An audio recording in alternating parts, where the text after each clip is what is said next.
Okay, welcome everybody to our third ever Paws Up watch party. Oh my gosh, this is already our third watch party?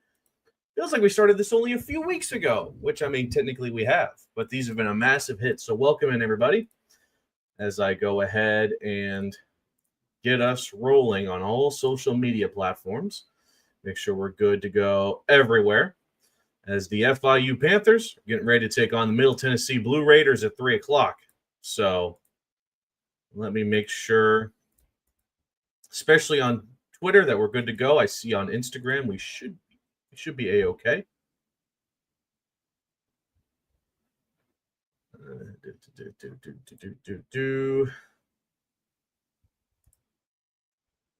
Just got to like things on separate accounts, and then, well, certainly I have to pin this to the Paws Up profile. That's a no-doubter. And then gotta keep going here. There we go. Give it a like there. And just for the hell of it, give it a like on the Shootable account, which Kevin and I were on alongside Kevin Fielder, previewing both the Panthers and the Owls for that one. So it's not a night game. That's crazy, isn't it? That this is going to be the first watch party not with the sun being down, which explains the strange angle that the show is at. Maybe it'll change when the sun goes down. Maybe it'll go down around the third or fourth quarter. But all right, welcome in everybody to the Paws Up watch party as the FIU Panthers are getting ready to take on the Middle Tennessee Blue Raiders here at 3 o'clock. So we're still plenty early, so just giving everybody enough time to hop in and get to the show. We have a couple of guests lined up for the first and third quarters. Should be a lot of fun. One Paws Up legend. The other has not been on an episode of the podcast. I mean, basically is a Paws Up podcast legend. If you know, you know. As who knows, maybe we'll hear from Kevin Barral, who is on location. Maybe we will hear from some other people. I don't know.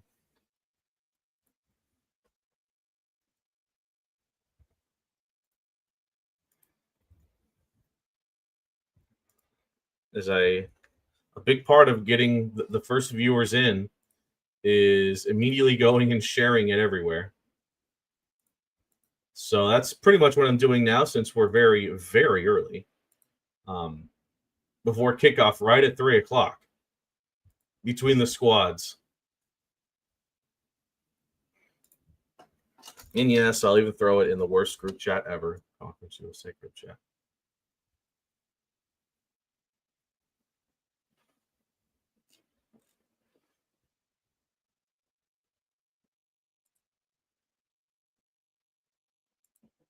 Okay, we're good there. Things are going to look maybe slightly different this time around, just because I have to work with a couple of restrictions. Cough, cough, ESPN, cough, cough.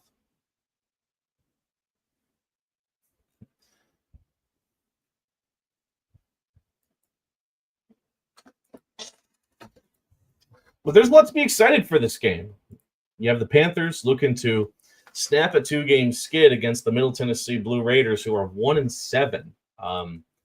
This season, if anything, will be known for the FIU Panthers snapping long losing streaks. It was to Florida Atlantic and then to Western Kentucky on the road. Now they can try to do the same thing against Middle Tennessee in Murfreesboro. So a lot to be stoked about in this matchup, I feel.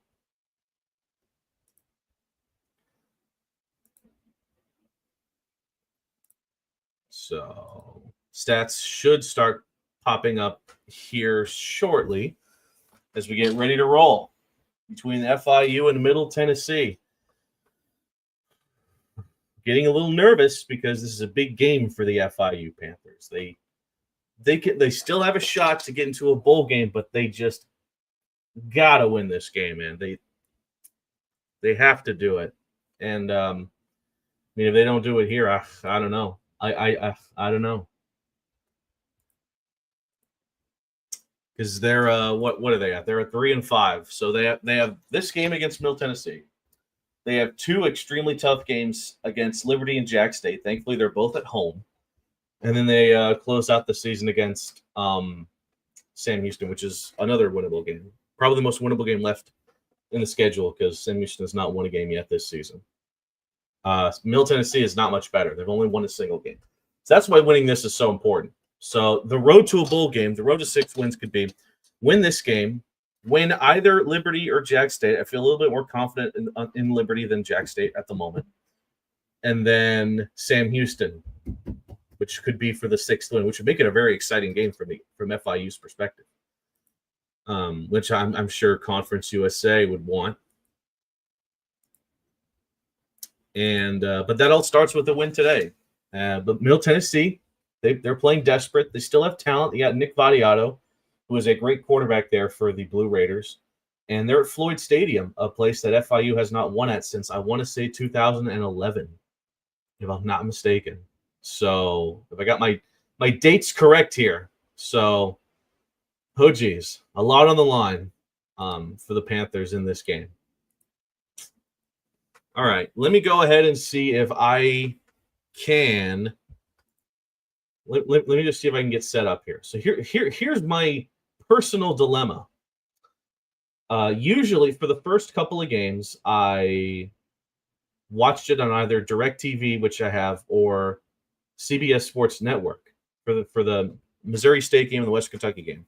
This is an ESPN Plus, which I do have an ESPN Plus membership, so I'm fine there. The problem is, I tried to watch the Western Kentucky game on the ESPN website, and it didn't let me. So I'm curious if there will be issues again trying to watch this game, and if there is, I have a separate device. I have a tablet to my side, which will allow me to hopefully watch this game with no issues if it has to come down to that. So I'm just going to test it real quick, make sure we're A-okay.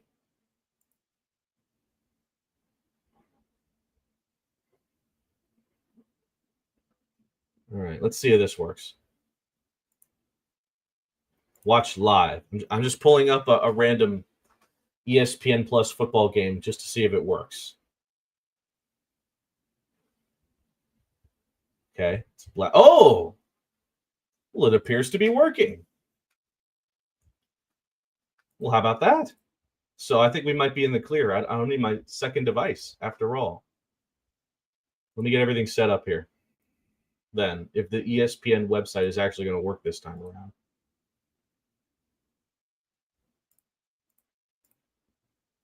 La-di-da-di-da. Give me just a couple of seconds to get it all sorted. So, I mean, I'll leave it here just in case it starts to fail on me.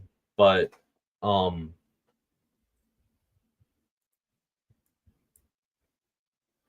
I guess we're good to go then, because it's showing. Oh dear. All right, let's refresh this again. Maybe I just got lucky the first time. Maybe it could be because it was a national broadcast and that had something to do with it. But no, this is coming in. So I guess we're okay. All right, we'll have to come back and test that out with the actual broadcast for FIU and Middle Tennessee. If that works, then great. If it doesn't, then I have another device which I can watch it on. You'll just have to see me looking, flipping my head around a few times today to make sure I watch it.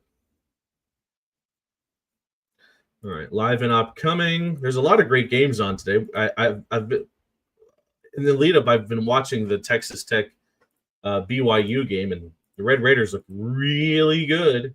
But obviously, we're here for the Panthers, which is, there we go. I see it. 3:00. This event has not started yet. However, you have access to stream this content. Well, let's go. Oh, a little nervous. The nerves are kicking in. Maybe Kevin will. Hang on, let me see. All right, I'll throw Kevin the link here. Maybe he can hop on, because yeah, he has boots on the ground at Floyd Stadium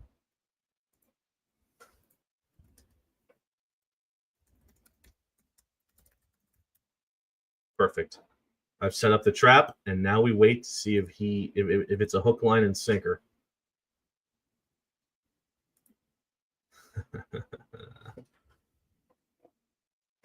So we'll find out more storylines. Hopefully most of the guys are good to go for FIU. There's a couple players banged up. I'm hoping that more than not we'll have everybody good to go, but you never know.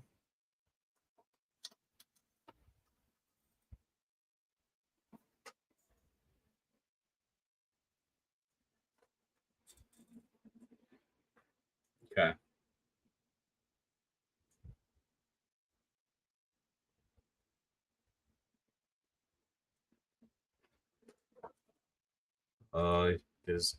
He joined for a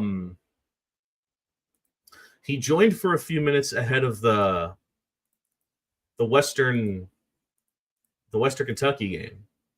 He got us a little hyped. I'll give him that. It got us gassed up. We'll see if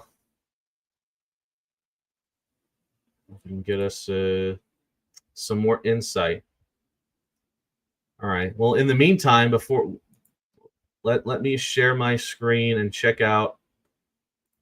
Let me stop sharing. Go to the normal.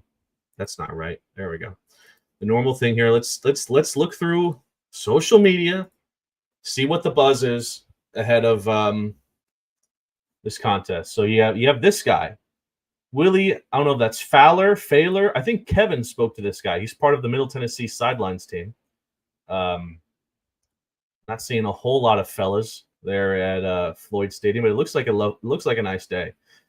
Kevin said it was foggy earlier today, but it looks like that's not a problem. There's Kevin.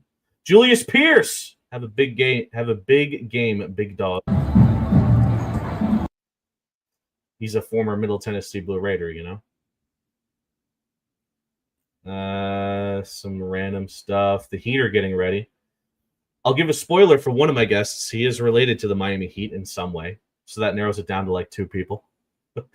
Boca Raton, gross. Basketball clips. I know they're taking on Nebraska right now. It ain't looking too hot to score. Fortunately, we can't watch that because it's limited to like a streaming service, Big Ten Plus. So yeah, just some random. Well, that's a nice commit. That's a juicy commitment. Dominique Turnbull. Can't wait to see what this guy can do in the future, man. This class of 2026 4-star corner. I mean, he's joining a very well-known secondary in the South Florida scene. So, yeah. Oh, Tyler's at Nebraska. That's cool. Don't need any context here. Just some random-ish here and there. Missouri State, gross. All right, then. I think we're probably, maybe I'll double check, see if Kevin has some stuff here. Let's check Kevin here. Position groups are that's just 20 minutes ago. Damn. Former Middle Tennessee head football strength coach Matt Hickman is pumped up for this one. Let's go! Turn it up! No swearing, is there? Nah, that was just clean Christian practice. You love to see it. Kewan Jenkins leading the team. All right. Oh, okay. Here's what Kevin was talking to me about. Kewan Jenkins might not play.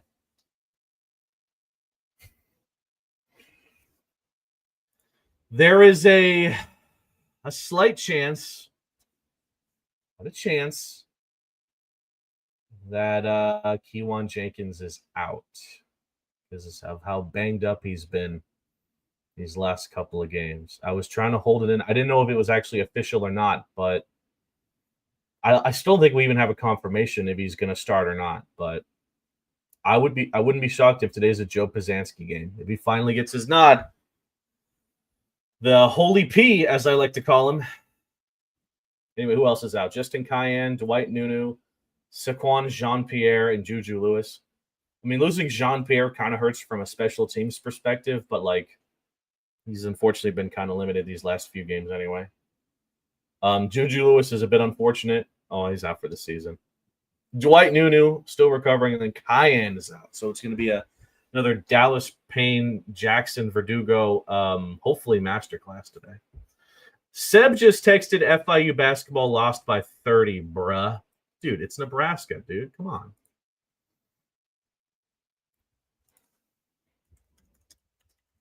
I don't want to snitch here, but I might have to reveal where Seb is right now. Sports with Seb, Sebastian Clavijo, providing you phenomenal football coverage with his videos and memes and whatnot. He may be doing a cardinal sin from the world of FIU athletics. More on that later. I just texted him. We'll see if that happens. Fortnite stuff. Okay, well,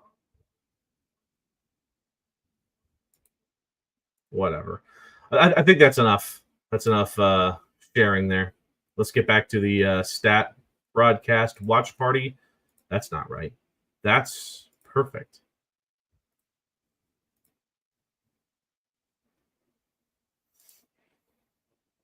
Okay, we're good.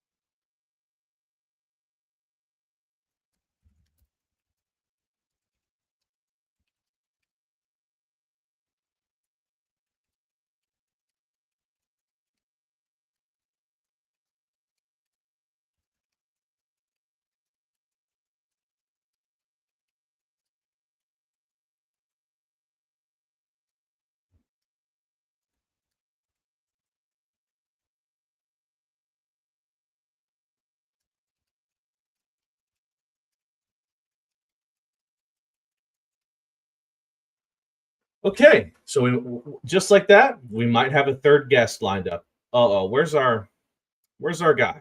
Where's our one friend? It's not life in football. Though he is kind of lit.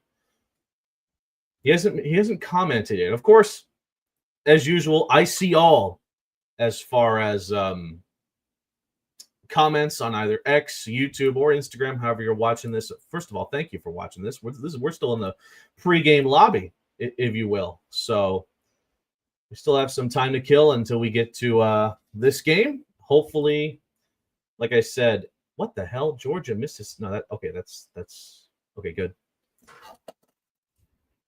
It's a 3:00 battle between the Panthers and the Blue Raiders. So what time is it?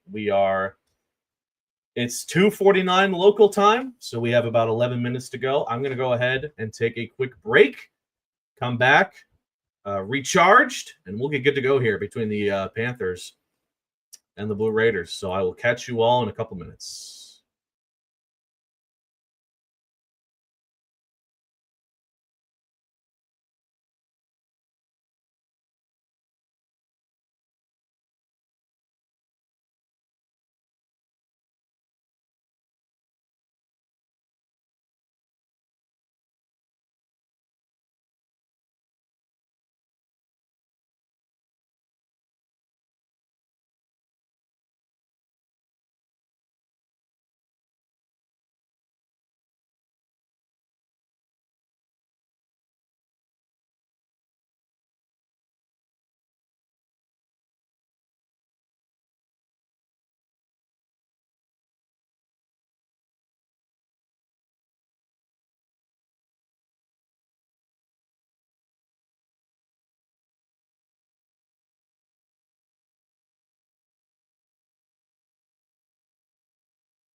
All right, we are back, ladies and gentlemen. Oh, I got to change the banner. There we go. Let me go ahead and connect my headphones. I guess I'll drop some lore in the meantime. These are Beats, in case anyone was wondering. There we go. Perfect. So we now have audio for this for the game. Again, I'm trying to stream this on the ESPN website, but if that doesn't work, because it didn't work when I tried to watch the West Kentucky game, I have another tablet here with me that does have ESPN Plus, and everything works. So we will find out the hard way here in a few minutes. Just want to be prepared for this one instead of like the Western Kentucky game where I couldn't even watch the first couple of minutes of the game because everything just was not working. I want to avoid that. I sent the link to Kevin, but either he's preoccupied or he just can't find oh well.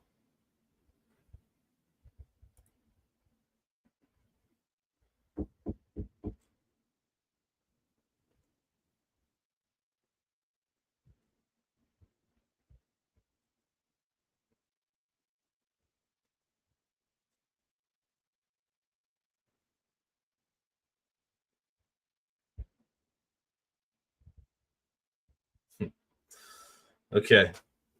We're 9th in this dude's power rankings. We're behind UTEP. Conference USA is such a complicated conference to try to power rank because one day we beat Western Kentucky, the other day we lose to, well, a lot of people. We'll just say that. Wait a second. They have Delaware ahead of Missouri State? What the hell? I mean, that's kind of crazy, even though obviously, we have the better roster than them, so we should be ahead, low key. I mean, if this is power rankings we're talking about. But, oh well.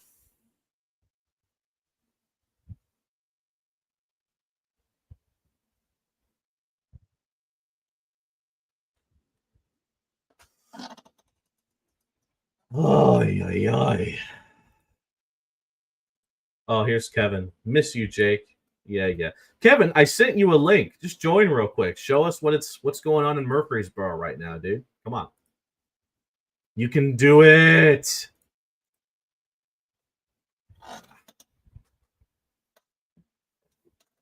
Oh, thanks for reminding me, nobody. I have to send the link to my guests.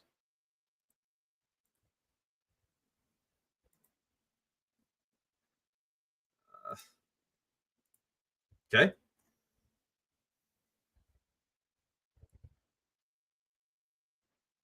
Ain't no way. You're in the press box, Mr. Kevin Theodore Barral. What's up? What's it like over there in Murfreesboro, Kevin? You taking it all in? Yeah, that's good. I'm waiting for. Oh, here they come. MTSU's running out just about now. Okay. So waiting for FIU to get out there, and yeah. You said it was fog. There's a lot of fog there earlier, but I saw a recent photo. It looks like it's cleared up. It cleared up. Massively cleared up. Yeah, it's a beautiful day. There's not a cloud in the sky. We're in for a good one.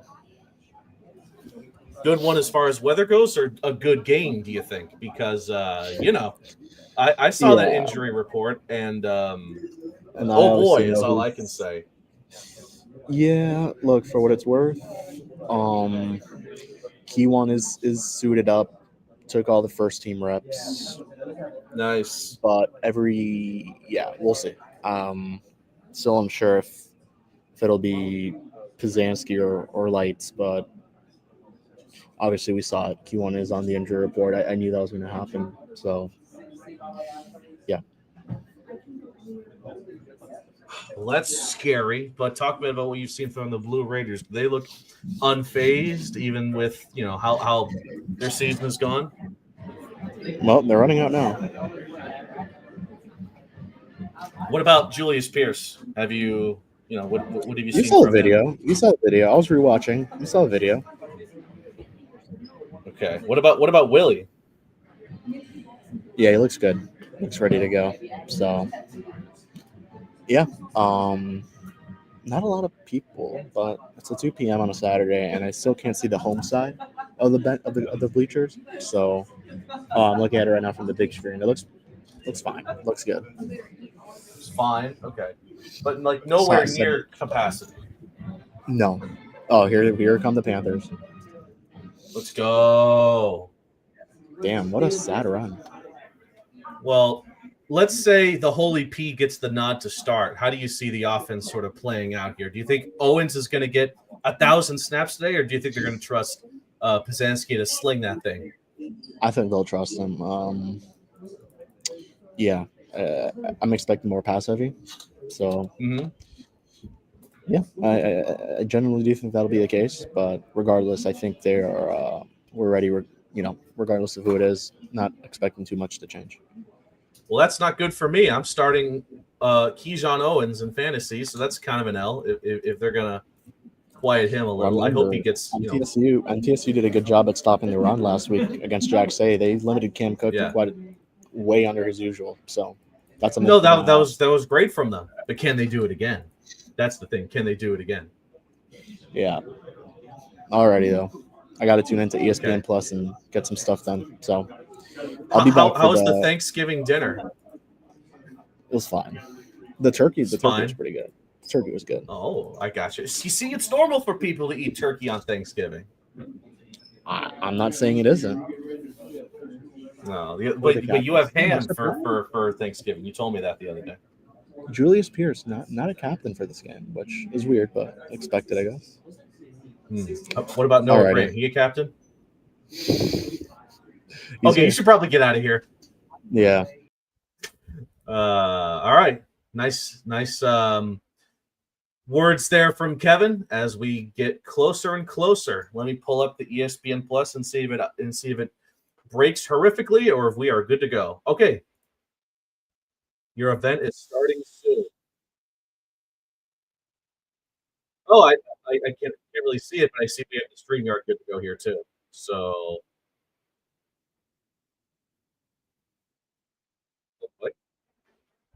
I'm hearing microphone muffling in the ESPN stream. So maybe they're setting up. It's a black screen though. This is, oh dear. Okay, here we go. Middle Tennessee State.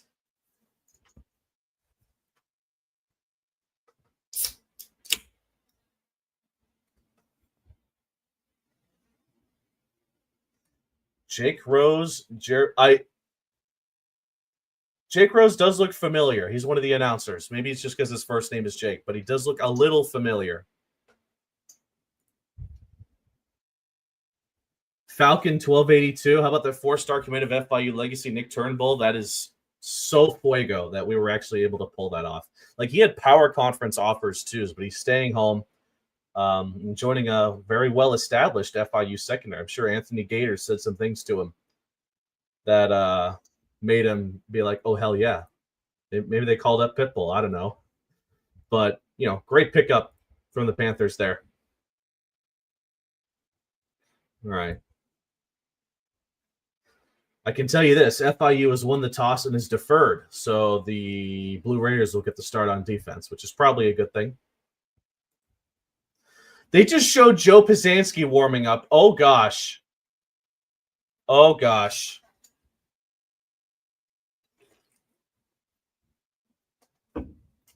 They just showed Joe Pizanski warming up. I feel sick.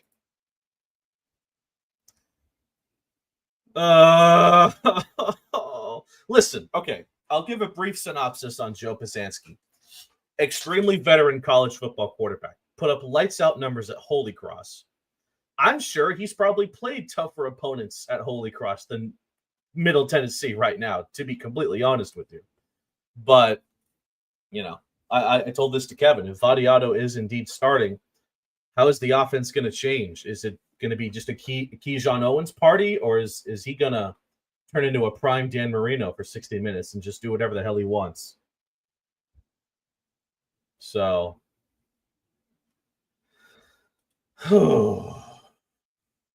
okay, here we go. We're just about set to go here. The stream is working, which is great. It even looks pretty clear too, which I like. Let me see if I can make it a little bigger though on my end. Noah Grant kicking off. Listen, before anyone says something interesting, I have nothing against Noah Grant. He's a very frustrating kicker. I'll just say that. And I feel like he would agree because anyway. All right, here we go. FIU, Middle Tennessee from Floyd Stadium. Nicholas Vatiato. I asked Jake Bolden from the Blue Raider podcast about this. It feels like Vatiato is going to end up being maybe one of the greatest quarterbacks to ever suit up for Middle Tennessee. And it's like his 5th year with the team. But this is definitely a down season for him. He still hasn't hit 2,000 yards yet. 13 touchdowns, 6 scores. It feels like this hasn't been a great sort of farewell tour for Mr. Vatiato. Hopefully the Panthers can make it a hell of a lot worse. First snap, play action. Vatiato rolling to his left. Incomplete. No flags. He went deep on the first play of the game, but Mr. Clark was there to break that up. Good play there by Clark. There you go, south to west. I was wondering about you. Big game today. Which FIU team will show up?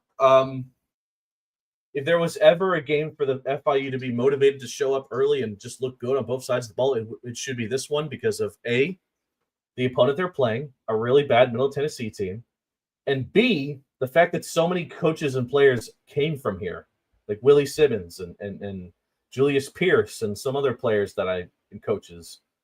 This is a personal game. All right, pass out to the left, immediately wrapped up there, so it's a short game. It's going to be third and about 6, 7. Oh, Jesus.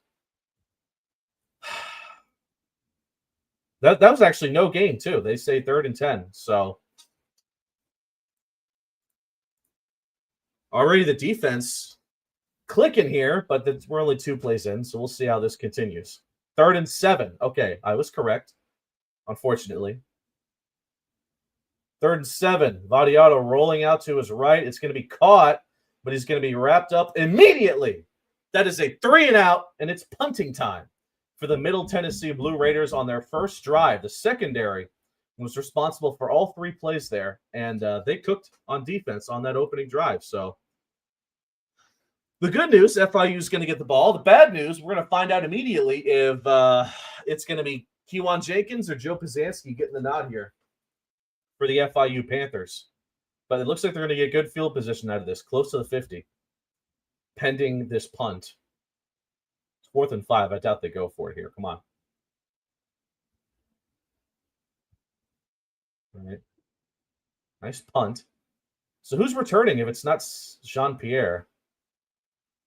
That is that Verdugo? No, that's McGuire Anderson. Okay. So they got McGuire Anderson fielding. They're going to have him fielding. So I listen, I like Saquon Jean-Pierre, but he has struggled these last few games. There's no doubt about it. So, it's okay. So who's that's Joe Pizanski. So Joe Pizanski is starting for FIU in lieu of what I can only assume is an injured Kewan Jenkins. At least that's what Kevin told me. So Jenkins is hurt. So, damn. The Holy P. I don't even think he likes that nickname. But, all right, Keyshawn Owens, it's the first handoff, and he's met at the line of scrimmage, immediately wrapped up there. Yeah. Oh, it's like the Western Kentucky game where Keyshawn Owens' front number is scrunched up here. So it kind of looks like a 6. I feel like it's Anthony Carey, though it's not. But the biggest difference is Anthony Carey having like 5 different multicolored whatchamacallits hanging off his face mask. All right, Pizanski, he's going to throw. Rolling to his right, caught. Pretty good pickup there, though. He's, wow, wrapped up there. He was pushed back all the way to the line of scrimmage, but forward progress should give him a really good spot there. Should be like 3rd and 2, 3rd and very short. Perry, yeah, it's 3rd and 1. So we'll see what they do here. But that was a pretty good throw on the run from Mr. Pizanski. I leading up to this game, I never said Pizanski was a bad quarterback. Like he has a very different play style from that of Jenkins, as well as all right, 3rd and 1, Owens rumbling, bumbling, and stumbling, getting the first down there. So good start from the offense. Pizanski feels more like a stay in the pocket, sling the ball, and if the receivers are working with him today, like Alex Perry was on that second play, then by all means do that. Like I would feel confident if Pizanski had an Eric Rivers or a Dean Patterson to throw to. That's the thing. He doesn't. He has Alex Perry and then whoever feels like it today. All right. Play action. Pizanski going deep. Oh my gosh. Oh, ball bounces off somebody's head and it falls incomplete. It was to the end zone. Alex Perry was the target. I think it bounced off of somebody's helmet. I'm not sure whose. I don't know if it was Perry or the Middle Tennessee defender, but I like the call. Just ball was like right there too. It was just good defense. So, oh well. Again, thank you all so much for watching the watch party. We're just getting rolling here. We're going to have our first guest of the day show up here real soon. Maybe in a couple minutes, honestly.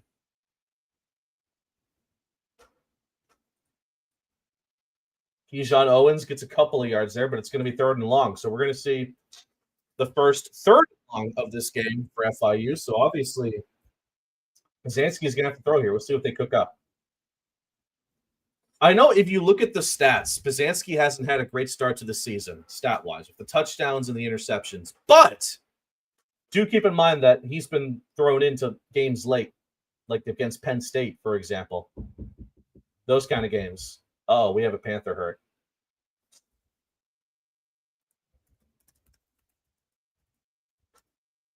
There's a flag too?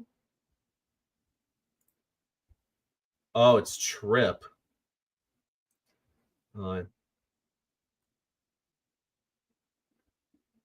So what was the flag? Antonio Tripp is the player that's hurt for the Panthers, but the referees threw a yellow flag. I'm not sure why. The ref just said it's an injury timeout, but this sucks. This is a bad start to the game. Can't have your lineman going down like this. We'll see what happens. Oh, I think 20. Oh, my God. 22. Oh, Jesus. Hopefully that's not as bad as what that slow motion replay made it look like, but I believe 22 of Middle Tennessee just straight up fell on Tripp's left leg. Damn, that sucks. Well, he is walking off the field under his own power at least. But, okay. All right, 3rd and 7 officially. Willie Simmons is wearing the glasses. Coach Simmons rocking the eyeglasses. I don't know why I felt the need to acknowledge that. It's always funny when I see it. It's like, hey, against the Western Kentucky game, he was wearing eyeglasses. Against Missouri State, I don't think he was. Pizanski, flag immediately. Pizanski's going to get the first down running to his right, but I think this is going to be a holding penalty that'll bring it back. Pretty sure that's a hold. Yep.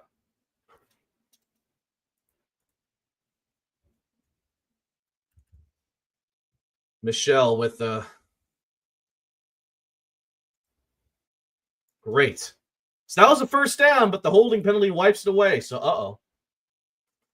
Penalties already could be an issue. We have one immediately. That's a big no bueno.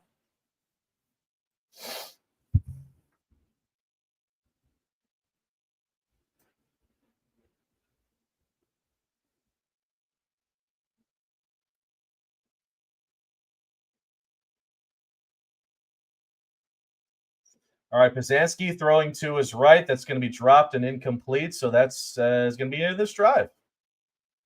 FIU has to punt near midfield. Gosh darn it.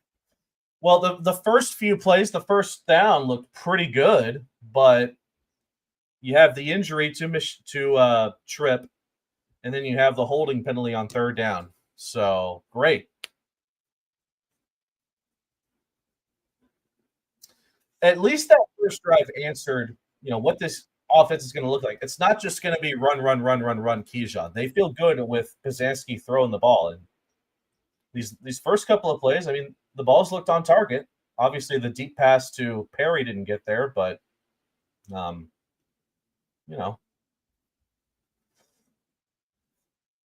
Okay.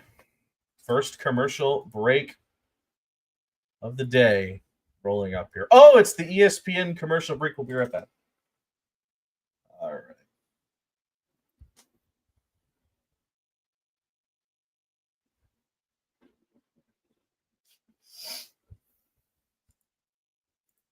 Hello, Pookie. There are some real sickos in Conference USA. Middle Tennessee, man. Boro built. Please.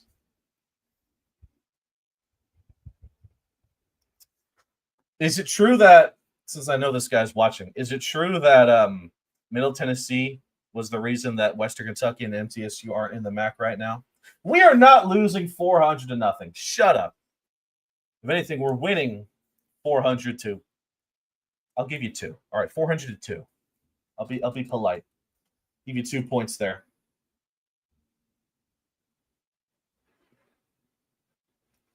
Uh-oh. We have our first guest on the show. It is none other than a Paws Up podcast legend, Alejandro Solana, who is, if I'm not mistaken, getting ready to do some Heat stuff soon. But Solana, thank you so much for spending some time to talk, my friend. Yeah, man, you caught me on the second night of a back-to-back, so you owe me. I mean, I'm jumping on in between Heat games. No, I'm just joking. I'm happy to be here. Is that all it takes to be a Paws Up podcast legend? Just join one time?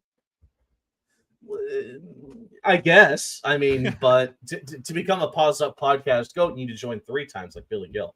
Understood. And Scott Carr, which Scott Carr is the AD. That makes sense. But yeah.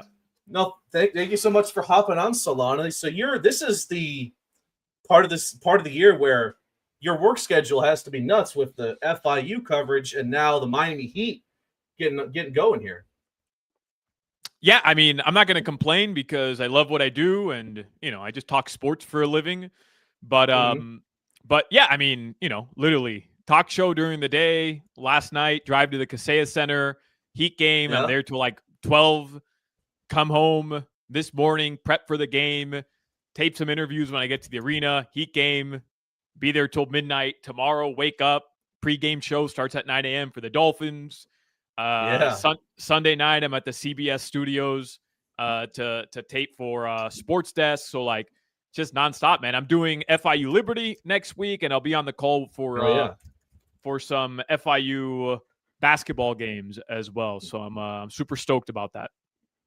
That should be an excellent game, FIU and Liberty. Homecoming, hopefully with a win today for the Panthers. That can help them push into bowl eligibility here, as Middle Tennessee is going to get the ball here to get their second drive of the game. I wanted to talk to you about something interesting that happened, I think, not long after you joined us the first time. I think it was episode 96 back on May 2025.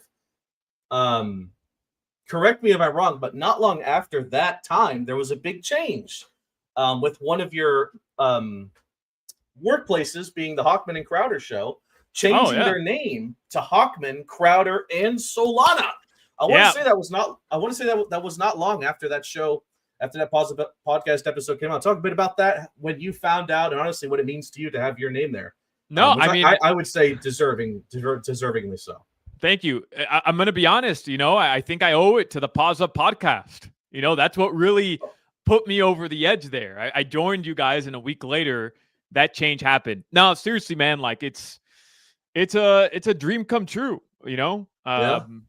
I wasn't expecting that. I didn't ask Hawk or Crowder or anybody for that matter to to have my name on the show. I was happy with working alongside Hawk and Crowder. Anybody who listens to the show knows that I'm a major part of it. So it wasn't something I asked for. But mad props to Hawk, man. Like, he knows it means a lot to me. And as much as we all rip on each other, and those guys are hard on me. Like, they're genuinely, I told you guys, like, they're just genuinely, we got a big drive here. They're genuinely good dudes. So I think Hawk has been vocal, so I feel comfortable sharing that he went through something similar during his time on the Le Batard show, where he had paid his dues and felt like he was an integral part of the show and maybe didn't get the love he thought he deserved, and he didn't want that same mistake to happen under his watch. So, mad props to him. I genuinely, like, that was a dream come true. Grow up your entire life kind of idolizing these guys and wanting, as I guess I'm an old guy now, wanting to be on sports radio in Miami, wanting to be on 790, and then wanting to be on 560. To have my name on a show, like, it just doesn't even register still how cool that is. Yeah.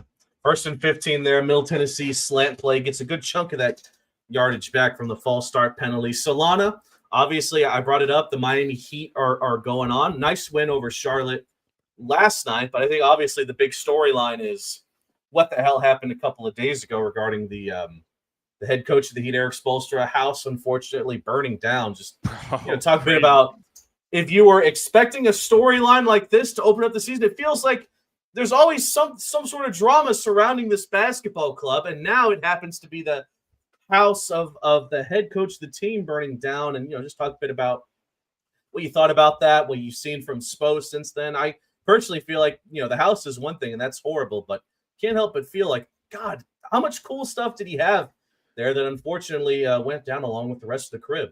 Yeah, and it's your home, man. Like, I posted something yesterday. I was in the press conference, his first appearance since that happened. Like, think about it. They were away on a West Coast trip for 10 days, maybe a little less than that, and they land in Miami at around 5:30 in the morning. When Spo lands, the first phone call he's getting is from, that's not good. That's touchdown. Not good, definitely. Touchdown. Very early game, yes. But we will get there when we get there. But yeah, you were saying regarding the Heat. Let me get this going here. There you go. Yeah. No, I mean, like, just imagine that phone call. Yeah. You just feel for him. And then I had posted yesterday because Spo came to the podium with his kids, which I thought was just like this really cool moment. And he joked that the Spoelstras are, they're tough people and all that. But and somebody had commented like, hey, there's kids who aren't eating right now. Like, the millionaire will be fine. And I get that. I get that's the easy take to have because Eric Spoelstra is a millionaire, literally. But it doesn't matter. I don't care if you're a millionaire, billionaire. I don't know, man. Like, your house burns down. That's your home, And Spo's genuinely a good dude. This guy's he's not like somebody he's not Elon Musk, like he's just he's a dad. So I don't know. I feel for him. What about him just coaching yesterday? I know. Less than 24 hours later, he's on the sidelines. The fans gave him a standing O. Yeah. He got a really nice ovation when they introduced him after the starting lineup. So I mean, it's been a weird season.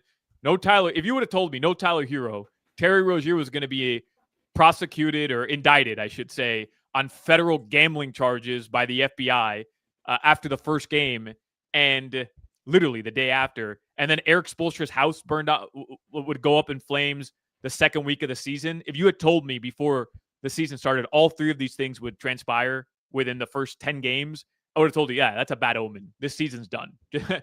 Put it in. It's cooked. Put it up in flames like it's over. But But no, I think the Heat are. I think they're exciting and they're fun to watch. You haven't been able to say that about a Heat basketball team in a long time. They're fun to watch. Right. Yeah, that's a good point there. All these storylines. It's just your average Tuesday for the Miami Heat. It feels like these last few years. There's always something off the court to talk about. Let's bring it back to FIU now. It's been an interesting season. You bring in Willie Simmons, and then one streak snapped against FAU off the board. And then another against West Kentucky on the road off the board. Obviously, they're down 7-0 here to Middle Tennessee. But talk a bit about what you've seen from the squad. I believe this is your second year officially covering the Panthers for the ESPN Plus platform. Just talk a bit about what you've seen from this squad. Yeah, so I'll tell you that FAU win, and I know it hasn't been great since then. I realize that, but that FAU win, when they're walking off with the trophy and they're snapping the owl helmet in half. Oh yeah. I mean, I know Butch Davis beating Miami at Marlins Park, the OG site of the Orange Bowl. I know that's always going to be like FIU could win a national championship game. I still don't think it would be as important as that win. Were you there for that? I was not. I was not there. I was at a Killers concert that my now fiance dragged me to. That's equally cool. No, it wasn't. I like. Sorry. I didn't talk to her for like a month after that. I said FIU beat UM, and I wasn't there because I was at the Killers concert. Like, oh, just yeah. But I know that'll always be number one, number two, number three, top three moment. All three. It fills up all three. I'll just keep going. But what do you have? You have a bobblehead? No, I have my rite of passage as an FIU sicko. It's the ticket. That's awesome, man. That's awesome. Yes, sir. Awesome. Yes, you gotta get like Butch Davis to sign that or some shit. I don't know. Somebody's got to sign. I don't even know what he's doing these days, to be honest. So that might be a little tough. But no, I mean he's probably just drinking beer, chilling. I mean, you can catch him at a bar or something, man. Maybe he'll sign it for you. But how many times have you spoken with Willie, by the way? Personally, I haven't, and it's probably my fault. They've, FIU's done a really good job of reaching out to my show and saying, "Hey, we'd love to have Willie on the show," since he's been here, and Hawk and Crowders have no interest talking FIU, and I could force it on them, but they just have no interest talking FIU. So, we haven't talked to Willie at all in person. I will next week in preparation for Liberty, so I'm looking forward to that. The day they hired him, I followed him on Instagram. I thought he was just a really genuine person. Like he just comes off as genuine. It's not forced. He's not giving you some fake accent to try to fit in somewhere. Like he's just, hey, this is who I am. This is what I'm about. And again, I was just to wrap up that FAU win. Like, I can't remember the last time I felt joy, like genuine joy, watching an FIU football game all the way from start to finish and saying like, wow, there's something cooking here. And again, I know it's fallen off a little bit since then. If I had to put money on it, they're not going to end up winning 3 of the next 4.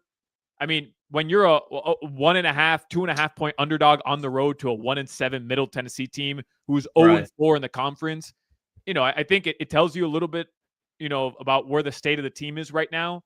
But you go back to that FAU win, and you just feel like there's something cooking here. I genuinely believe that. Mm-hmm. Yeah, no, definitely. You're absolutely right. I can't wait for next season. I'm sure you've been keeping an eye on some of the commits that we've gotten on social media. It's been nothing but fuego to check up on, and that's what you need, right? Like you just need you need a little vibe, a little energy, and I thought they got that with that FAU win. You got the social media videos of the guys celebrating that win. Yes, and elsewhere, like you got the Vice jerseys. Everybody's posting about FAU with the Vice jerseys. They're the best jerseys in college football. Amen. And and you've just got this much more available and out there presence than you ever did when I was at FIU. So I think I don't know, man. Like it's different, right? Like you could tell it's on an upward trajectory. What happened? Why did we bench Keon Jenkins? What happened?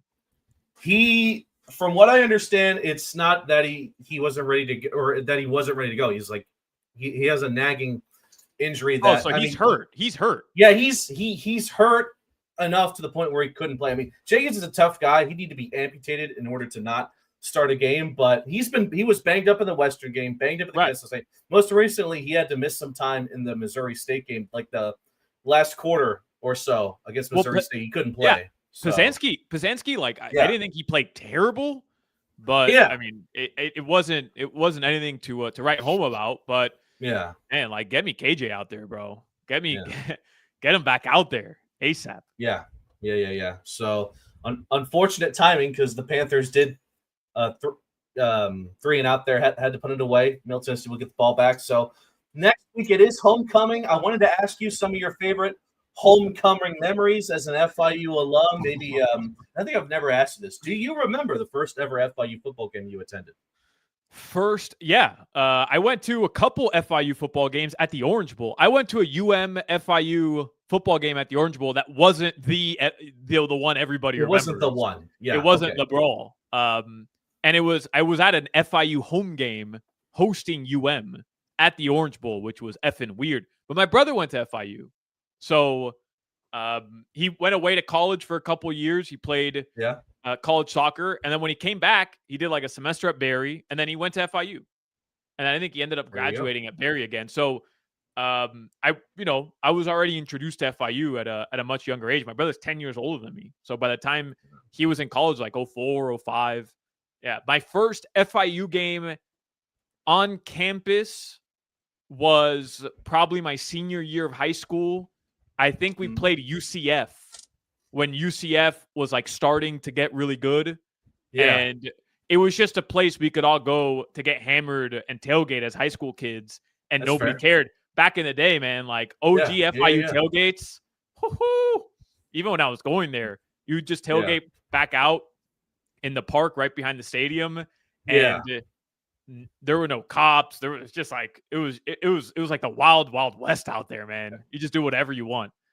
So as a high school kid, we were out there drinking. It was awesome. We went into the game. We got cheap tickets, but the stadium was slammed for UCF, so that was really cool.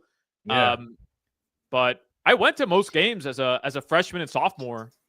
There you go. And then my junior year, they go 1-11, and I was like, all right, I'm pretty much done. And then my senior year, I went to all the games because I worked the games. But there you go. But yeah, man, I was out there. Mm-hmm. No, that's awesome. And I think we had Eddie Hondel on a second time, and he mentioned that UCF game and how jam-packed that the stadium was for that contest. Slammed. Yeah. Was it a lot of UCF fans making the trip down, or yeah. Plus, like half of Miami goes to UCF anyways. So you you go to FIU, you go to UCF, big sack there. You go to FSU, you go to UF, and then like everybody else goes to Miami-Dade. Yeah. So I mean, you had a lot of people coming home for that game for sure. All righty then. So Lana, here's a fun question. Rate the top 4. Rate the 4 Big 4 head coaches in South Florida. Wow. Because I'm really interested to see who takes 1, who takes 2. I'll work back to front. Okay. Or bottom to top. I don't know. Okay. Bottom to top. Weird. Very 4 weird. to 1. 4 would have to be Mike McDaniel. I don't think there's any question. Yeah. What are we including the Marlins in this too? Yes. Marlins, Dolphins, Heat, and the back-to-back Stanley Cup champion Panthers. Hold on a second. Before I answer this question, let me look something up really quickly. What's the Panthers record right now? I think they're 7-6-1. Yeah. Not a great start, but half the team is banged up right now. That's all I needed to see. 4 is Mike McDaniel. Enough with Mike McDaniel. Clayton McCullough is number 3. Good start. Paul Maurice is number 2, and I'm giving it to Eric Spoelstra, number 1. I'm sticking with my guy Spo. I've got a Heat bias, but I genuinely believe he's probably the best coach in the NBA. Now he's the U.S. men's national team head coach. I think he gets the upper hand. Even though Paul Maurice has 2 titles in the last 2 years, I think Spo gets the upper hand. Yeah, it's fair. It's definitely a fair. Well, you're being nice. If you disagree, you can tell me you disagree. You think it's number 1? I would say it would be if it was allowed to be tied. I'd say it's a tie, but you can't beat the longevity that Spo has as a coach. I mean, they're You saying disagree. You disagree. I don't. You disagree. No, Yeah, no, you no, think no. it's Paul Maurice? That's fine. That's fine. It's not a bad. It's not a bad thing. No, I would say all time in South Florida, what they've done for their respective South Florida team, it's got to be Spo. I mean, 3 titles to 2, and then Well, he's only got 2 though, right? Spo's only got 2. 2 as the head coach. I mean, Yeah. but still the record he holds. I mean, there's a lot of people that say that he's the best. He's arguably one of the best coaches in NBA history. I mean, Paul Maurice. I don't. Sure. Paul Maurice is definitely up there. I don't know how many people are saying he's one of the greatest coaches ever. He has longevity. He spent multiple decades without actually having won a title before these last couple of years, where he built a team and got it done twice, maybe a third time. Who knows? But it's a good fun topic there. At least there's no denying four. That's what I wanted to hear you say it. There's no denying who number 4 was. I'm trying. You had brought up homecoming, and I'm trying to look up who I went to homecoming 3 out of 4 years while I was at FIU.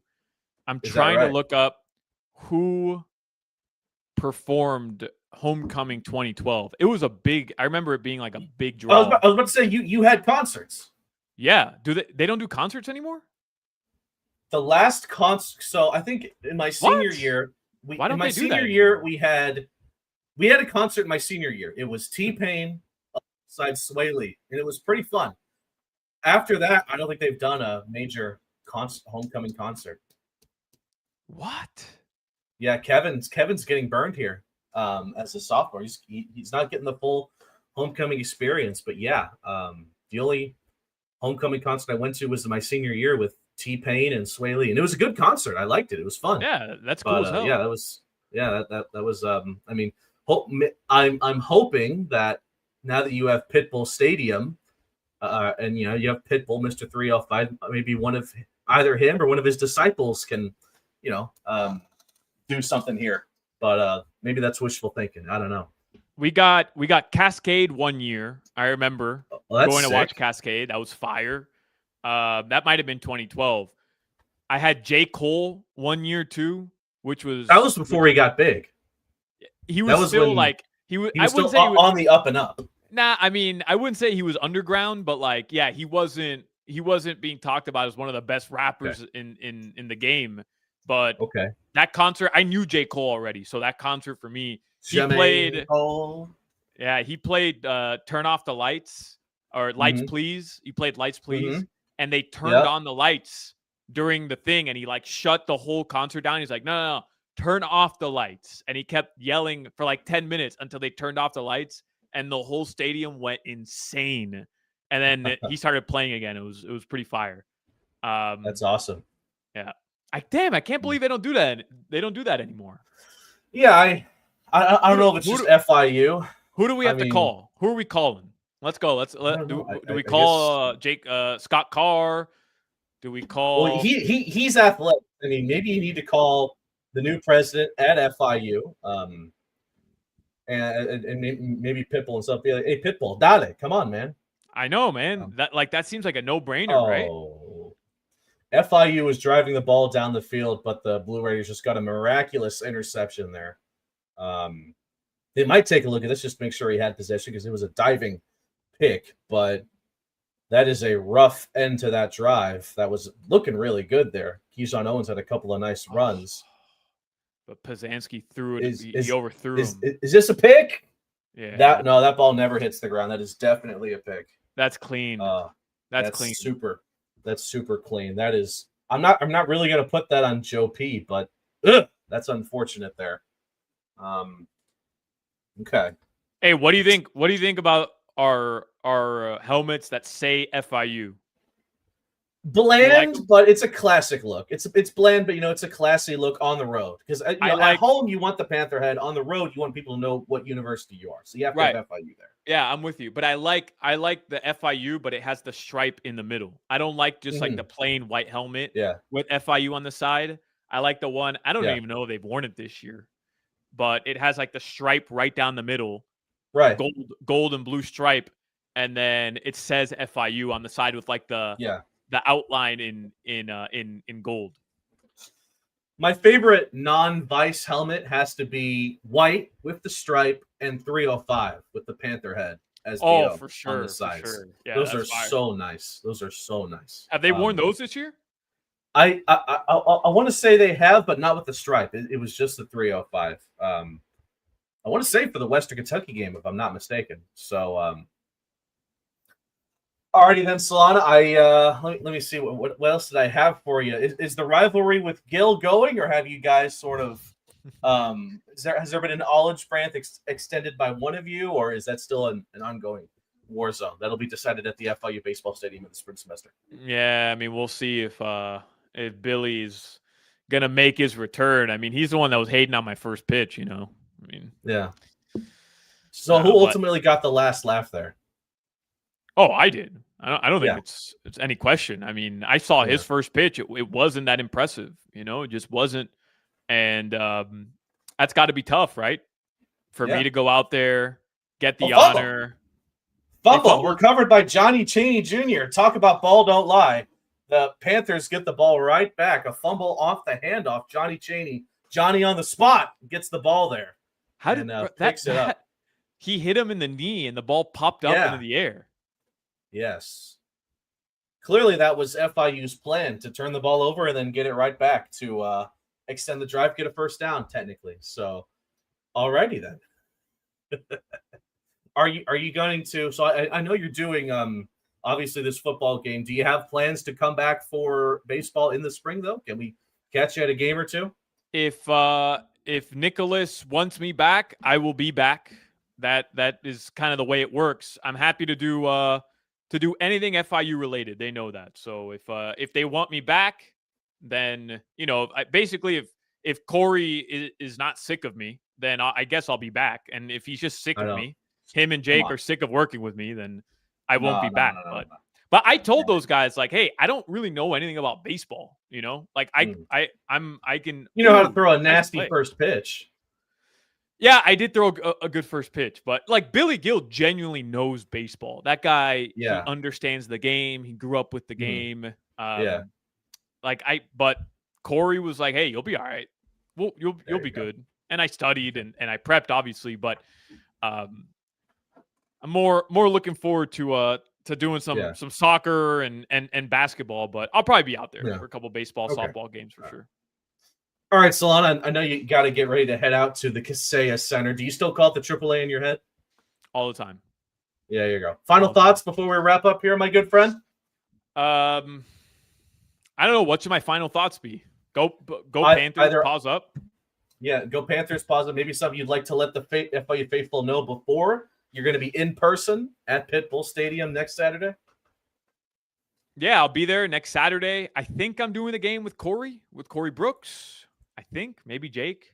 Either way, whatever. Right? I'll be on the call. We'll be there. So I'm looking forward to it, man. Genuinely, I haven't been on campus for a homecoming since I graduated. So 2016. Gonna grab a Breezeway cookie. I'm old, man. 100%. 100%. They still have those, right? You told me last time. They still have those. Yeah. Oh, definitely. All right, I got to make sure they haven't switched up the recipe. No, they tried to. No one liked it, and they went back to the old one. So that's my. I think that happened my senior year. So, alrighty then, Solana. By the way, Heat take on Portland. I thought I saw it 8:00 tonight.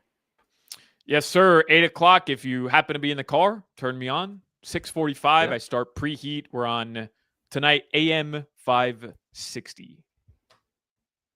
We will definitely be turning you on, Mr. Solana. Thank you so much for joining us, spending some time, and best of luck tonight with the call there over at the Kaseya Center. Yes, sir. Thank you, man. I appreciate you, and the fact that FIU didn't score while I was on is just it's all good, but we might be cooking here as we approach the end of the first. So, thank you much, Solana. Pause up, and I'll see you when I see you. Later.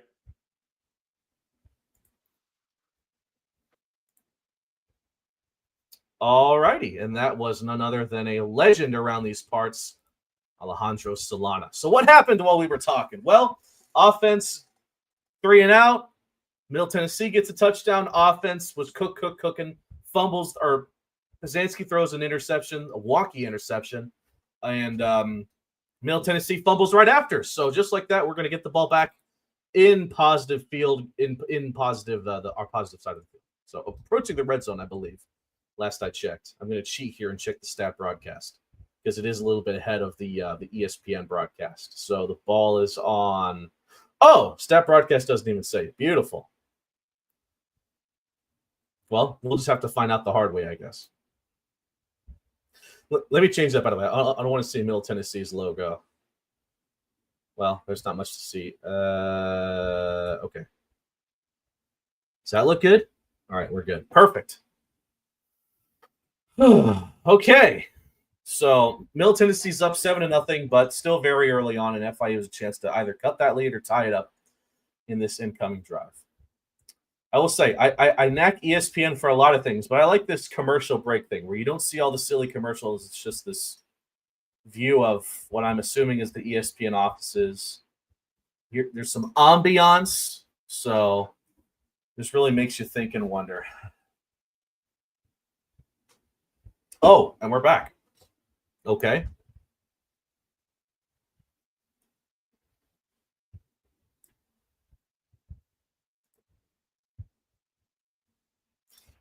You don't think Pitbull makes good music, Jake? Well, when you show me a artist from Murfreesboro, Tennessee that I know, I will be able to happily critique you, Hunter, because a hunter must hunt. Kevin just texted me, said he can't do the halftime show. Kevin, you owe me some Nashville hot chicken for that. That's okay.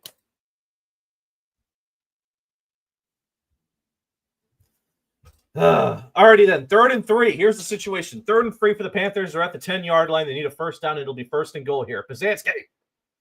And Owens, and it looks like he's going to get there. Oh, second effort. He's definitely getting there for the first down. That's Anthony Carey, by the way. You see? You see? Oh, and Carey's not wearing the multicolored. What are those called? Like, they're not, I don't want to say binkies, but that's basically what they are. But he usually wears has 5 of them hanging off his face back. He only has the one today.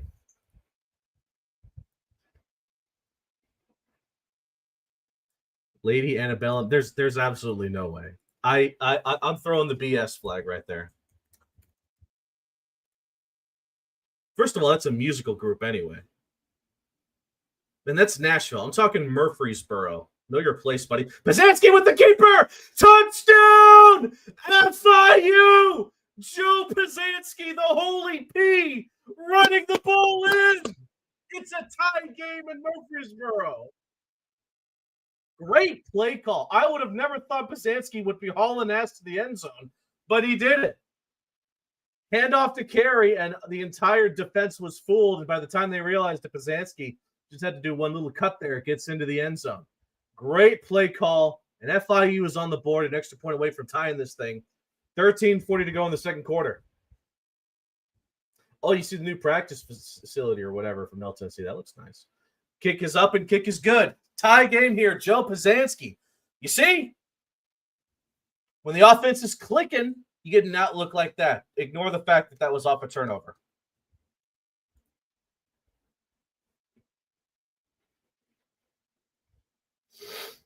Middle Tennessee is a huge music school. I guess I can kind of believe that considering the presence to Nashville.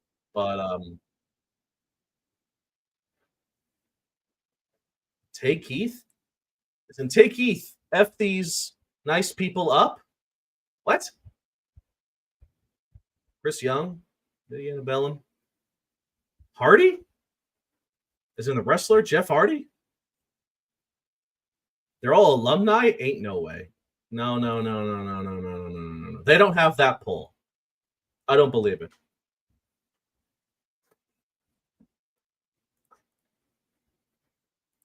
All right. Great drive there from the Panthers.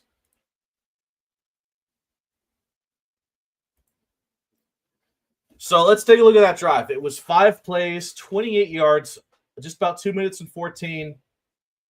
It should really be longer because, the interception that Middle Tennessee proceeded to do nothing with and give the ball right back to us. But I digress. That was an Anthony Carey-led drive there, by the way. I guess, yeah, because Owens did the one earlier, probably, had a little bit of a break, and then he came back, and fair enough.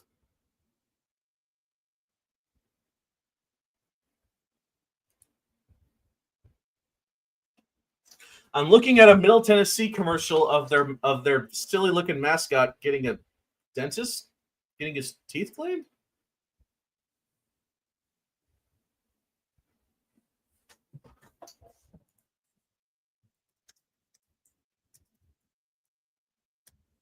We're watching a bunch of Middle Tennessee commercials, which I will say, kind of cool. Just to see other universities' commercials like this on a road broadcast, I guess.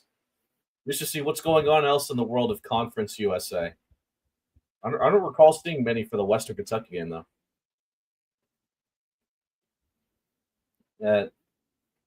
I'll ask you this: the logical question here. Why is it that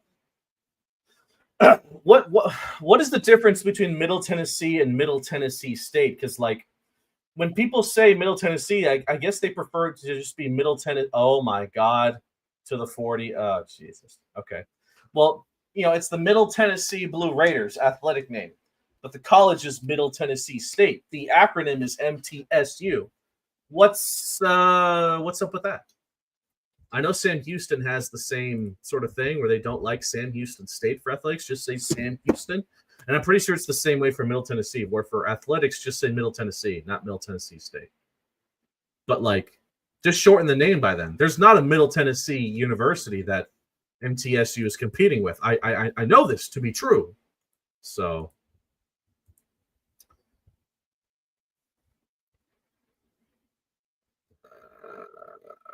all right, Vadiato pass out to his right. It's going to be caught for a gain of about 4 to 5.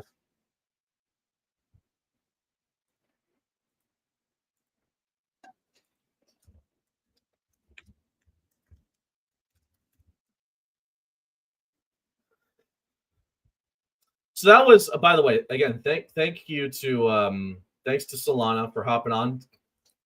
He's heading to the Kaseya Center. We may or may not have another guest on for the second quarter. I'm not sure.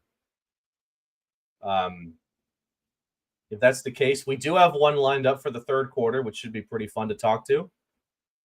It's going to be short. I think it's going to be third and short here for Middle Tennessee.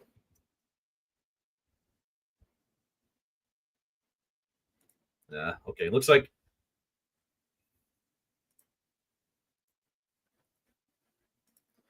a lot of words. That's what I'm saying. Just change the university name from Middle Tennessee State to just Middle Tennessee. Middle Tennessee is not a state. There's already a Tennessee State. That's an FCS, and there's a Tennessee over in Rocky Top. All right, 3rd and 1. Pizanski. Vadiato. Handoff. He's going to be met. I don't think he got there. I'm going to say he's short. This might be 4th and inches. They're probably just going to tush push and get the first down here on 4th down, but oh, they gave it to him. Well, I'm sure none of us wanted to see that anyway.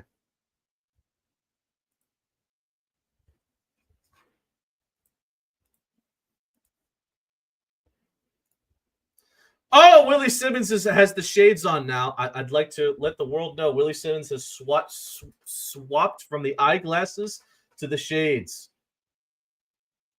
Vadiato throw out to his left sails into the Middle Tennessee bench, incomplete. 11:37, 2nd and 10. Middle Tennessee approaching midfield, tie game, 7-all. We're not even close to needing to use timeouts, but when we get there, Middle Tennessee has all their timeouts. FIU has too. So it's been a mixture of good and bad for both teams. For FIU, it's been pretty even. You give up the interception, but score, capitalize on a turnover right after. Going to be a reverse here that is going to gain a few yards from Middle Tennessee, though not as much as probably they were hoping for on those kind of trick plays there. And then for Middle Tennessee, I think FIU's defense is matched up well to them with the exception of that one drive in which, well, they didn't. But aside from that, obviously fumble from the offense, which gets FIU their first points of the game. So it's been a pretty even game, which honestly kind of sucks because it's an even game for us against the second worst team in Conference USA. All right. Solana throw out to his right, and it's going to be caught. Oh, what a catch. He had to jump up for it, grabbed it over his helmet. It's a first down. Son of a gun.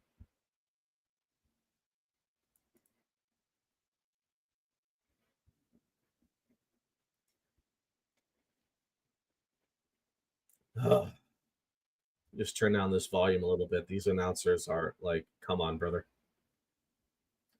All right, let me actually move some stuff, by the way, since I don't need my other device. There's a whistle.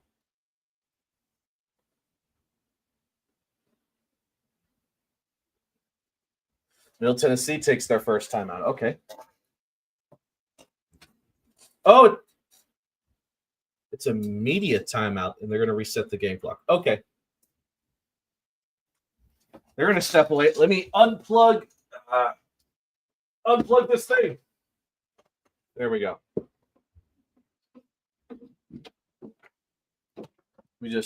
I had another device, another charger. I had everything set up, but there's no need for that, as it would turn out. Let me move everything back to the way it should be. There we go. All right. Is it the point of the day where the lighting isn't really? Yes. Just watch this. There's still sunlight out there, so the lighting dips when I do this. But when I turn the laptop this way, there we go. Lighting is much better here. So we move.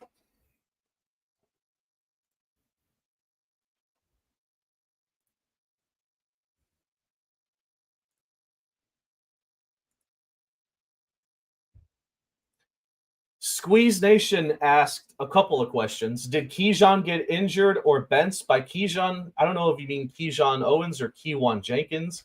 Keywan Jenkins is injured, and that's why he's not playing, at least from what we've been able to tell. So Basanski's in. We making a bowl, that's the more lucrative question because it all depends on if we win this game or not. If we win this game, it's still likely.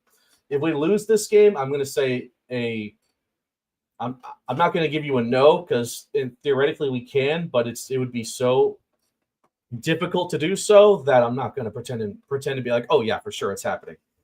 Because after this game for FIU, assuming they win this, we'll have 4 wins. Okay, you need 6 to make a bowl game. Obviously, our final 3 games are against Liberty, one of the top teams in Conference USA, Jacksonville State, one of the top teams in Conference USA.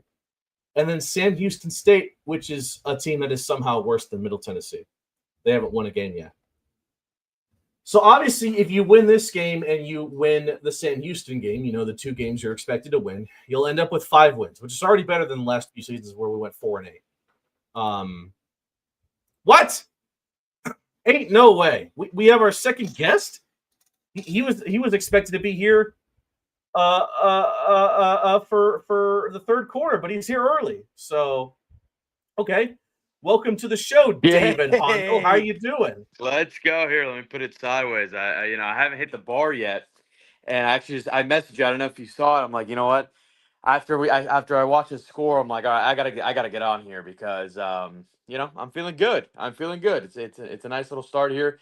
Let's first of all, I didn't think they got that first down, to be honest, but defense playing really well, and yeah, happy to join you, my man. Yeah, it's good seeing you. I gotta ask, how's the fam doing? Obviously we had that's a big loss there. That's going to be a huge loss on what would have been a trick play there. Did not work in the slightest. So, but how is Eddie and the rest of the family? All good. All good. I was actually just with my fam earlier. I was with my dad earlier.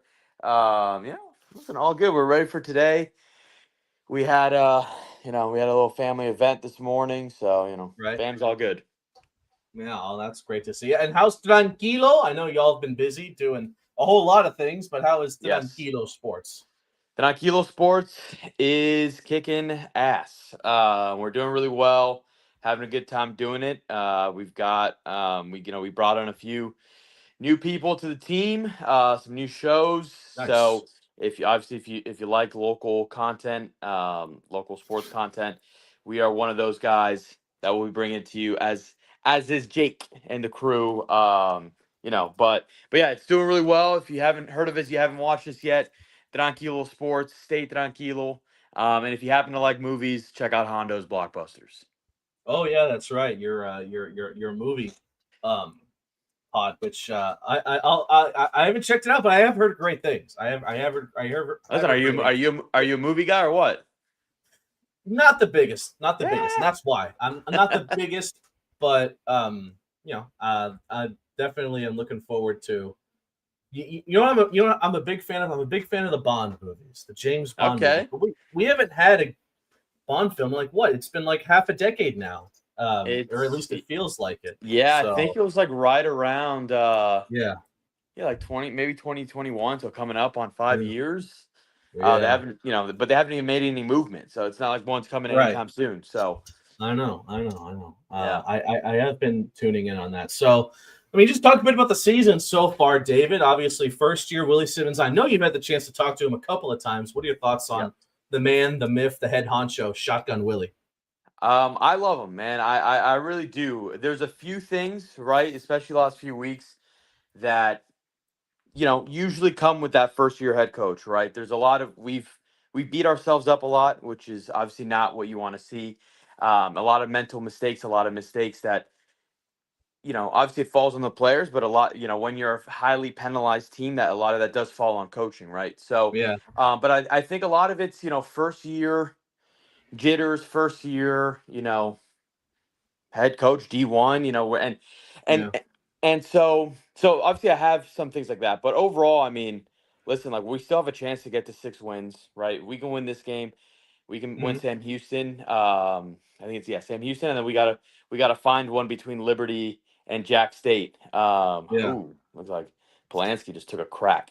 This is gonna be a roughing the passer let's on go. Middle Tennessee. I think I'm a few seconds behind you, but yeah, I see the flags now. Yeah. But yeah, man, I'm excited to where, how the season has gone. Obviously, I would have preferred a few more wins up to this point because I really believe that this team, in terms of talent wise, is one of the best in the conference. I really do believe that this team, even the games that we've lost, whether it was Missouri State, Delaware, Kennesaw State, not a single one of those teams, to be honest, that I thought, yeah, that team's just way better than us. They just aren't. So a lot of that does fall on coaching. A lot of that falls on that, first time experience of a head coach, and not just him. Just kind of obviously the coaching staff in general. But a lot of times it's beating ourselves up. But again, we've got 4 games. We got to win 3 of them if we want to go dancing. It's got to start with this one. And if he does that in his first year, I mean, listen, we obviously just had a head coach. Come on, that won 4 games in a row for 3 seasons in a row. So, I want to definitely at least get over that hump, but I would love obviously to go bowling. Bowling's the best. Yeah. And, we haven't done it. We haven't done it in a while. Yeah. The only opponent that I feel like, definitely we were outclassed by was UConn. I mean, UConn has proven 100%. They can hang with the ACC power conference team. So it's like, all right, I got you there. Yeah. So great pass from Pizanski there. Gets a bunch of that yardage back that they lost from the prior play. So it's going to be 3rd down here coming up. So I can't wait to watch it. I don't know why I'm so delayed. You got a little. There you go. I'm watching directly from the ESPN site, like on my laptop. Maybe that's playing. I'm watching it through Hulu TV. I got you. Yeah. But no, good. Keep spoiling it as long as it's good. Sorry. Yeah. Let's go. All righty then. So I did want to ask you. Homecoming is coming up for the FIU Panthers. Just talk about it. Holy crap! This is going to be a touchdown. Ain't no way. Oh, There is a flag. No. Please It's don't be a a flag. flag on the play. Wow, JoJo Stone. Defensive holding. Let's Penalty go. declined. Let's It's defensive go. holding. Let's Touchdown, go. Panthers. Come on. Kaczynski Come throws a on. dime to JoJo That's a Stone. great dude. First off, great pat, but great play by JoJo Stone. Yes. Eyeing that. Sorry for the curse. Eyeing that in the air. Oh my God. Let's go, man. Let's go. Holy Huge. moly. What a Huge, great huge, play. huge. You're already doing better than Solana as a guest because we didn't score when Solana was on the show in the first quarter. And now we got back-to-back tutties here. Oh, there's a flag here on the extra point before they kicked it, so might have to move him back a little. That was a great play there by Joe Paczynski. Holy moly. Since we have a break in the action, David, I did want to ask you, homecomings coming up. Give us some of your favorite homecoming memories at FIU.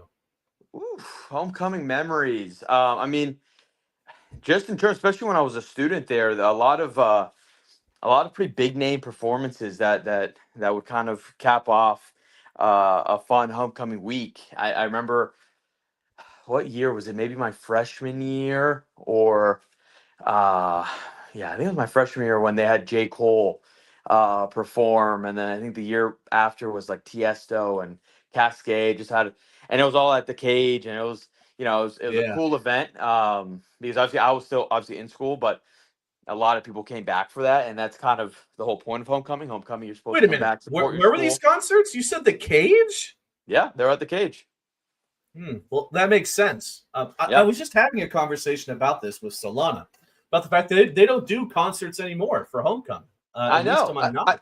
They used to also do comedy shows. The comedians. They had comedians. Really? Actually, when my dad was there, they had a bunch of big names. Actually, the day or a couple. No, when was it? It was. I know my dad, when he was alumni director.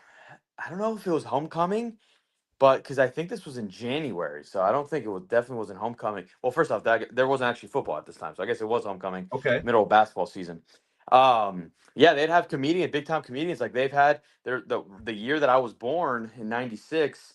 A couple days, I guess, a few days, or maybe the week of that I was born. Adam Sandler performed at homecoming at FIU. No way. Yeah, fun fact. Adam Sandler performed there. But yeah, I didn't realize they were not doing that anymore. Because even when I was there, like I mentioned, obviously had those performances, but they had other they had comedic shows. Mm-hmm. They had comedians on campus. That one, I remember I forgot who it was, but they did it at the basketball arena. That one I do remember. But yeah.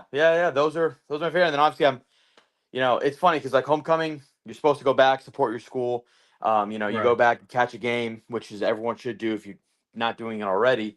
But since I do it already, they've almost all blended together for me. But I basically I live on campus in the fall, so right. But no, it's an awesome time. I know the Alumni Association is doing an awesome tailgate for it, so definitely go check it out and go support. What's interesting is that I brought up that I think it was my senior year. We had our final concert, which had T-Pain and Sway Lee, which was fun. It wasn't at the Cage. It was the parking lot. Which parking lot? The parking lot, I think it's Sask. They cleared it out and they put it there. T-Pain also performed when I was a student as well. I don't know what year it was, but I also got the T-Pain experience. It was not at the Cage, but okay. All right. Okay, cool. We'll talk a bit about you sort of alluded to it. Bowl game possible, but a lot of things need to go right. Yeah. At what point do you consider this season a success? If we match our win total from last year, but of course you have the FAU win, the seasoning in the pot. 5 wins, better than you've done the last few years with that FAU. And again, seasoning, wow, beautiful. Yes, of course. Or listen, is it 6 wins or bust?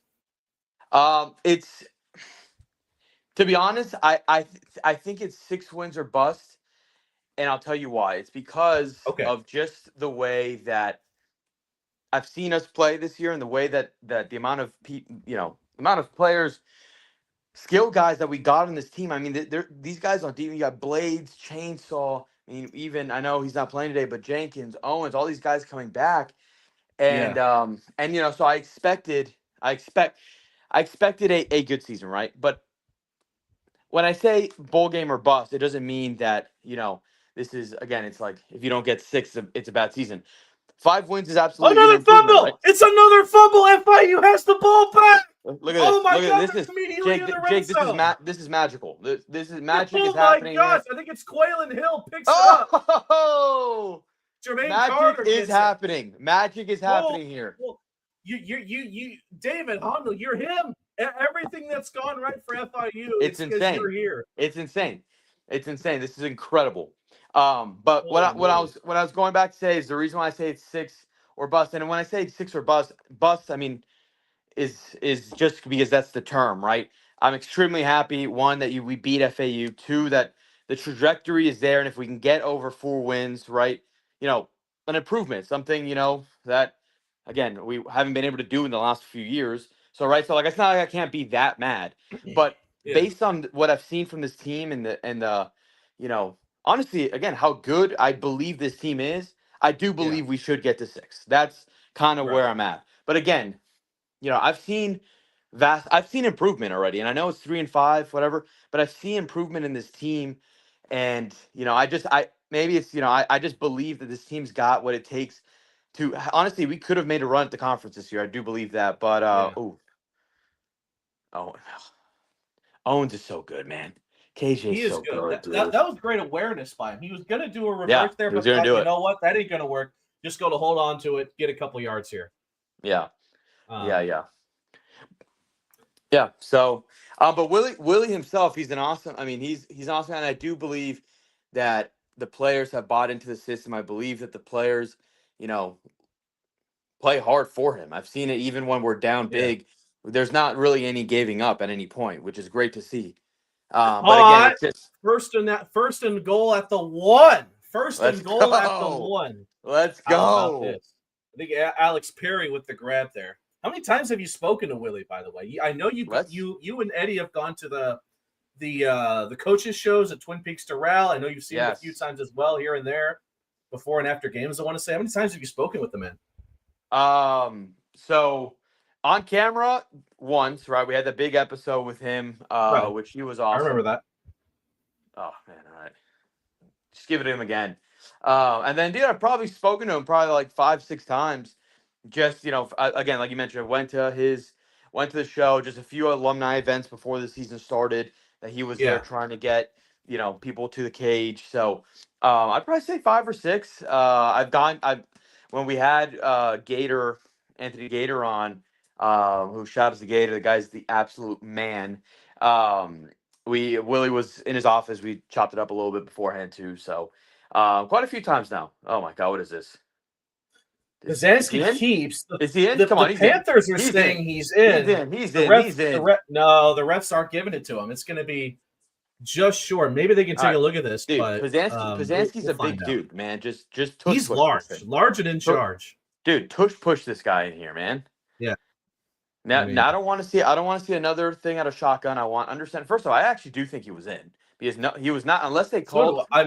Momentum, like when they blow the whistle early or something. But I don't think he was ever down. Right.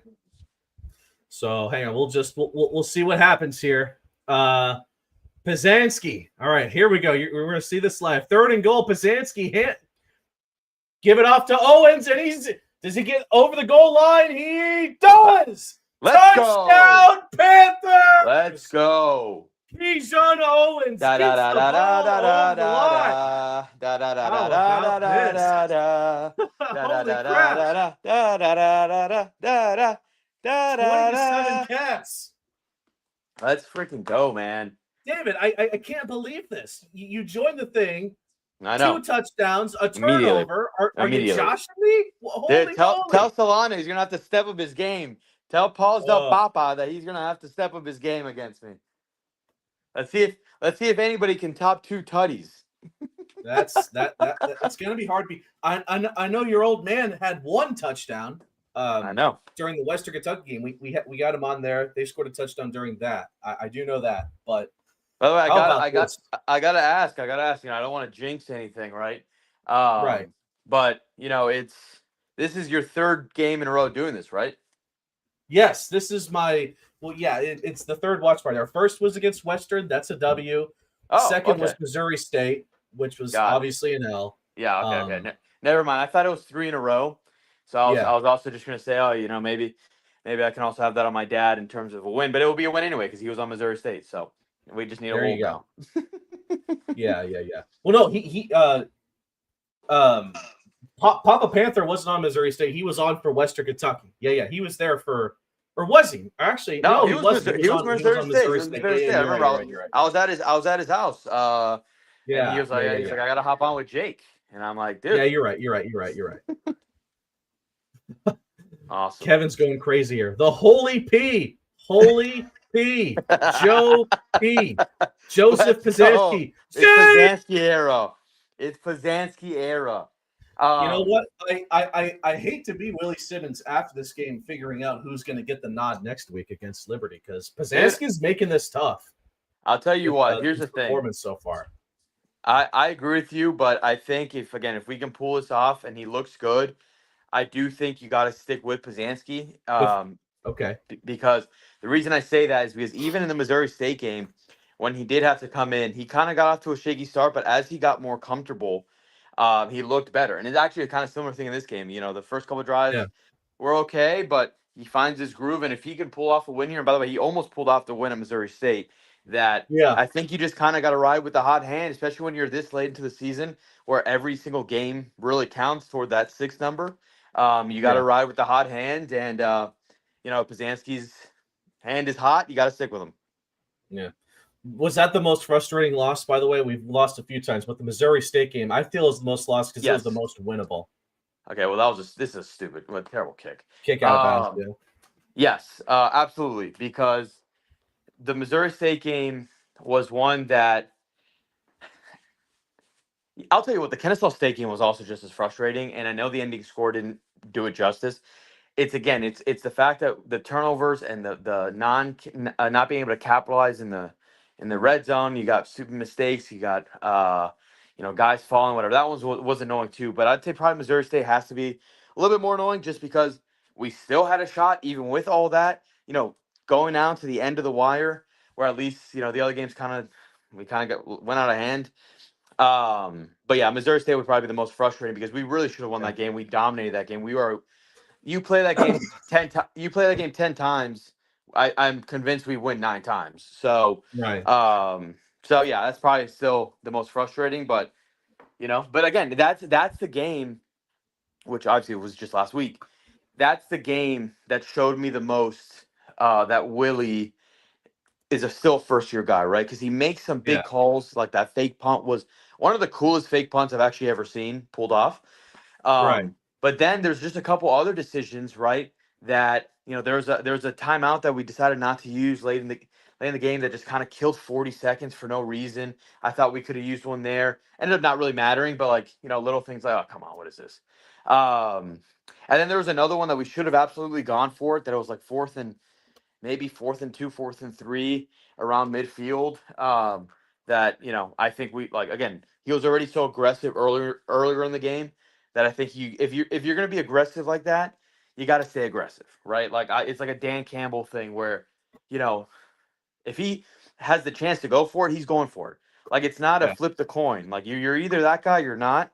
And but I think that again comes with time and comes with experience. And what is this? Did we just get a face mask or something? It is that's exactly what it was on the tackle. So Middle Tennessee is going to get. So they're already nearing the red zone. They're at the 30. Jesus, so fast drive. Hopefully the defense can adjust as they had done these past few drives, forcing a couple fumbles. So yeah, see what they do here. Dare I ask this, David? What was the better win, FAU or Western Kentucky? Oh my God! I don't know why I thought that was another fumble. No, it's easy. The answer is easy for me, but I'll give you 2 things. One, my favorite win of the season. It's not even close. It's FAU. There's no debate there. That humbling them, beating honestly the crap out of them. It wasn't even close. Yeah, they made it. They just had to make it a little game at the end of it. We owned them through and through. Incredible. That's the best game for sure. The best game we played all year is Western Kentucky. That's the best game I think I've seen FIU play in easily 3 to 4 years. Right. If not, maybe even more. Like, sure, that might have been the best. Oh, come on. Oh, get out of here that Oh, he actually completed that. he did Um, catch this, but Vadiato is hurt from Middle oh, Tennessee. He is really? on the ground.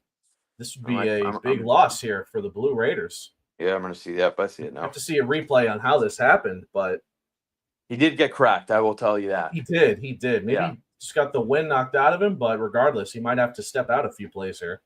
Yeah. Yeah. Recover. That's obviously don't refer injuries. So I hope he's okay. So. Yeah. But yeah, so in terms of Western, that's probably the best game that we've played since the Miami game, straight up. Like in terms of like going on the road to a place that we haven't won in 6+ years against the number one team in the conference, double-digit point favorites, and not only win, absolute belt to ass. Like that was the most dominant performance that we've had in forever. So that's the best game for sure. My favorite game still FAU though, beating FAU. Nothing will ever never like top that in a season, except if we, won the conference championship or something. So, always good to beat the rival and the little brothers up north. Amen. Amen. Amen to that last part, definitely. So, are you going to be at the Roar Lounge, I believe they call it, for next week? You're going to be there. I know that alumni. That's where everything is. Yes, I will be at the Roar Lounge. Definitely planning on passing by. Yeah, definitely gonna pass it out. Check it out, alumni. The FI Alumni Association. They truly do a lot of amazing stuff. So, anytime I get to support them, I will. So, if you want to find me, I will most likely be there. But this time, Middle Tennessee is going to hold on to it. Ooh. That's a massive hold, by the way. Massive hold. Oh, oh my God. Oh. 2-minute timeout we've approached, by the way. They might need to take a look at this. I don't know.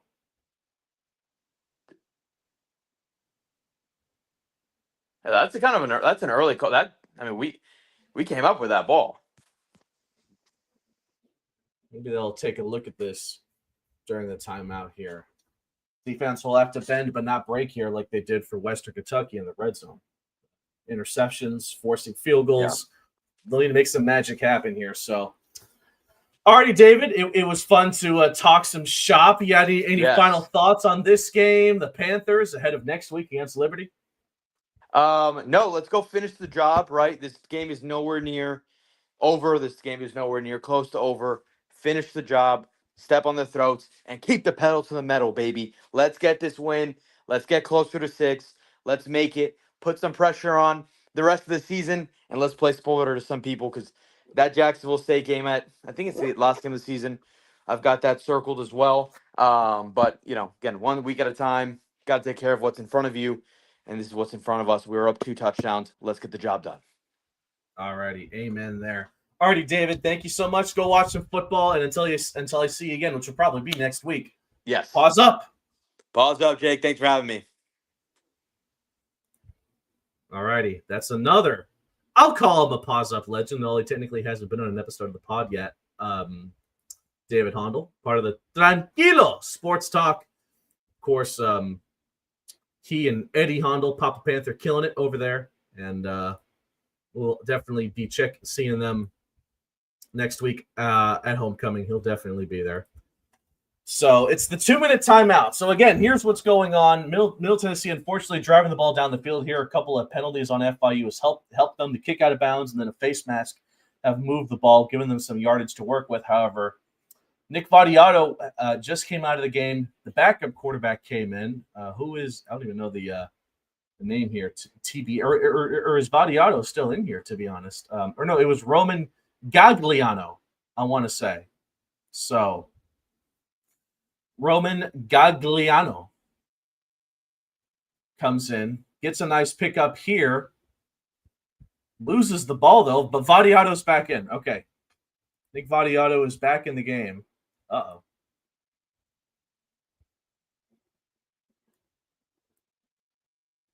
All right. Let's see what happens here. Getting a little worried here, but if this FIU offense bends but does not break like they did in the red zone multiple times against Western Kentucky, see if they go here. All right, 1st and 10 for the Blue Raiders at their own 12-yard line. 2 minutes to go. Going to be a spin move made by the back and not going to get by the second wave of defenders. It's going to be 2nd down here. The clock is rolling. Someone just used their timeout. I'm not sure who. Someone had to. Is that what? Yeah, it's 2nd and 6. FIU. Okay, so maybe FIU's perspective, they want to stop the clock here, either force a field goal and get the ball back with some time to go here. Maybe get something before halftime. So it's a good move, I think. Hopefully it pays off.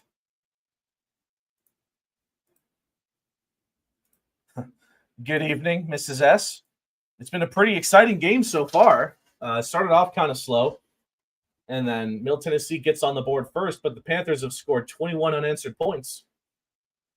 But the Blue Raiders are threatening here, so we'll see what the Panthers do on defense here as they are knocking on the door. It's 2nd and 6. By the way, those 2 penalties, the kick out of bounds and the face mask, were actually the first 2 penalties of the game. No, wait a second. No, they weren't. There was also a false start earlier. That graphic ESPN put up that FIU committed 2 penalties. That is not true. Handoff slides to about the 4 to 5 yard line. Going to be short, and I think FIU is going to use their final timeout here. So there's 1:44 to go as we approach a 3rd down. This is going to be a big play here. If you stop him here, it's 4th down. And, I mean, how aggressive is Middle Tennessee going to be? I mean, they're 1-7. How much do they really have to lose? I'd say, I mean, they're 4 yards away from a touchdown. They'd probably go for it here. Because, look, what does Middle Tennessee really have left to play for? I know they want to get a win. Yeah. That is true too. FIU will get the ball to start the second half. So if you can hold Middle Tennessee, I don't know, maybe you can make them lose yards here, force a field goal, or just stop them from scoring at all. That would be quite nice, but it's looking a little rough here. All right, 3rd and 4.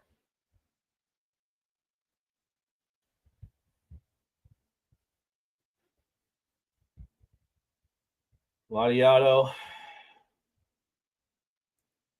goes back, throwing to his right. It's going to be caught for the Middle Tennessee touchdown. That was far too easy there. Unfortunate. Defense. I mean, I hate to say it, but the 2 biggest negatives were the kick out of bounds to start, putting them in great field position at the start of that drive, and then the face mask. I mean, you do take out Vadiato for a play, but he comes back in. So unfortunate showing out there by the defense here. Now, there is how much time? 1:39 to go. FIU will get the ball back. Maybe they can get something going on offense, score some points before the end of the half, and then you're going to have the ball to start the second half. The extra point, oh my God, it barely squeezes in there. Unfortunate.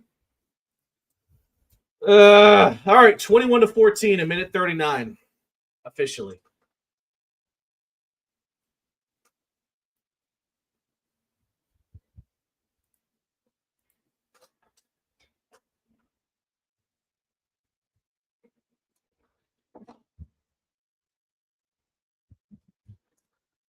Again, thank you all so much for watching the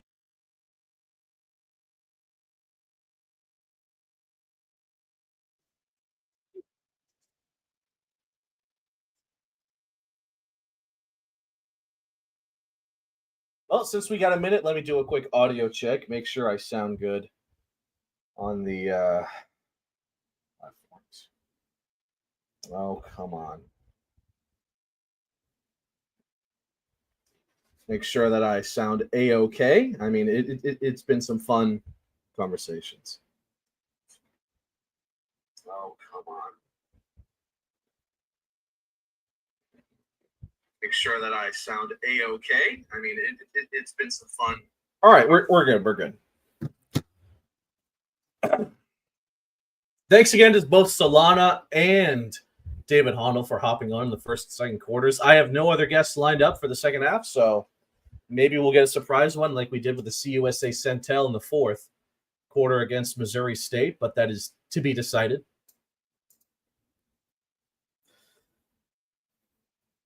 Okay.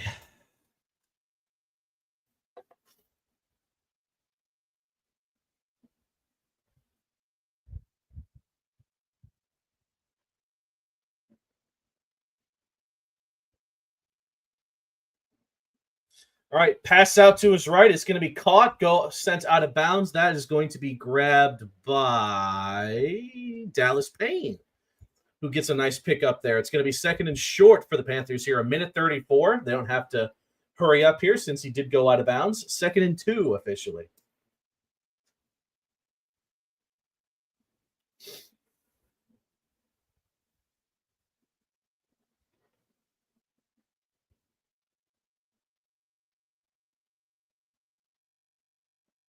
Byzanski. Oh, he's going to be wrapped up for a sack here. A flag was down, but I don't know if this is a hold or whatnot. Let's see what the flag is here. I don't know. The hands to the face? What?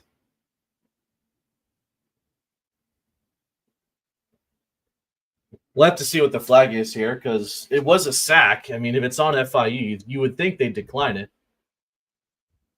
There's a discussion here.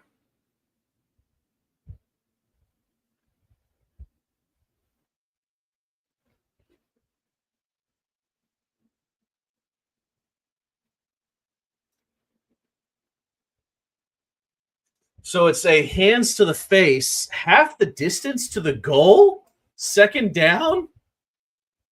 Wait, they were at the 30-yard line. 30-yard line, and you're saying half the distance? Excuse me? So what? All right, so they're saying it's 2nd and 2. It's still 2nd and 2. Okay, so it's 2nd and 2. You're basically taking off the set. Never mind. It's 2nd and 17, of course. Ain't no way. Well, yeah, the announcers are saying it's been an even game as far as oh, okay. Never mind. They've changed their mind. They've declined the penalty, which honestly makes more sense. So it's 3rd and pretty long here.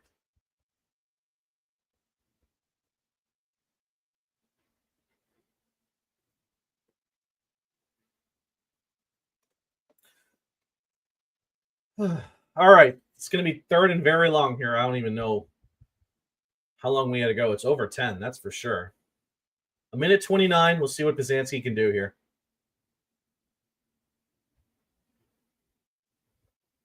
3rd and 14. Byzanski throw into the middle of the field, and that ball was tipped at the line of scrimmage. 4th down. FIU will have to punt. And Middle Tennessee will have 1:24 seconds and 2 timeouts to potentially score some more points before the end of the first half here. It already sucked to give up that touchdown on their previous drive. Now they're going to have a chance to maybe get some more points here. How do you watch? It's on ESPN Plus.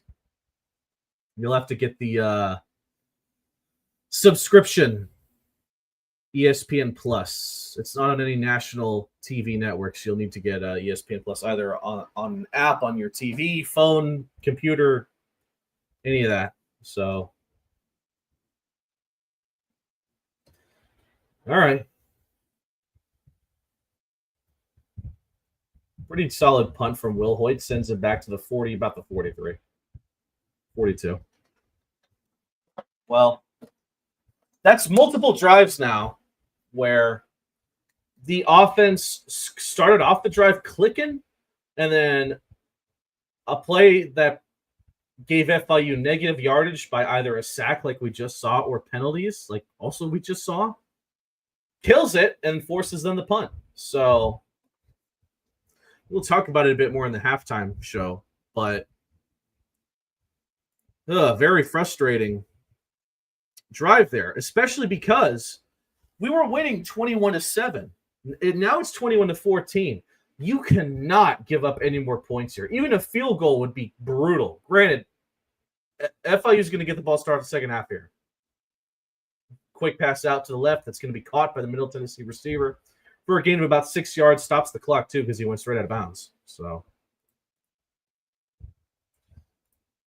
yeah, mixed feelings. I agree. If it was still 21-7, I'd be like, hell yeah. But the fact that it's 21-14 and they're going to have a good shot here to get more points, whether it's a field goal or even another touchdown, pretty frustrating end to this first half, I'm not going to lie. Maybe it's because David Hondel got off the StreamYard a bit too fast because FIU was cooking when he was on here. All right. Vadiato throwing towards the middle, and it's going to be caught. They can't bring him down. He's down to the 30-yard line. Oh, my gosh. FIU's defense, their secondary is allowing a lot more shots as the game has gone on. They're going to need to fix that, hopefully adjust at halftime. But, my gosh, Vadiato is warming up here. Another pass out to the side, but that's going to be incomplete. Maybe a bit of some problems there with the route itself. He had to dive back just to try to grab that ball, which he didn't at all. So, yeah. Definitely some mixed feelings. Look, if you can get out of here 21-14, then okay. If you get out here 21-17, that sucks. And God forbid they tie this game up because, Jesus, that would be a horrific way to end this first half for FIU. Again, this is a game where FIU should be absolutely taking out the Blue Rays. It doesn't even matter. He's going to be brought down there, though. They'll have to burn a timeout there.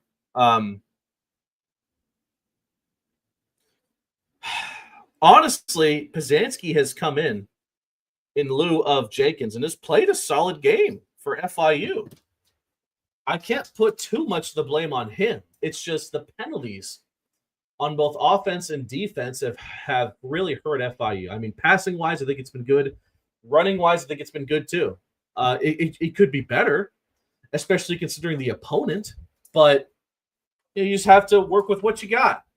I mean, 21 points in the first half for FIU is not bad at all. I can't even, off the top of my head, tell you how many times they've scored 21 points in the first half this season. Maybe, Kevin, if you're watching this, fill me in on how many times they've done that. As a matter of fact, I'm going to text him right here.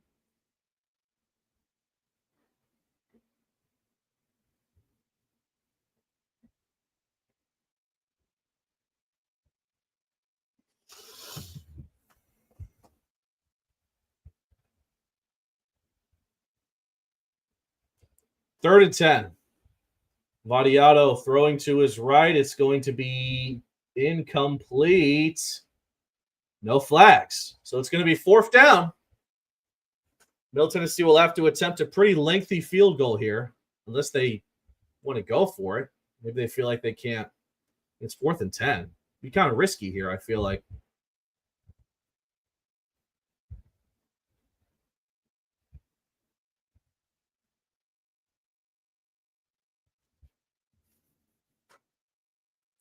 This is like approaching their logo. This is a lengthy kick.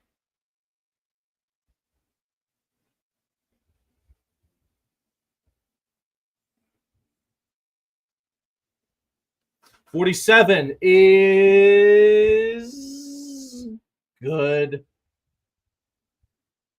So it's 21-17, likely, at the end of the first half. Yeah, Kevin told me. The only other time they've scored 21 points in the first half of a game this season was the first game of the season against Bethune-Cookman. So, I mean, offensively, I don't have much to say. They've been good. They've been pretty good. It's just the fact that that Middle Tennessee has scored 17 points is quite frustrating. The defense started off really strong. They've gotten a couple of turnovers. I think FIU I believe they're 14. They've gotten 14 points off of turnovers so far, which is great to see. Yeah, FIU has given up 14, or they have scored 14 points off of those turnovers. So we're fine there. It's just frustrating that this game is as close as this. I feel like from what I've seen so far, FIU could be up by a lot more than 4 flipping points. I mean, maybe they'll get the ball to start the second half here. I don't know.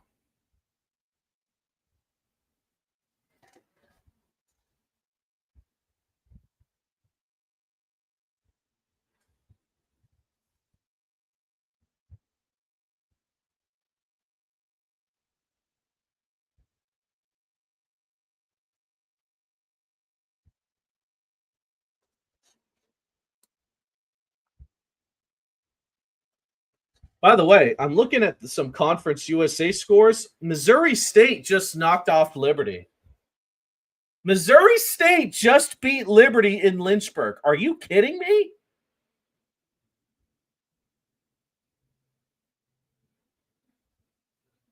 What the hell happened?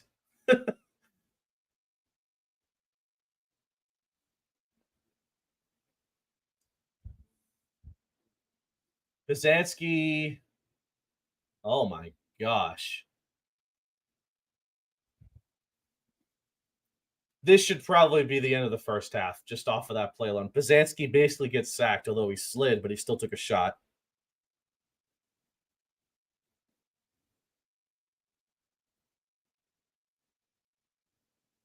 Can't believe this. Yeah, this is the end of the first half. Okay, so FIU will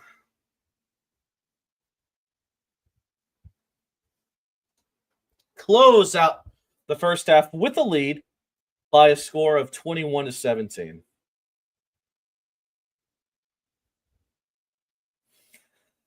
Let me post that on the socials, take a break, and we'll get to the Paws Up halftime report here.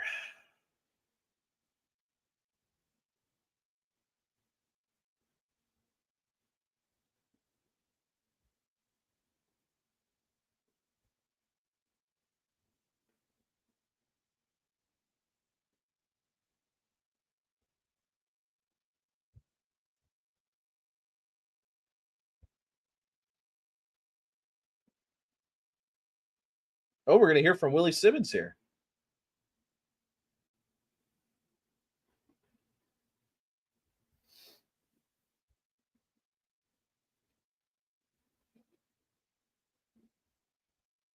Oh, mic's not working.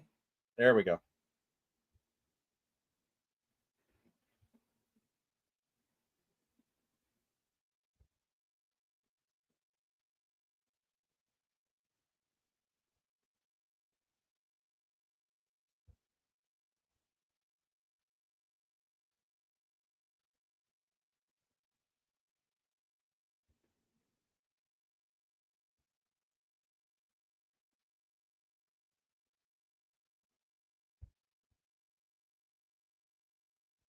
All right. Basically, the takeaway, they just got to execute. Get the little things right there in the second half, and FIU can add on to their lead and get out of Murfreesboro with a W, which you know he wants as a former Blue Raider coach.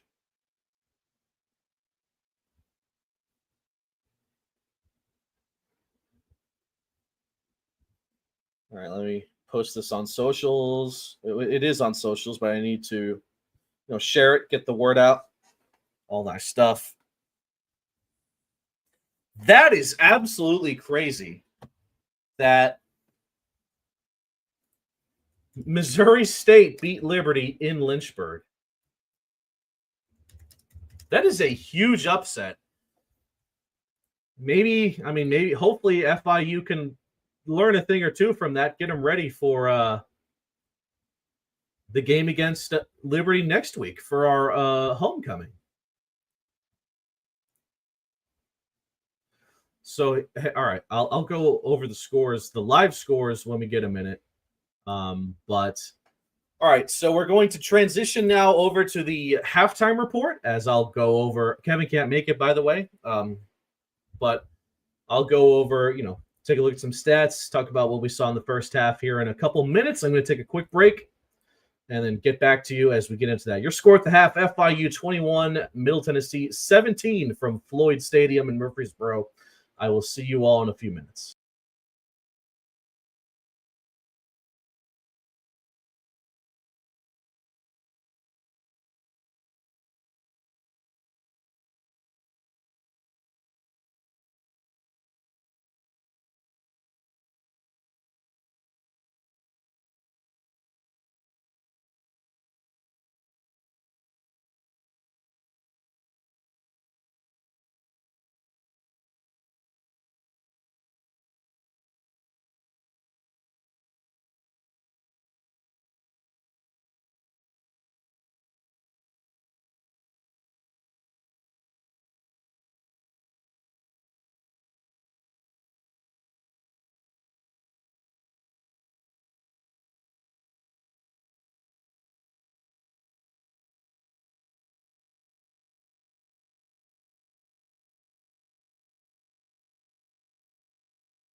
All righty, everybody. Welcome to the Paws Up Halftime Report.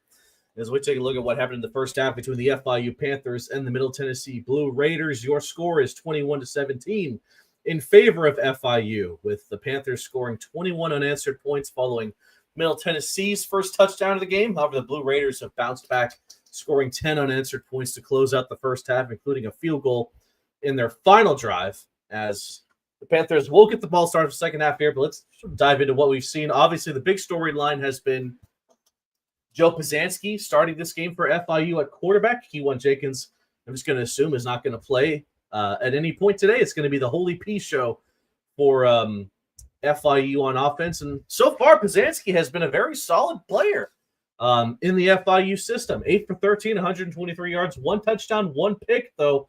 That's one of those funny picks that bounced off the receiver's hands, did quite a bit of bouncing, ended up in the hands of a Blue Raider. I'm not going to harp too much on that interception, but I will give him credit for that absolutely beautiful touchdown that was caught, I believe, by JoJo Stone. That was a great play all around. Great play by Stone to haul it in, but an equally great throw by Pizanski to get it there. And then the other touchdowns, I believe, were scored by FIU's running backs, being Joe Pizanski on the rush himself, and then Keyshawn Owens, who has had a pretty – I mean, he has a touchdown. But the rushing attack for FIU has been pretty quiet, 34 yards. So not for a lack of effort. They have 19 carries. They've just been kind of met up at the line of scrimmage every now and then. But when you have a guy like Pizanski, and now Willie Simmons talked about this, that Pizanski provides more to this FIU offense from a passing perspective than Keewan Jenkins. His words, not mine. So what does that translate to? 123 receiving yards for FIU, passing yards, I should say.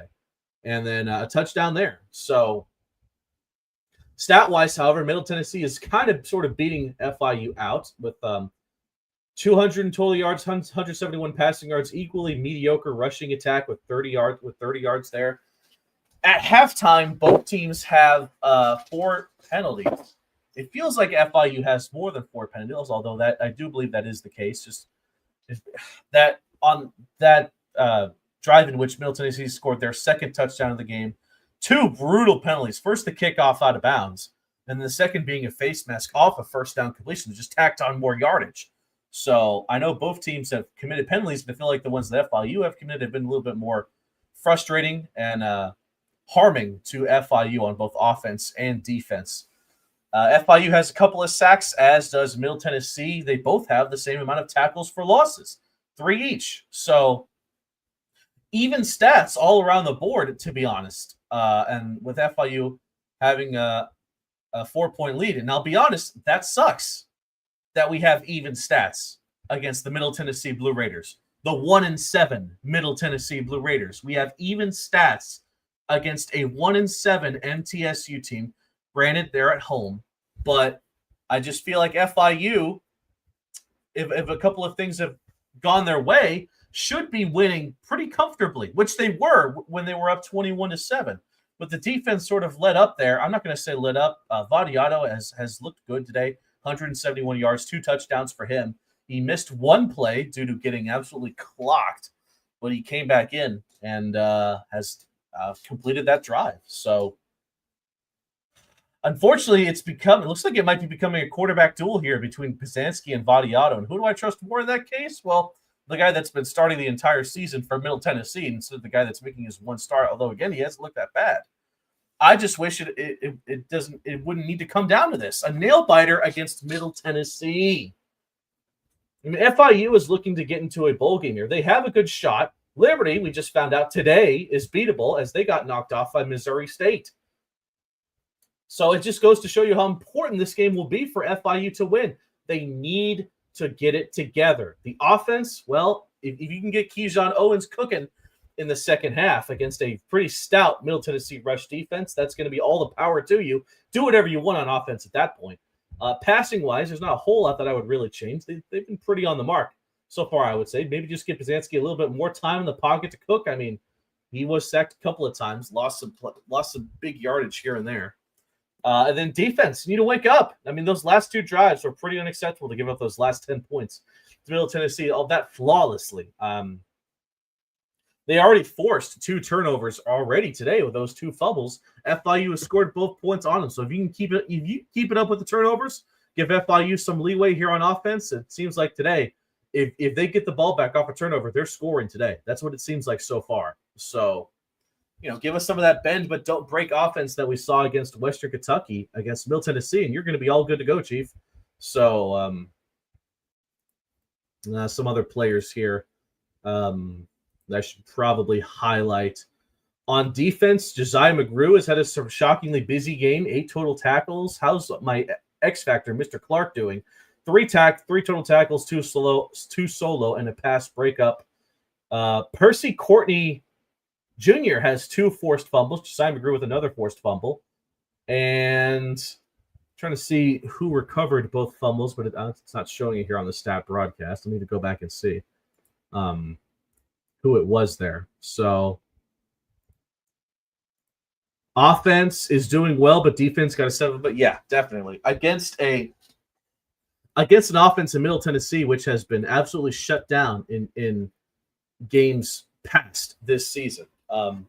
We're not taking on the cream of the crop offense in Conference USA, even if admittedly I do like Vadiato as a quarterback. I think he's good. This is just having a bad season.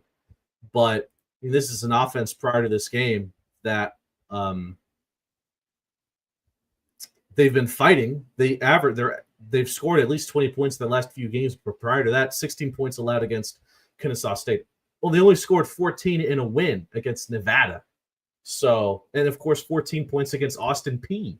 So this is an offense that can be stopped, and I think should be stopped by this FIU defense, which I will consider the better team in this matchup. But they got to play like that, and so far they did play like that to open up this game with the fumbles. But recently, these last couple of drives, 10 points allowed. That's a big no-no. They gotta fix that up.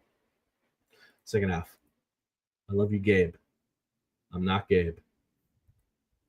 Okay, then. Great comment. See if there's anything else to really go for here.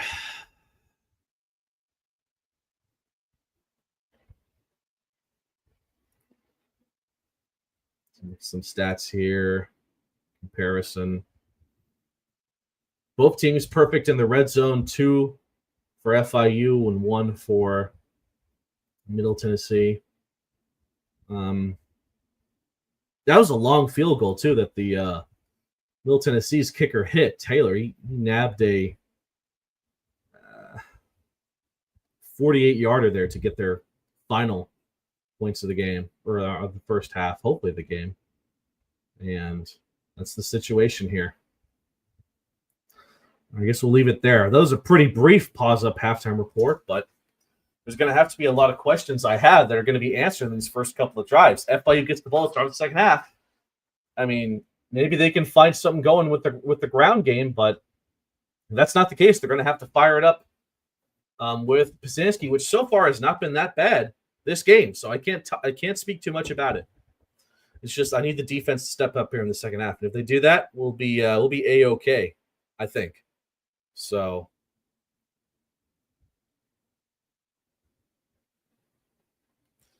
take a look at some of the other Conference USA scores, because obviously the big one was seeing that. What the hell? Yeah, Missouri State beat Liberty 21-7. I can't believe it. That gets me excited for next week. You have no idea. Delaware is beating Louisiana Tech at halftime 9-7. What a great game that must be. Jacksonville State and UTEP is also at the half. The Miners giving them all they can handle, but the Gamecocks are winning 20-13. There's 12 minutes to go in the second quarter between Kennesaw State and New Mexico State. The Owls are up 17-0. So the Aggies, Isaiah from the bus stop, and then the Oregon State Sam Houston game doesn't start until 10 o'clock. So, alrighty then. We will go ahead, take one more break here, get you ready for some second half football here. Again, your score is FIU 21, Middle Tennessee 17. I'm going to take another quick break here, get back, and we'll watch some FIU football here in the second half. Until next time, I'll see you in a couple minutes.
Are we good? Yeah, we're good. All righty, everybody.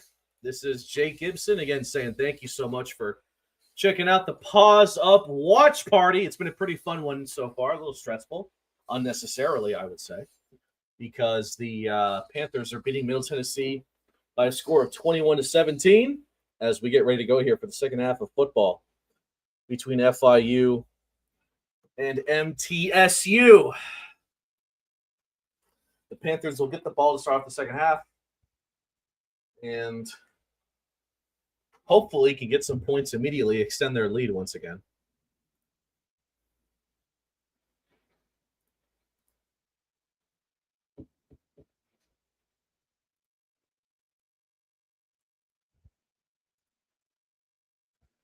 As we're just sitting here, the ambient, I will say.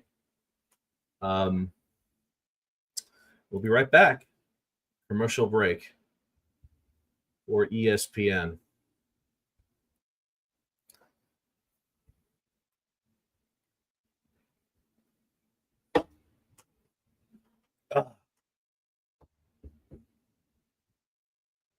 Oh, I should probably unmute this.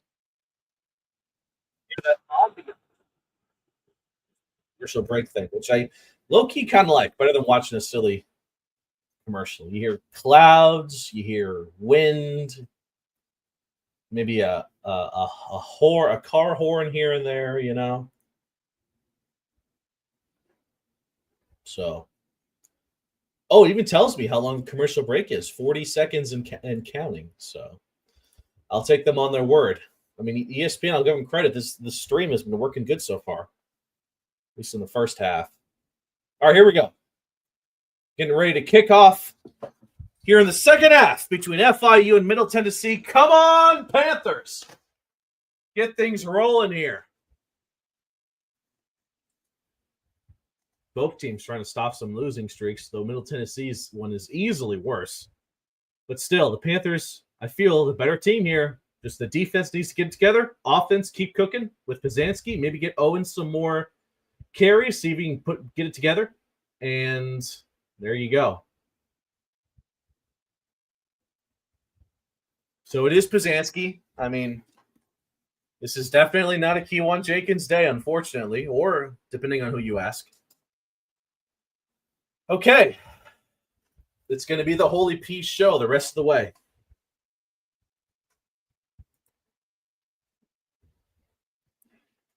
Just show the game. As much as I would absolutely love to do that, I'd get hit by a copyright thingamajig from ESPN and Disney as soon as this first snap is snapped, which it is right now. So, no.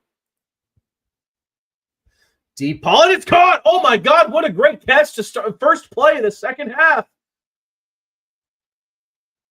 But clock has stopped. There's not a flag, is there?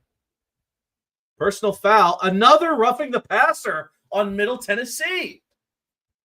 That's added yardage at the end of the catch. How about it?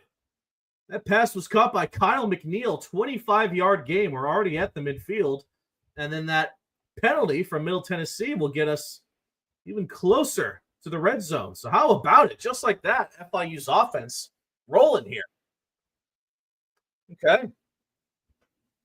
Do not care what this reporter has to say, TBH, about Derek Mason. I don't think anybody at Murfreesboro is really a big fan of Derek Mason right now. All right, 1st and 10. Owens gets a couple yards there. What site are you using for play-by-play? It is called statbroadcast.com. So, or stats.statbroadcast.com. Just search it up.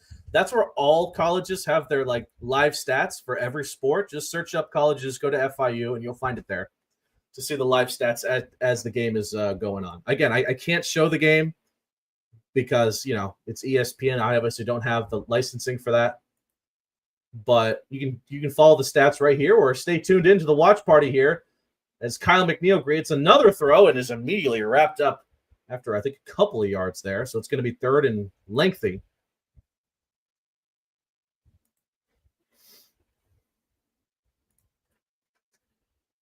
You're going to hurry up here, too. Okay.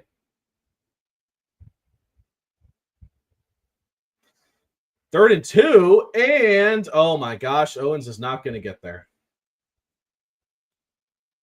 So wait a second. It's going to be 4th and 2. Oh dear. We'll see what FIU does here. I think they're going to go for it. I think the analytics would tell you to go for it on a 4th and 2 in the Middle Tennessee side of the field here. Obviously, you cannot trust Noah Grant with a kick this deep, unfortunately. As much as I would like to, Noah Grant these last few games has been unstable, to say the least. So it'll be up to Pazanski to get this first down here on 4th and 2.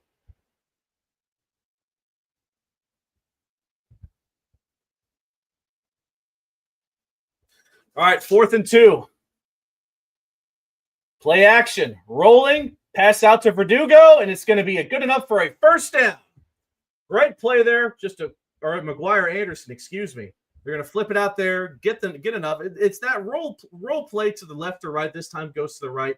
And that is just a tough play to stop. I tell you what, not just here, but anywhere. So nice job there. This drive continues. It was a great play. 1st and 10 for the Panthers. We're gonna hit 12 minutes here in the third quarter soon. This has been a good drive for Pazanski that was spearheaded by a 25-yard grab to immediately ship them out to midfield, and then roughing the passer penalty, 15 more onto that. So they're at the 30 and then 20. Nice run here for Owens. Low-key, probably the best run of the game so far. It'll get about 4 or 5. We knew Middle Tennessee had a good rush defense because of what they were able to do last week against Cam Cook, the best running back in Conference USA, one of the best in college football right now, Cam Cook. And they held him to very few, I think double digits, which for Cam Cook, that's not a lot. So that was a 3-yard gain. 2nd and 7 for FIU. They are now in the red zone.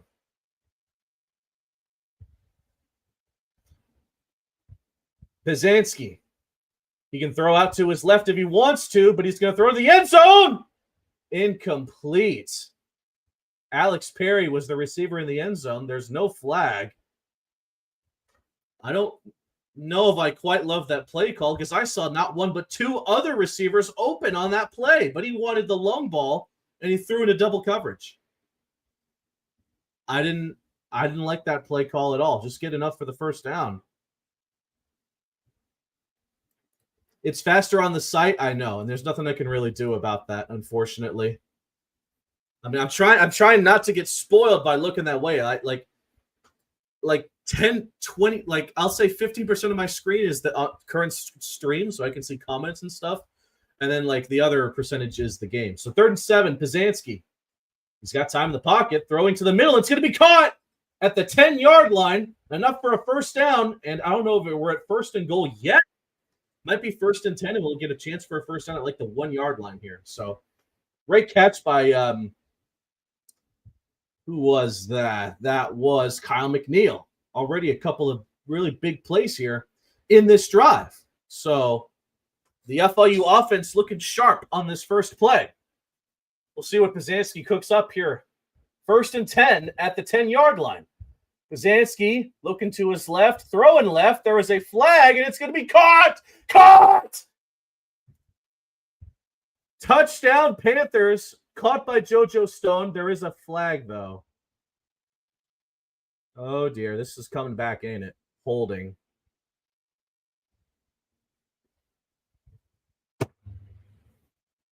Oh, my God. That ref was just dying to throw a holding penalty, wasn't he?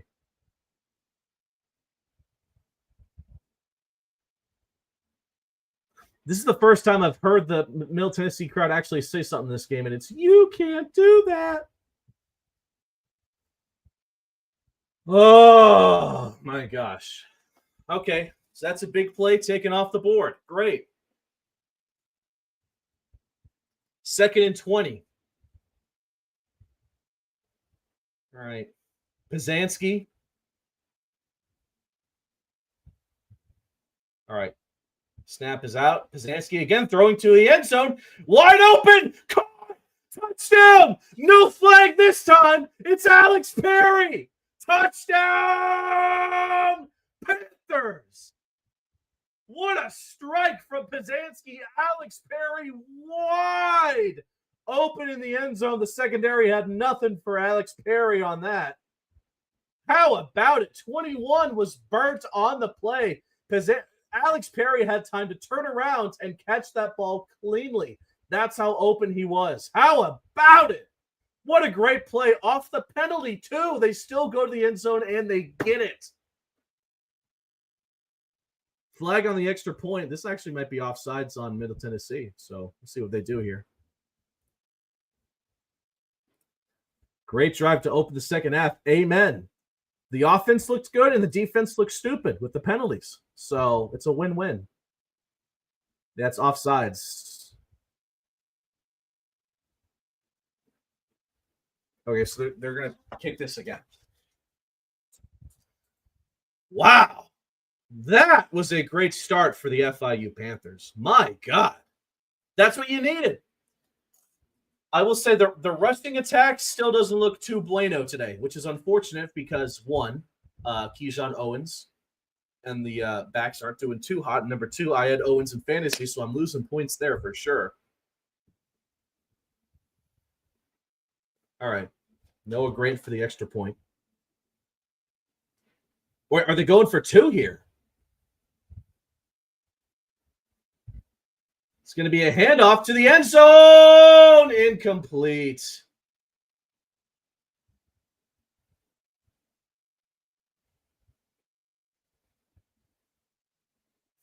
I thought they were going for an extra point because they still had the camera from the end zone like it was an extra point, but they were going for two there. But they couldn't get it. Damn. So instead of 28-17 or 29-17, it's 27-17. So Panthers are up by 10. It's still not a bad spot to be in, but damn.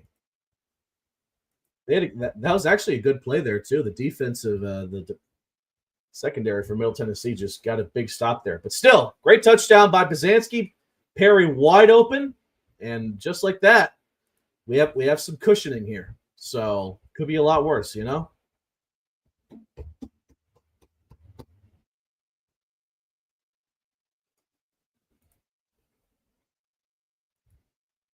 Woo! Joe Pizanski. Listen, I'm a big fan of Kewan Jenkins. You all know this. We've had him on the Paws Up podcast twice now. We've spoken to him multiple times after practices, post-game, media availability, however we can. If we can talk to lights, we'll talk to lights. But Joe Pizanski has played a fine game, and we don't know how banged up Kewan Jenkins really is. I mean, he's suited up, just doesn't have his helmet on. I really don't know where to go from here, looking ahead a little. And I know it's not smart to look ahead because there's still 10 minutes to go in the third quarter. But as important as this game is, our next one against Liberty on homecoming at Pitbull Stadium is also going to be important. And now we know Liberty is beatable because Missouri State just did it in Lynchburg. So, boy, I don't know. I really don't know where we should go from here quarterback-wise moving forward because Pizanski, at least so far this game, has looked damn good. Like, damn good. So, I don't know. I really don't know where to go from here with that. We'll have to figure that out when we have to figure it out. But for now, we have a game to win. FIU does. So, okay.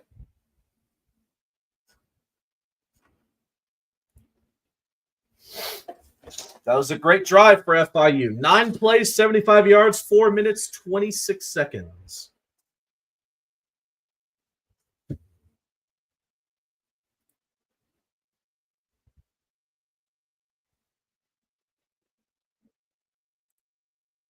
All right, Grant kicks it off. Going to be returned at about the 8-yard line, and they're going to be wrapped up at about the 22, 23. Okay, good. No flag, right? Yeah, no flag. All right, 10:28 to go in the third quarter. FIU is up by 10. Nick Vadiato is in. Oh, and we have a tarps off situation here brewing in Murfreesboro. Just a bunch of dudes taking their shirts off in an empty part of the stadium. There's already 1, 2, 3, 4, 5, 6, 7, 8, 9, 10, 11, 12, 13 or 14 already. That just started. The tarp's off there at Middle Tennessee. We saw it at Pitbull Stadium on Vice Night. Handoff on first down. Pretty good pickup. Oh, they're going to – that's an unfortunate ruling by the official there. I feel like we might have a couple players hurt here. One for FIU, one for Middle Tennessee. Brian Blades is down. Oh, boy. Brian Blades is grabbing the right shoulder.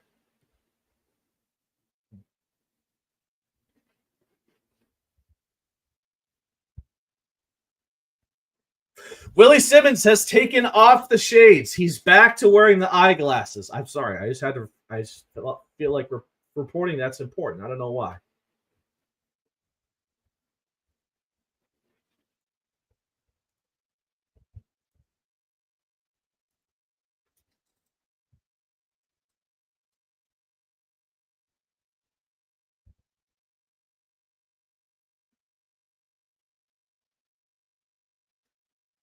Kevin just texted me, go to my Twitter right now.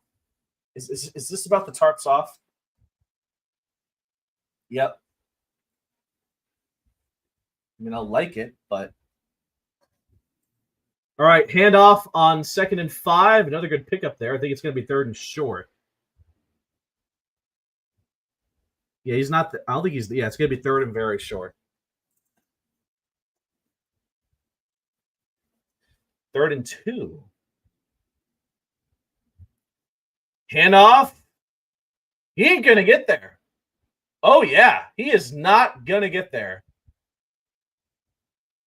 It's going to be 4th and 1 at the most. So what do you do if you're Middle Tennessee? You risk it or you just punt it away? I think they're going to go for it, even though this is kind of risky.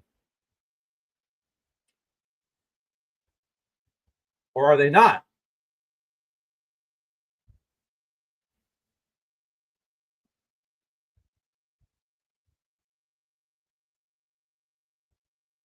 They're going for it. 4th and 1. This could be like a game-changing play if the FIU can stop him here. Vadiato, handoff, and he's going to get there. Oh, boy. It's just there's not a whole lot you can really do on defense to stop a 4th and 1, man. Damn it.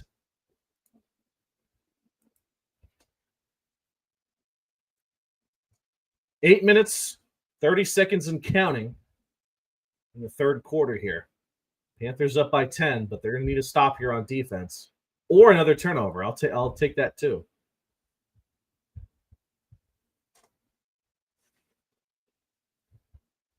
All right. Vadiato going to throw out to the left, and he's going to be met for a couple of yards past the line of scrimmage. But good tracking there from the FIU defense, limiting the damage. 2nd down. Clock continues to tick. There's obviously a lot of time in the game still. I just, we really need this win here. We'll say that. 2nd and 9. Vadiato, play action, throwing to his right. It's going to be caught for a 1st down. Oh, my gosh. And they can't bring the tight end down. He gets past midfield. Brutal to give up that much yardage. And what should have just been a 1st down, he gets like 5 more yards past it.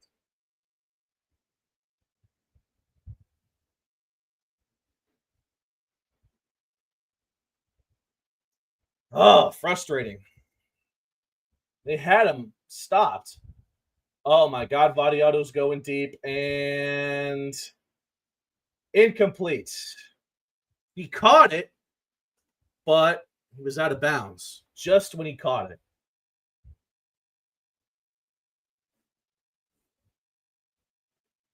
It was a great play. I mean, he got him, just not in bounds. Okay.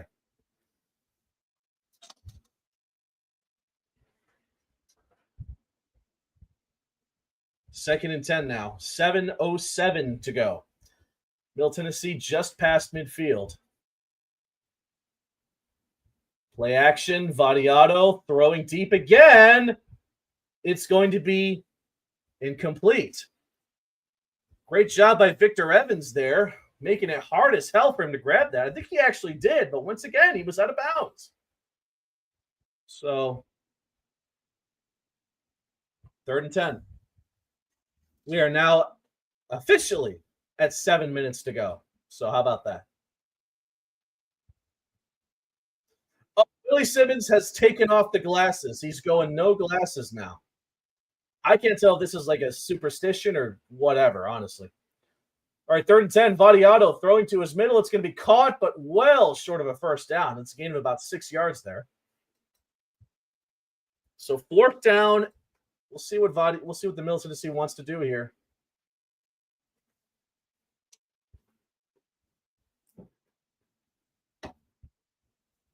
And they're going to punt. So good stop here from the Panthers defense. They get the job done. It took them a little while, which isn't too bad. You do shave off some time up the clock. And oh my God, it's growing. There's at least like 20 dudes there now. Tarps off. I think that's what the trend's called. Someone correct me in the chat. I want to say the first tarps off was at Oklahoma State. And since then, it feels like everyone's trying to replicate that. Whether you're a small college, big college, if there's some empty spaces and the game's, I don't know, either getting away or you just need a spark, maybe, you just get a bunch of dudes, take your shirts off, and just go at it. That happened a couple weeks ago at Pitbull Stadium for Vice Night against Kennesaw State. G-Fed was there. G-Fed took part of it. I think Bordeaux took part in it too. And, it's a fun trend, I guess. Certainly not harming anybody. So, all right. FIU is going to get the ball back here. Kind of pinned back, but we'll see what they can do here.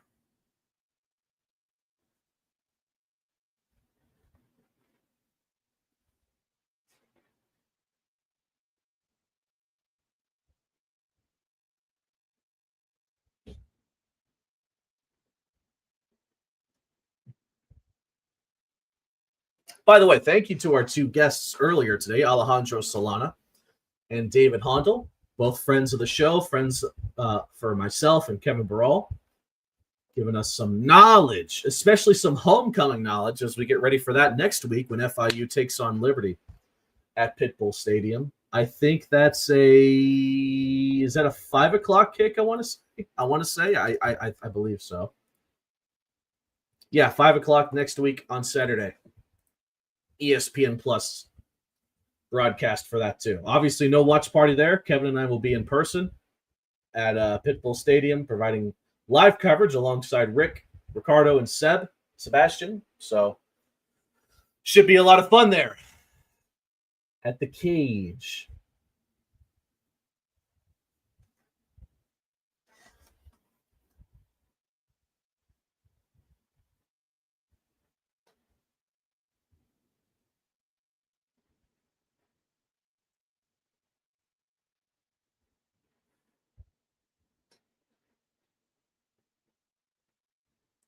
Here we go. Murphy. That's a water tower. That's got to be the second best water tower in Conference USA. But holy crap! UTEP and Jacksonville State are in a dogfight, 20-20. Delaware's beating Louisiana Tech. I picked Delaware. Kevin didn't, so I'm gonna need the Blue Hens to clutch up here. Missouri State beat Liberty. We saw that. Incomplete for Pizanski. That ain't good. Why is Jacksonville State and UTEP in a dogfight in El Paso at the Sun Bowl? It's 20-20?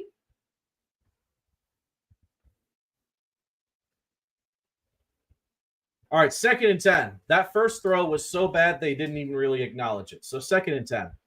But like the announcer said, that was like his first bad throw of the night, and it wasn't picked. All right. Hand up, no, play action. Throwing to his right. Oh my God, I think it was intercepted. 1-on-1, and Missouri State picks it off. That was just a 50-50 ball. The Middle Tennessee defender went all the way with FIU on that play. And that was Eric Nelson was the receiver who had a shot, but oh, Jesus.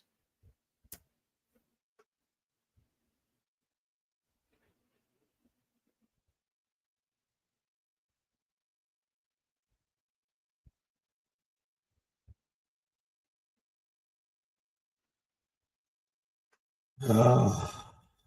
All right, that's the second turnover of the day for FIU.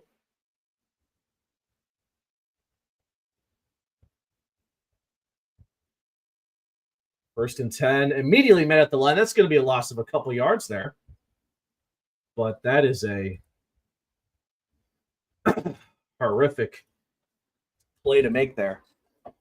I mean, it's what it was. It was a 50-50 ball thrown by Joe Pizanski, and it went in favor of Middle Tennessee there. So was it a good play or a bad play? I'll let you decide. It was 2nd and 10 to provide some context, but just didn't go FIU's way there.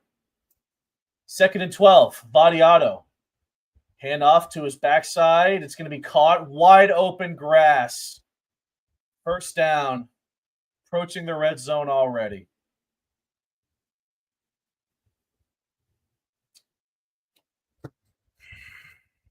Oh, dear.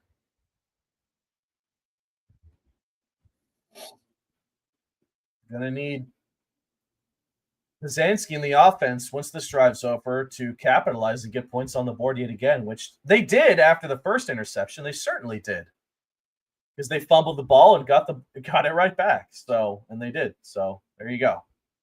1st and 10, approaching the red zone. Vadiato throwing to his left. It's going to be caught. Gain of about 5-6 yards. Yeah. I do like how bold the numbers are on the field here at Murfreesboro.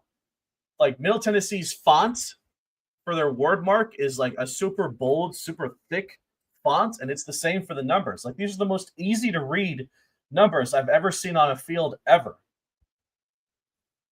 That was a gain of 6, by the way. So 2nd and 4, they are now in the red zone.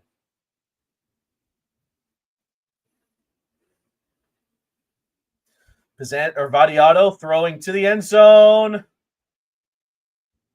Incomplete. Out of bounds. Brian Blades. Okay, so Blades came off the field earlier. He's back in. That's good to see.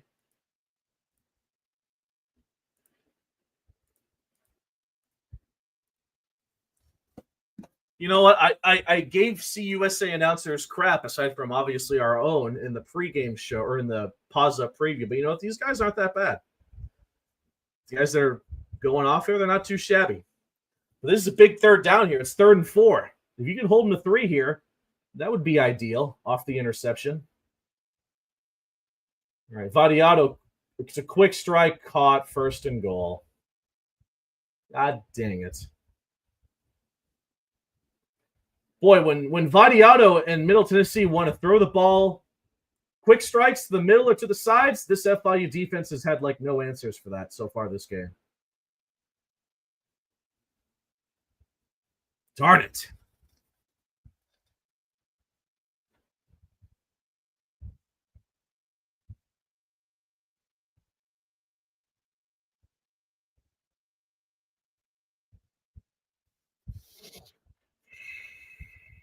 All right, 1st and 10, 5-yard line. Vadiato.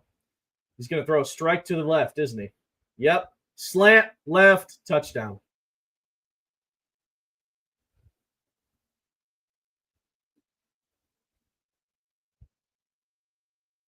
They put him right back in this game. They had a chance to start to get it out. Just like that, Vadiato throws a pick. And we're about to be down by we're about to only have a 4-point lead pending the extra point. Or a 3-point lead.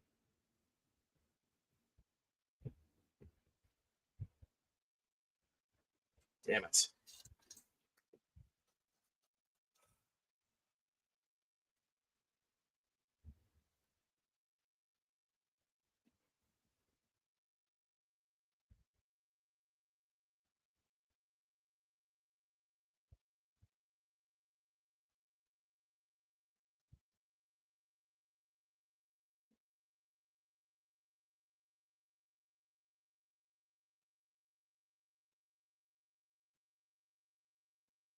And you know what's big too? The fact that we didn't get the 2-point conversion, or that we didn't even go for the extra point. It's a 3-point game instead of a 4-point game.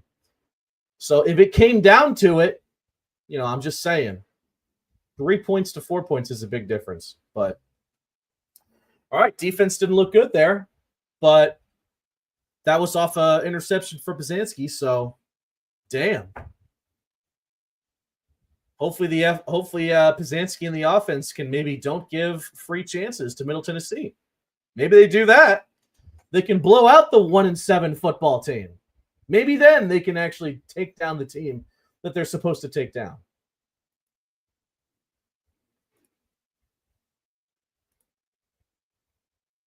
That sucked.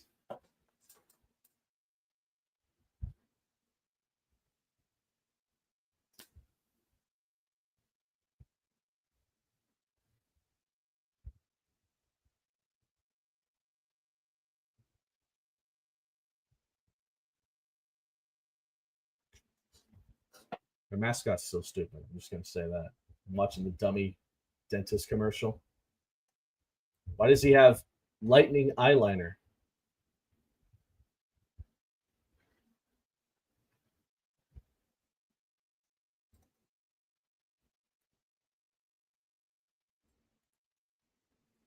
Oh, that's right. They have the Southern Draw in Murfreesboro, I guess.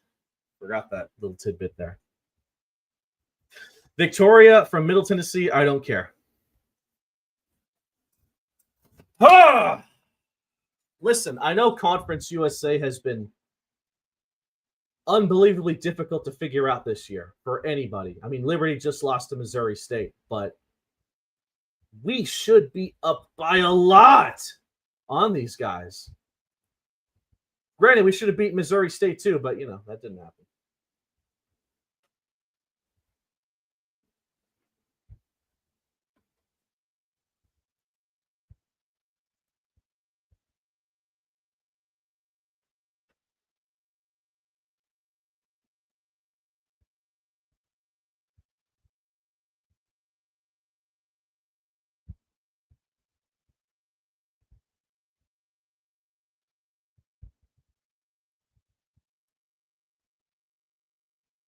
All right. Pizanski and the offense better wake up here. No more turnovers, please. We really need another baller touchdown from Pizanski. And I think it has to be from Pizanski, too, because FIU's rushing attack can do absolutely nothing against Middle Tennessee so far this game, which sucks. But they do have a good rush defense, as we found out last week.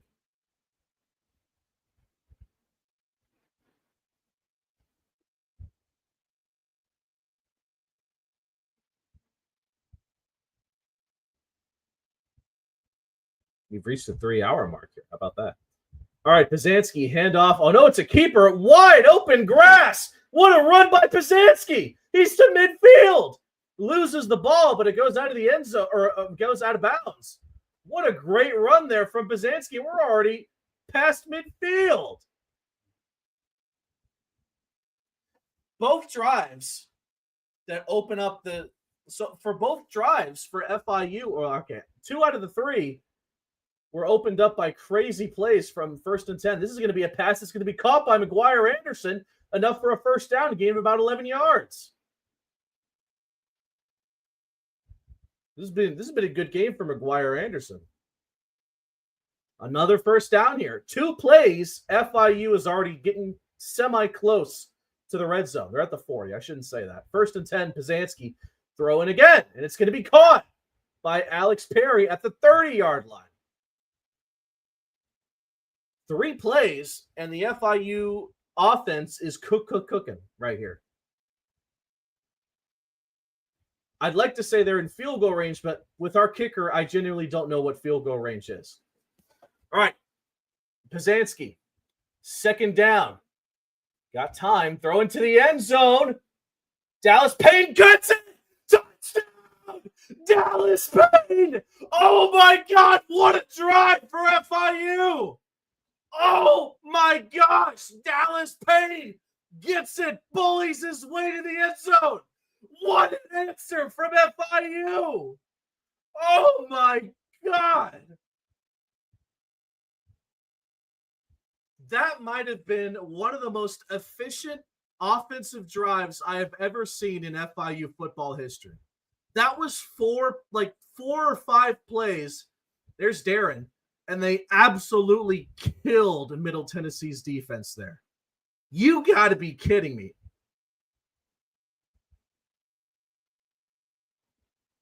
Extra points good. That took less than a minute, and FIU has scored another touchdown. Oh my God. The Joe P show. I cannot believe this. Joe Pizanski is balling out. 3 touchdowns, 2 picks. The first pick was bobbled, okay? I can't put that much on Pizanski there. The second pick was a 50-50 ball, which I can put a little bit more blame on Pizanski there.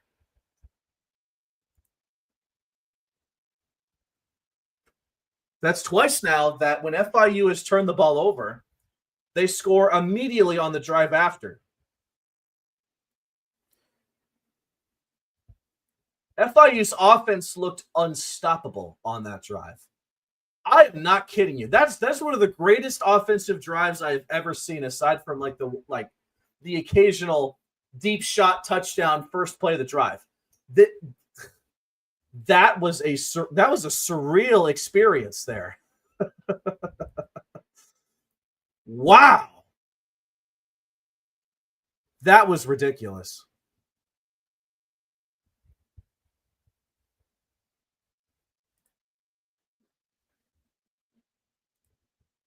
Anyway, that was unreal. Okay, well, the only problem is the defense didn't get much time to breathe, grab a drink, get some cool air. They're going to have to head back out there and get a stop. But momentum is on FIU's side now. The momentum flipped like a flipping a coin.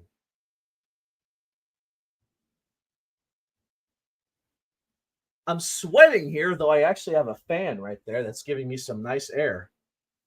Yes, it's still hot as crap here in Miami. Before anyone from outside Miami asks in the chat. All right, Vadiato, he's going to hold on to it and lose a couple yards there. I guess that's technically a sack. Who's going to get it? Kenton Simmons credited with the tackle there. Why am I hearing the Florida Gators chant in the background? What? Why is Middle Tennessee's band playing the Florida Gators theme right there? 2nd and 11. So that should be a sack. 2nd and 11.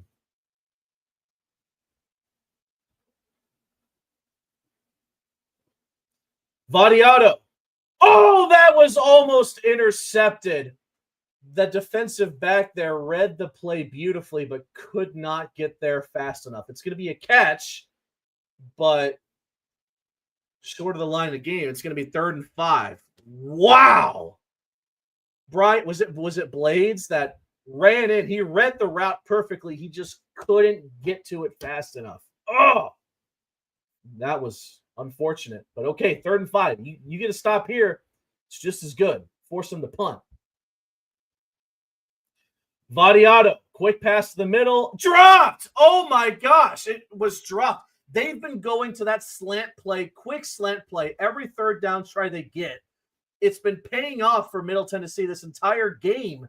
They do it again, but the receiver can't hold on to the ball. It's incomplete, and Middle Tennessee's going to have to punt. All right, so the FIU will get a chance to extend their lead again here. How about it? I mean, that was a perfect throw. The receiver just couldn't hold on.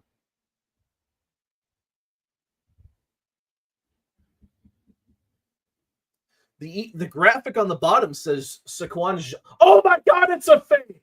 It's a fake punt, and they're going to get it. He's got the first down.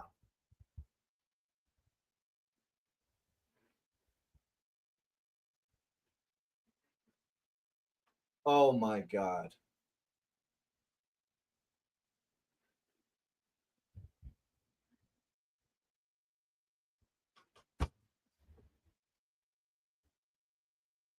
That was a perfect fake punt, by the way.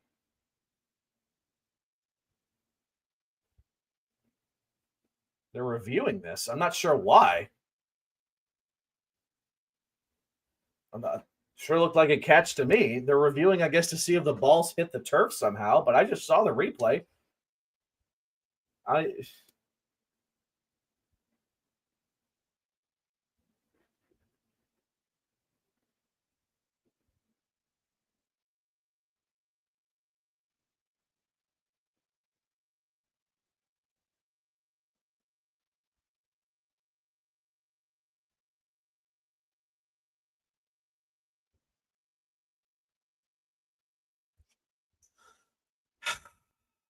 I give him credit.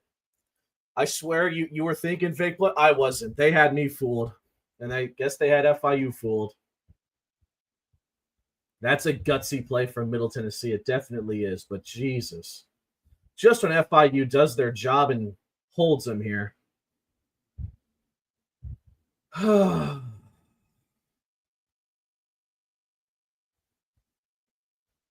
can't believe that. When you think about it, like what does Middle? Oh, that is close. Actually, now that I look at the replay, I think it's incomplete. They overturned it. It's an incomplete pass. FIU gets the ball immediately. They're close to the red zone. They overturned the call. The ball did end up hitting the turf. I mean, they showed the replay once that whole time. And yeah, when you take a close look, that ball hit the ground. When you saw it live, I thought, no way. When I saw the first replay, I thought, no way.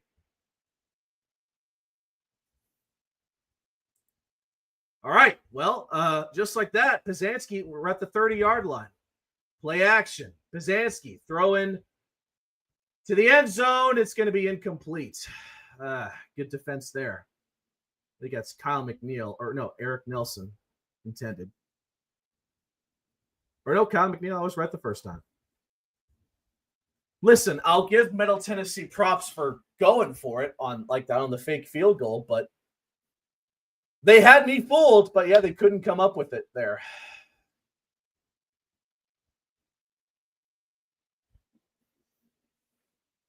Gonna need points out of this anyway.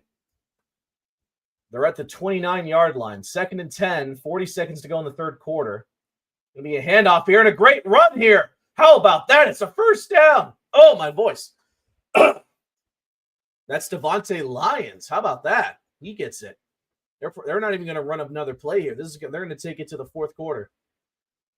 There's 22 seconds on. They don't need to run a play, but they are going to. It's going to be another handoff. And that's like a gain of 1. They did not need to run a play there, but okay. We're going to the fourth quarter. FIU is up 34-24, and they're approaching the red zone. They're not going to get another play here, are they? No, they're not. All right, fourth quarter.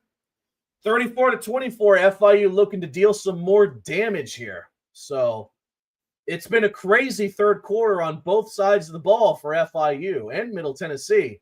But the Panthers with a touchdown here can look really good. But we'll have to wait and see. All right, 3 minutes to go. I'm going to take a quick break, grab a drink, and be right back here.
All right, we're back.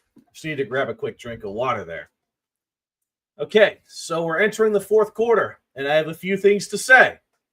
First off, Joe Pazansky, I genuinely don't know what Willie Simmons and the team is going to do as far as who's going to get the nod next week against Liberty. If Jenkins is good to go, it is. If he's not, then obviously you're going to give the ball to Pazansky, let him cook against Liberty. But the game he has played today, I don't know if Kevin, myself, or anybody at FIU thought that he would have as good a game as he would when we found out that he's going to be the one starting today. But he has 239 yards, 3 touchdowns. I mean, he's done more than enough to lead this offense, especially because FIU's running attack has been pretty not great. 76 yards total, not too shabby. That last run by Devontae Lyons was like one of the best in this game. The longest run actually was by Joe Pazansky, who also has a rushing touchdown too. So it's tough to criticize FIU's rushing attack too much because, again, this is a good rush defense that limited Cam Cook to under 100 yards, I want to say. So the defense has done their job these last couple of drives, forcing punts. However, that last one was a fake that just barely didn't work. This is a salute to service day. It's nice to see. I feel like FIU should have matched them. Put the American flag FIU decals. Now that I'm looking at that. All right, 3rd and 10, I think. Pass out. Oh, I think that was tipped. Incomplete. That was 2nd and 9. Now it's going to be 3rd and 9. Oh, dear. There's 2 footballs in play. All right.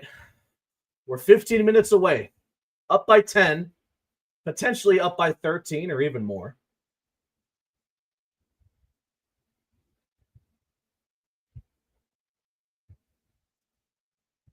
$76 yards on the ground, but no one was expecting the passing attack that FIU was going to come with today with Pazansky. You kind of felt like they had confidence in Pazansky, but not even this much. All right, 3rd and 9. Pazansky throwing to the middle, to the end zone. It's incomplete. Oh, my gosh. Kyle McNeil, you have to grab that, man. That would have been another touchdown. But Joe Pazansky couldn't, or Kyle McNeil couldn't hold on to it. It was a good throw. It's right where it had to be, I guess. Well, I think you go for a field goal here. Noah Grant. They are kicking this, right? 35 yards for Noah Grant. Come on, man. Noah Grant either has hit deep shot field goals, but he's missed some chip shots too. You need to make this, Brody. 33. Kick is up, and he got it. He got it. 37-24. We're up by 13. Not too shabby. So that's technically 17 points off of turnovers for FIU this game. Not too bad. I'll take it.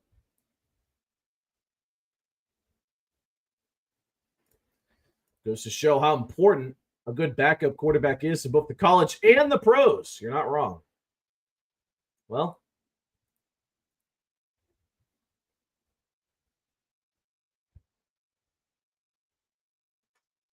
okay.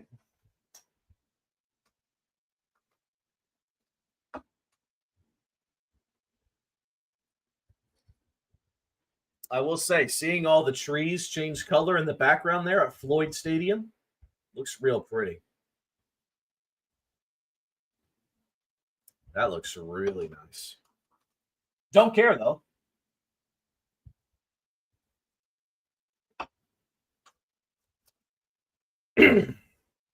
All right, here we go. On the kickoff. Going to be returned. He stood there for a second. And he's going to be wrapped up at about the 14-yard line. So, all right, defense did their job the last drive, even if it got a little scary there with the fake punt, the failed fake punt. Need to do it again. And obviously, if it's like 4th and 5, 4, 3, 2, 1, and they're punting, you better be ready. Well, actually, at this point, they've been exposed. So they would probably go for it at this point if it's like really close.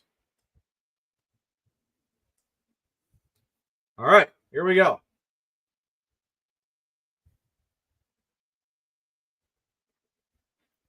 First and 10 at the 15. Vadiato. Quick strike. Intercepted. Picked off. It's going to be immediately picked off. Brian Blades to the 20. To the 14. 16. Oh, my gosh. And that just changed everything. Brian Blades, the immediate pick. Vadiato wanted gold, and that is his first major mistake of the day. FIU is back in the red zone again. Yeah, you think the defense adjusted? Oh, my gosh. Oh, there is a Blue Raider hurt, though. You never want to see this. At the 20-yard line. I'm not sure who that is. But what a play by Blades there. Again, read it like a book like he did the other time when he tried to jump the route, almost got there in time. Was not meant to be. But this time, great return by Blades, too. Immediately, we're in the red zone again.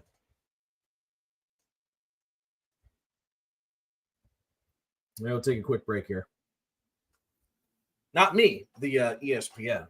But what a great play. And, if FIU scores a touchdown off of this, I feel like you start to feel pretty good that this game is going to get out of reach here for FIU. A touchdown here, and you're up by 20 points with a quarter to go. So, not impossible, but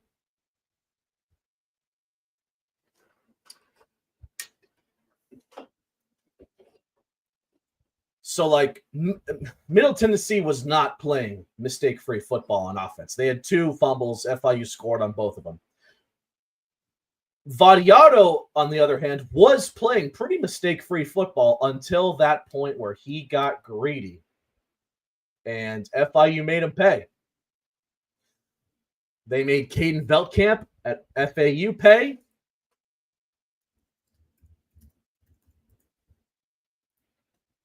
Great quarterback there that they made look bad, and they made Maverick McIver look bad. They made him pay. It took a while, but now Nicholas Vadiato, they made him pay there. So how about that? A touchdown here, and I do feel pretty confident that we're going to walk out of Floyd Stadium with a W.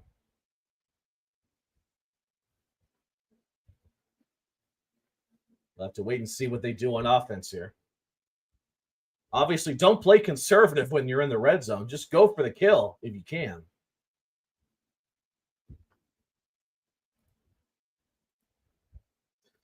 Making the famous Blades family proud. Hell yeah!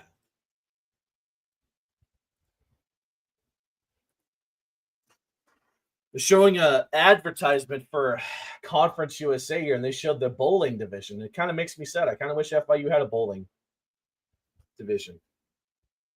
Vadiato, that was one part bad throw, second part, Blades made a good play there.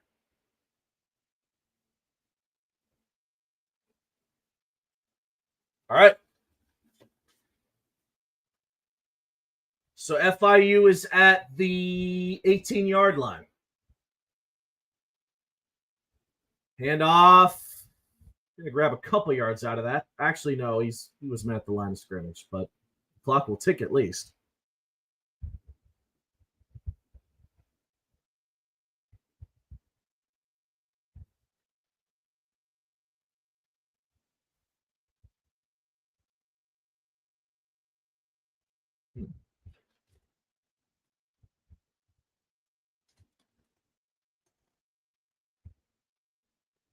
Okay, 2nd and 9. 13:45 and counting here. Byzanski, strike to the end zone! Touchdown! Alex Perry! Alex Perry does it again! What a shot from Byzanski! Oh my gosh, it's a 40 burger! How about this game from Byzanski? He's got 4 touchdowns! What a game from the offense! This defense has no answer for Byzanski and Alex Perry. Unbelievable.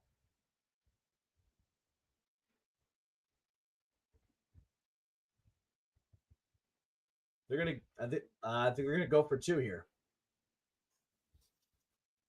Really don't have. I guess that makes sense to be up by 21 instead of 20. I guess that's a big. That is a big difference, actually. Okay, so they're gonna go for 2 here. All right. Throw right to the middle. That's going to be dropped. Incomplete. Damn.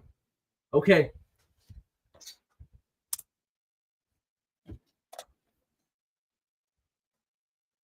How about it? 2 plays, 18 yards, only 51 seconds off the clock, but FIU is now winning 43-24. They're up by 19 points. How about it? At this point, I don't know how you could even justify Byzanski not starting the next game. I love Kewan Jenkins. He's the face of the franchise or face of the program, but Byzanski's on a heater. He's making this Middle Tennessee defense look bad. And I get it. Middle Tennessee's 1-7. I'm not going to discredit Jenkins here. Who could he have done what Byzanski's doing today? Potentially, I'll say so. But I'll tell you this: Middle Tennessee limited Delaware to 31 points, and FIU has 43 and counting. You know, the game's not over. They limited Jacksonville State to 24 points. They limited Wisconsin to 42 points, and FIU has 43. Are you kidding me?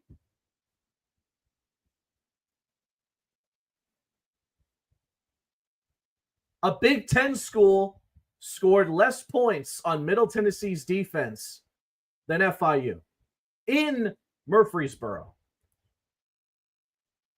I don't know if there's any way to justify Byzanski not getting the nod here, especially if Kewan's not 100% ready to go next game.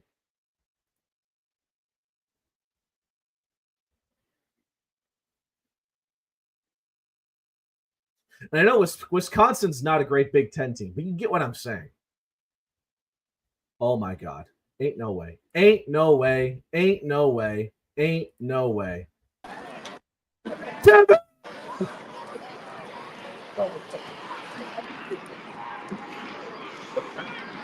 I'm trying to do it. Hold up.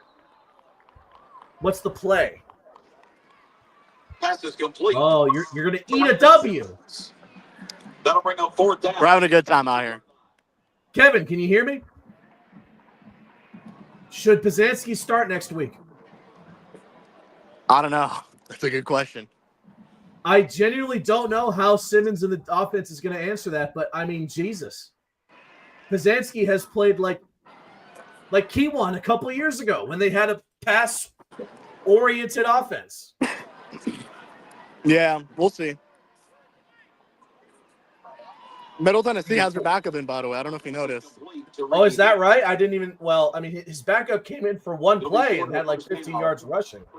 But season high in points scored, too. That's right. They didn't even score this many points against Bethune. Put 42.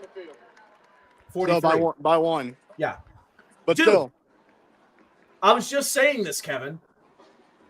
This Middle Tennessee defense only allowed 42 points scored by Wisconsin. FIU has scored more points against Middle Tennessee than Wisconsin.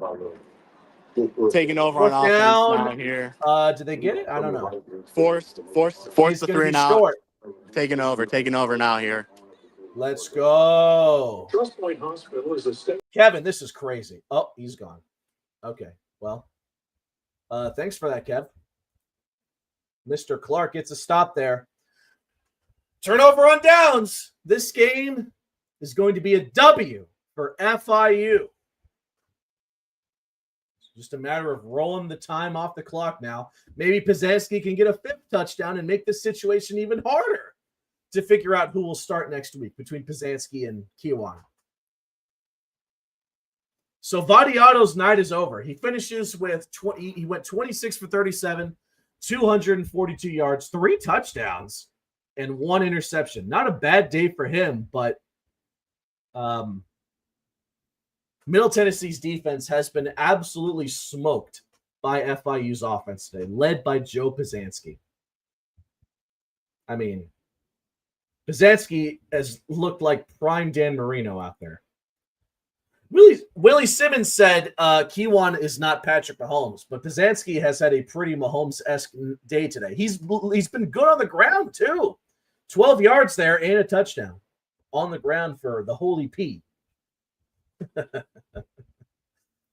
Wow. I think we might have a quarterback controversy. I don't know. I genuinely don't know how to feel. But I'm leaning towards Pizanski starting next game. I don't know.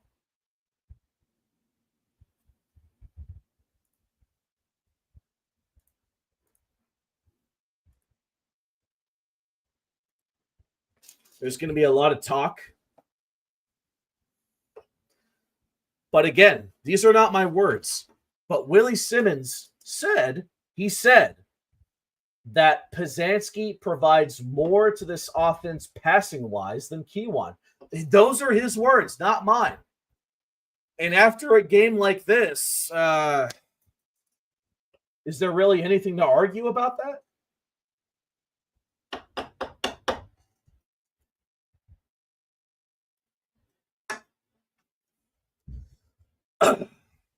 I have some water here.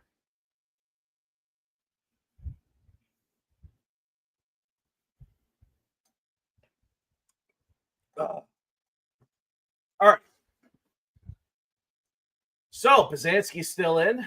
Well, they're at the 35-yard line. Owens gets the ball. That is my only.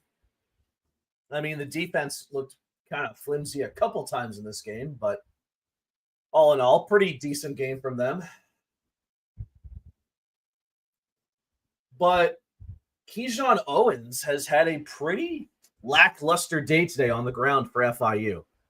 And he doesn't need to do that much. I get it. But all right, 2nd and 9, 11:30 and counting. Pizanski.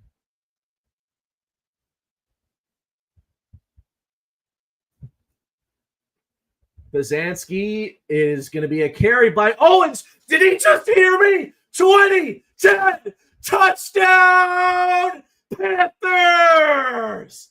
Keyshawn Owens. How about it? I just said a lackluster day from Keyshawn Owens, and then he gets his 2nd touchdown of the game. That's 33 yards. FIU is an extra point away from 50 points. This is unbelievable.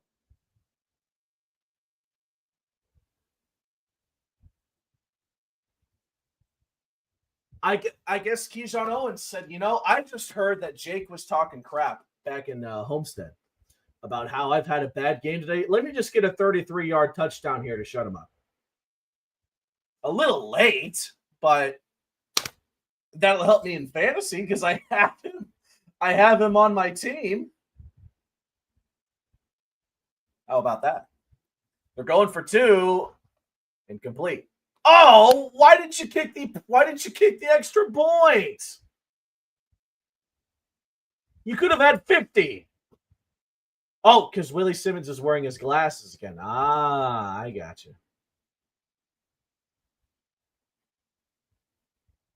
I mean, at this point, do you really need to go for 2? They could have a 50 burger right now. Instead, it's 49. I'm so spoiled right now. Absolutely. If you put numbers up like this, I think you have to give Pizanski the start. It took me yeah, I agree. You know, if Liberty's defense comes at him early, maybe you can put Kiwan in if he's good to go. But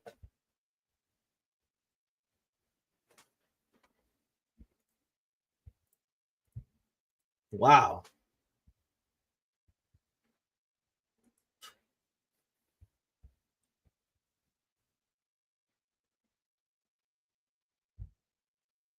I think that's 28 unanswered by FIU, by the way. I think Middle Tennessee scored the first touchdown in the second half, and the Panthers have turned around and scored 28 unanswered to blow this game out. FIU is up by 25 points. And I'm guessing the tarps off people at Middle Tennessee, they're out of here. So put your shirts back on, get the hell out of Floyd.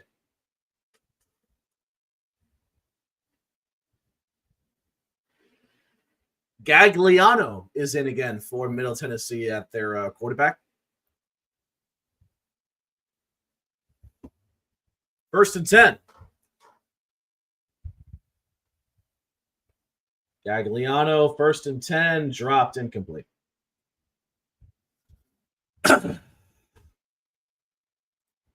Wow. 49 points. The grade. So here's the thing. I don't think Pizanski should play again. Like, he should be done for the night. But God, I want 50 points so badly. I think Pizanski, his night's done. You can put in Clayton Dees, I guess. But Gagliano is going to be pass incomplete. Through that as he was getting taken down. Not wise there. Third down. 3rd and 10. Like, I'm feeling a level of greed right now I've never felt watching FIU this season. Not even against Bethune-Cookman. You know, if you run up the score on Bethune-Cookman, it's an FCS team. But this is Middle Tennessee. Oh, don't feel bad for them, by the way. You know how many times they've blown us out here in Floyd Stadium? It's going deep here. Incomplete. 4th and 10. FIU needed a statement win. They needed a no-nonsense win against the second worst team in Conference USA in Middle Tennessee. It didn't start off that way. It was the opposite at halftime. But from the third quarter onwards, FIU has clearly proven they're the better team on offense and defense against Middle Tennessee, which they should be. This is a punt, by the way. They're not even going to go for it here. Okay. I am interested to see who's going to start at quarterback. Are they going to keep Pizanski in there? Is delay a game? I think it's a delay a game. Okay. Like, do you keep Pizanski in here, or do you just put in who I guess would technically be the third string? I don't even really know who the third string quarterback. It could be one of like 3 different guys. But does Willie Simmons want to run up the score? I wouldn't blame him. Maybe it's his former team. Maybe there's some bit of personal. Oh, McGuire Anderson ran into another Panther, couldn't get the ball, but no one else touched it, so it's down past midfield, by the way.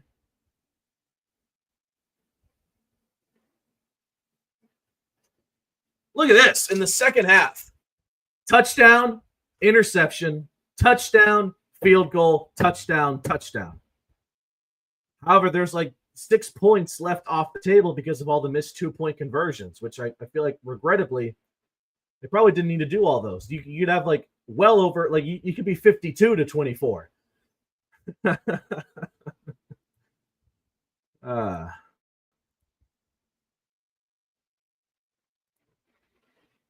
right. So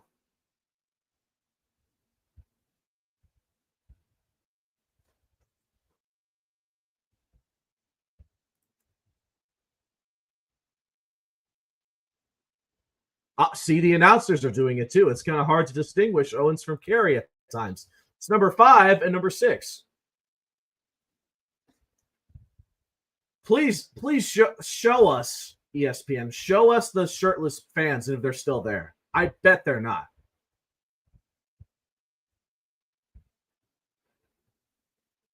All right, that is Pizanski. So Willie Simmons wants 50. And by God, they got the offense to do it. Hand off. And at the line of scrimmage again. Flag on the play late. What the hell? What's the flag?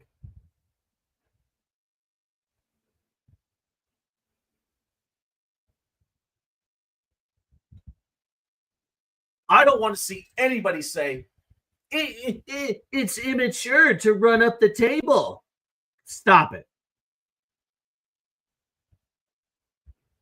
Especially not here at Floyd Stadium, a place that is cursed FIU. Their last win here was like in 2011, okay? Please. I just want to avoid major injuries, you know? That's the thing. Do I want them to be greedy? Yes. But I don't want to risk an injury here. So I'll just say that. Hopefully it doesn't happen. Oh, boy. 1st and 10. Handoff. Carey! You got to be kidding me. Touchdown! Panthers! You... Anthony Carey gets a touchdown here. Wait a minute. There's a flag. Oh, my God. Wait a second. Is there a fight? Like, what's going on? Oh, they dumped the ball over the goalpost. That's going to be a flag after the play, but oh my God. Kevin just texted me. You know who dunked it? It was Julius Pierce, the former Blue Raider center for FIU. He dunked it over the goalpost. That's going to be a flag, but the touchdown is going to stand. Do I feel bad? No, not at all. We have 55 points.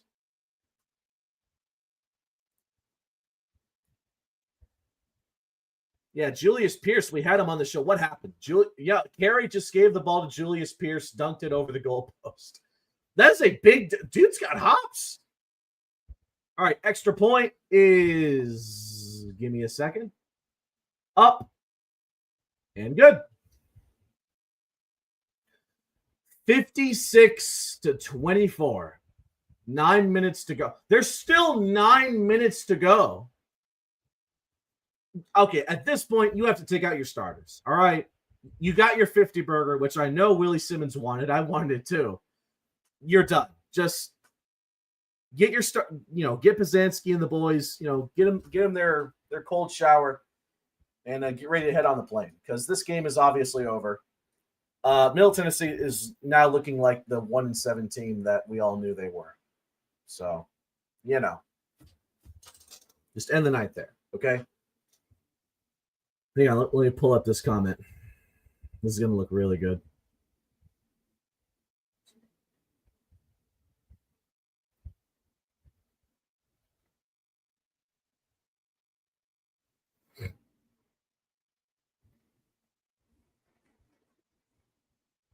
Damn. Wait, what the hell? I'm just now seeing a bunch of comments from RJFIU. Playing well on the road. I would start Pizanski. I would start Pizanski. Love the jersey. Thank you. I love this one a lot. I'll take the yeah. I'll take it. You know, the fact that it was Julius Pierce too, the former Middle Tennessee Blue Raider that dunked the ball. You love to see it. Do I feel any remorse for Middle Tennessee? Hell no. But I will say, you know, it's 50. You've scored 56 points. If you wanted to prove to Liberty, Jacksonville State, and Sam Houston that our offense can score on anybody, you did that today. So leave it there. Take your starters out. That's it for them. They did their job. I'm curious to see who would be the backup for Pizanski. Obviously, it's probably not going to be Kiwan. So would it be – I don't really know who it could be. There's a few good options here.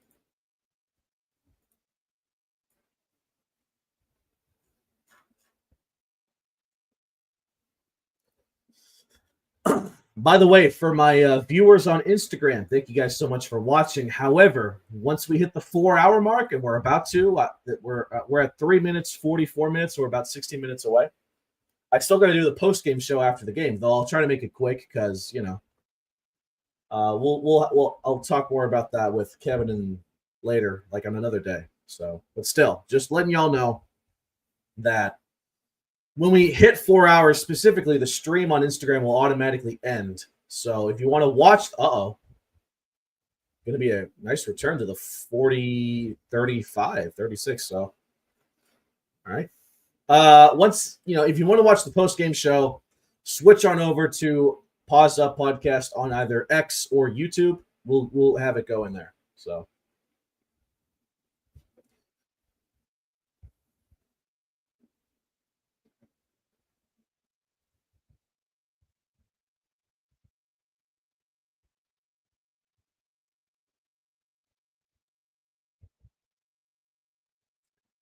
Gagliano, still the quarterback there for Middle Tennessee.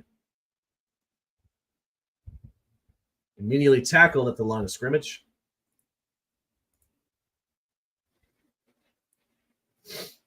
So, all righty then. Vadiato, Joe Pizanski. I was saying that the rushing attack was not doing good, but all of a sudden, granted, are they both considered garbage time? Maybe. But FIU now has 140 rushing yards and 4 touchdowns through the ground. So make of that information however you will. I messed up the stat broadcast. I'll change that in a sec. Gagliano gets by one tackler. He's running for his life. Gets the completion, though. Clock's moving, though.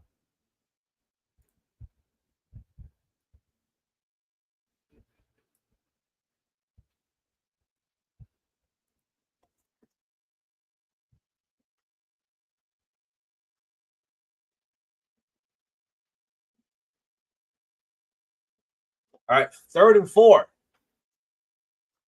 Gagliano. Rolling out to his right. Throwing. He wants it all, and it's incomplete.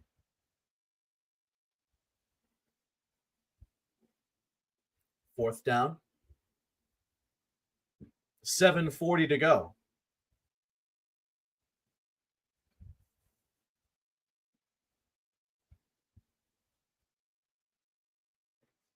FIU has scored 56 points. Trying to think of the last time they scored this many points in this game. I genuinely don't know. I know against UMass, while I was still a student at FIU, they crossed the 50-point mark then. Gagliano, that's intercept. Was it? Was it intercepted or not? It looked like he originally got it, but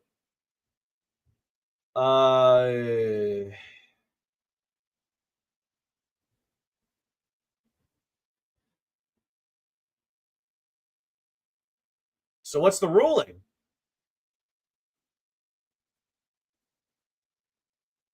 I guess it's a first down for Middle Tennessee. It looked like an interception, but he couldn't hold on to it, and then the receiver ripped it away from him. So, okay. Wait a second. Are they going to review this? Yeah.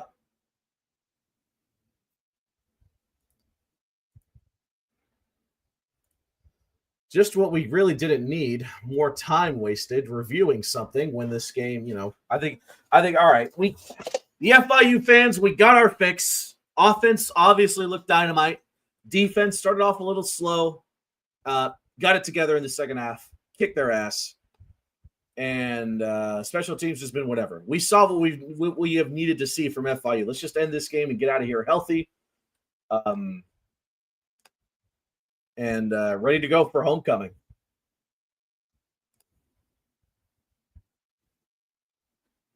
So Bobby Sala, it looks like he originally has it.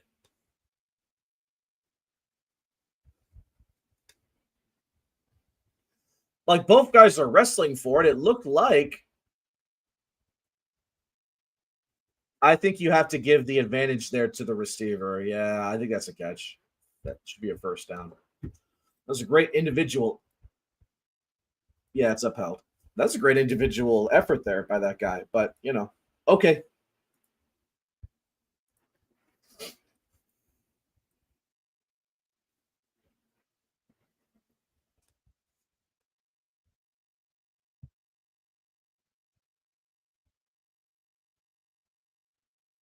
So, first and 10.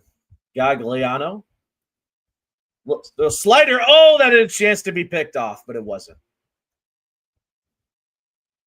How about that? Shamir Sterling was a heat-seeking missile on that play. Almost got there in time. Did not, though. So.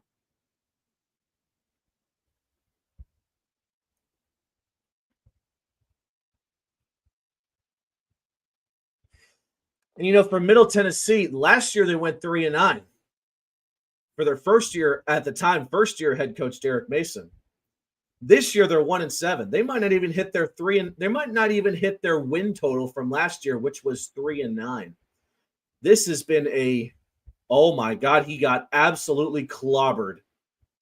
Gagliano got smoked by like 2 FIU defenders on that play. Oh, I see Scott Carr in the background. Let's go. This is beyond disastrous a season for Middle Tennessee. You think, okay, maybe this year they can at least, do better than 3-9. They might not even do that.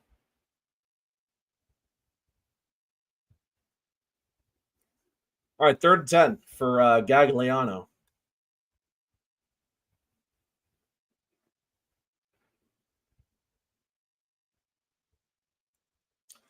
Pass up the middle. It's going to be caught. I don't know if he got to the line to gain. No, he's going to be short. It's going to be 4th down.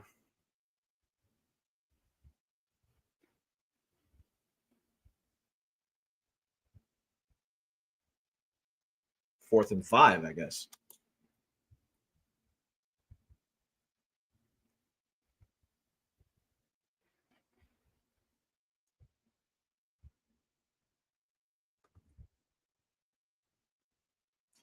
Fourth and 5. Gagliano, they're sending heat. Is he going to get out of there? He is. Oh, no, he's going to throw. Back of the end zone, incomplete. He could have ran that and gotten the first down, I think, but he didn't. So, turnover on downs. Good job by the defense there. Even if, Gagliano has not had a great few drives here, to say the least. Okay. Like I said, all right. Just get your starters out of there. Pazansky, Owens, all those guys, just get them out and just put in some new guys there, okay? You don't need you really don't need to score any more points there. If you do, let it be done by some of the backups, okay? 6 minutes to go. I mean, this fourth quarter is kind of dragging on here, I will say. Just kind of want to end this and get out of here.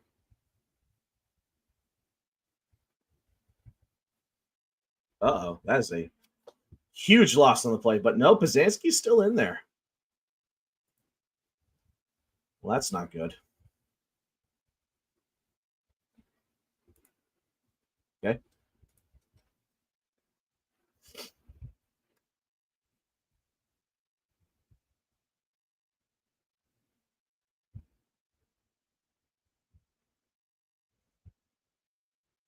Second and 12 now.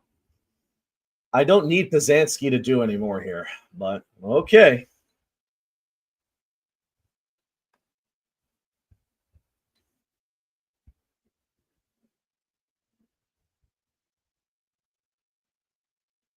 Devontae Lund.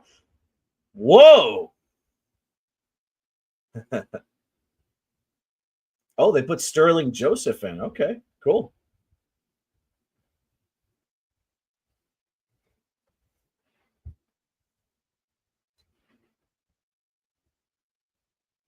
Third and 9 now. We're under 5 minutes to go before we can finally get the hell out of here.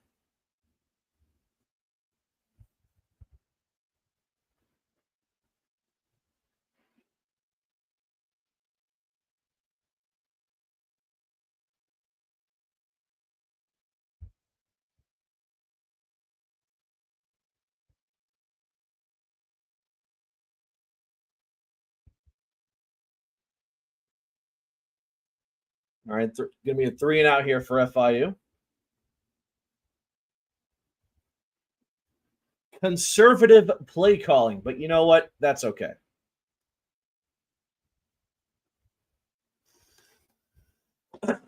So let's take a look at some numbers here. Joe Pazanski, 256 yards, 4 touchdowns, 2 picks, 17 for 28. I doubt he's going to throw another pass here, so.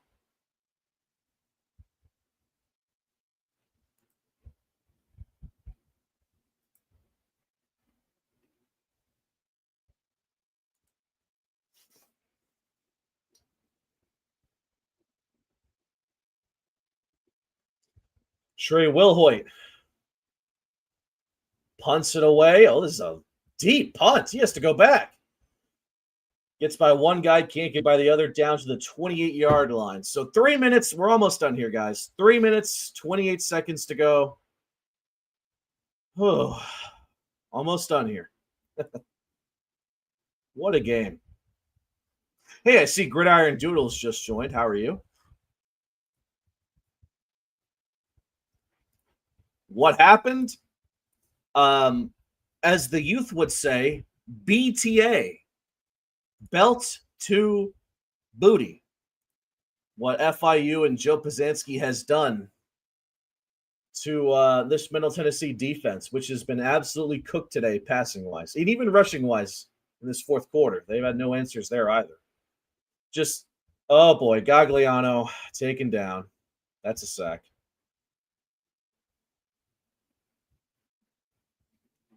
Dante Anderson. Okay.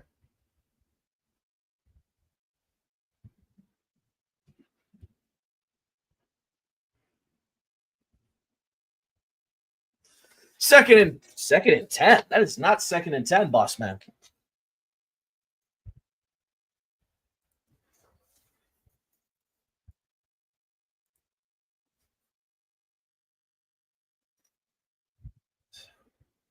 Gagliano going to be caught. Not for much. Third down. Please just don't run a play here just so we can hit the 2-minute timeout and get out of here.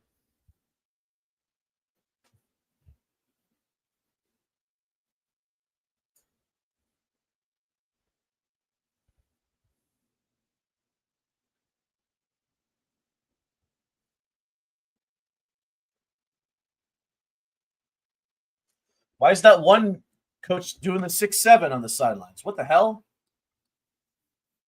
All right. 3rd and 12. Gagliano. Bringing some heat. He's got to get out of there. Throws it. Incomplete. 2-minute timeout.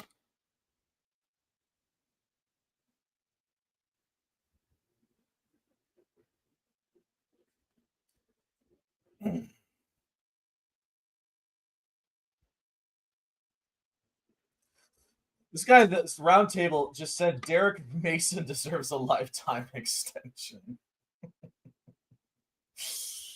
uh,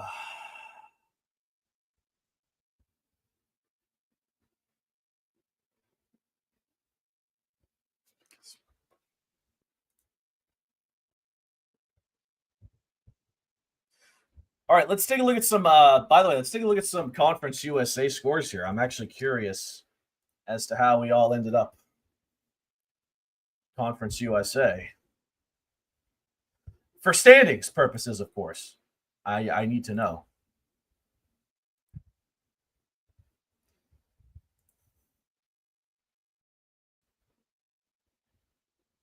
Come on now. There we go. Top 25. No. Get me.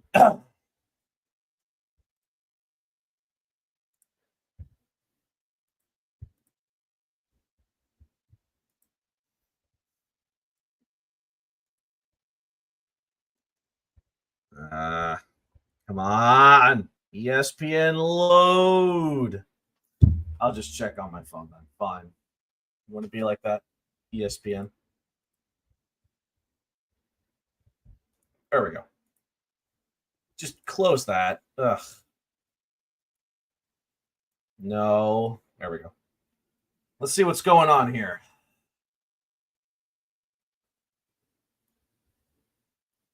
Top 25. No, let's check the greatest conference of all time, CUSA. All right. Look at all these close games. All right, so Jacksonville State is going to survive against UTEP 30-27. How about it? That has to be like Scotty Walden's best all-around performance to do that against Jacksonville State, although they're still going to lose. And it looks like Delaware is going to beat Louisiana Tech 25-24. Uh-oh. Yeah, okay, damn. I got to remove Instagram from the stream. I'm sorry, everyone watching there, but we've crossed the 4-hour mark. So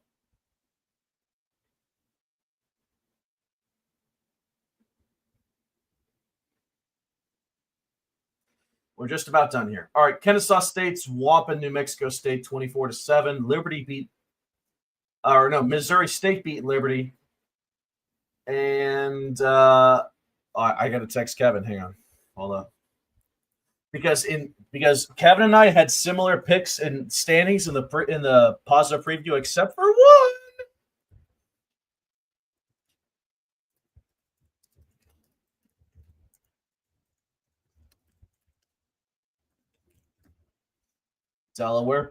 Kevin picked Louisiana Tech. I picked Delaware. That's a game I'm gonna win. I think. Is that game still ongoing? Yep, that's over.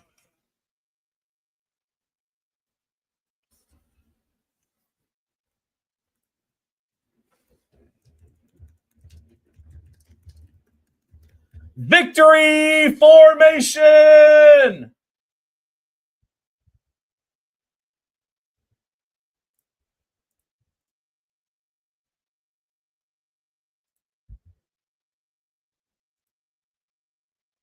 All right, let me get this final score graphic out. Take one final break, do a quick post-game show, wrap up, and we will get out of here with a hell of a game for FIU.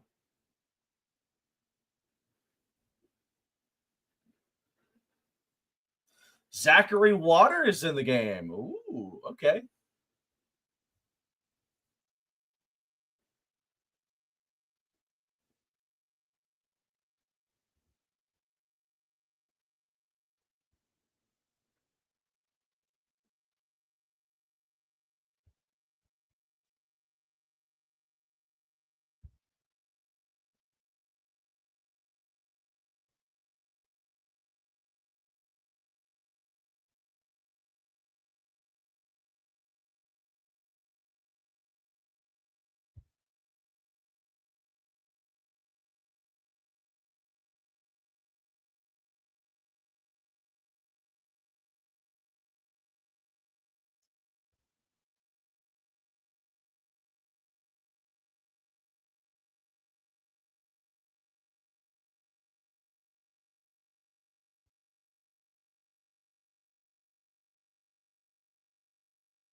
Oh, guys, I need a funny caption for the final score graphic. What should it be?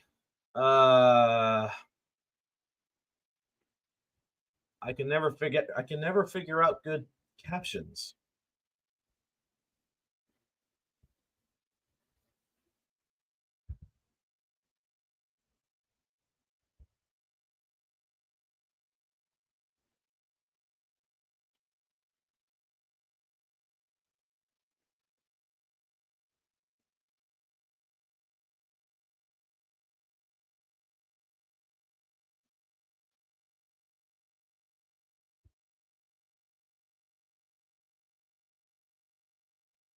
Nice run there to get some yardage out of it. But Middle Tennessee is selfishly using all their timeouts to stop the clock. Why? I don't know. But there's a minute, 4 seconds to go. So.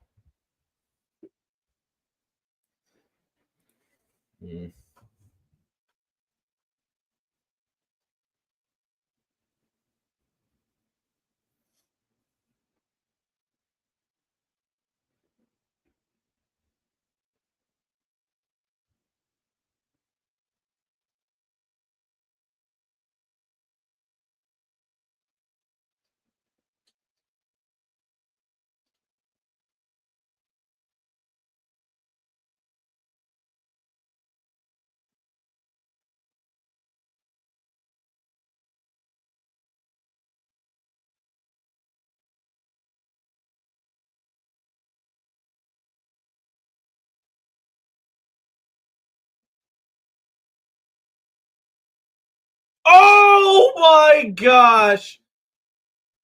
I think that was Blade, or was it Perry? No, that was Victor Evans. Laid the hammer on the kick returner. He didn't call for a fair catch, so he got what was coming to him. 53 seconds to go. We're just about done here, folks.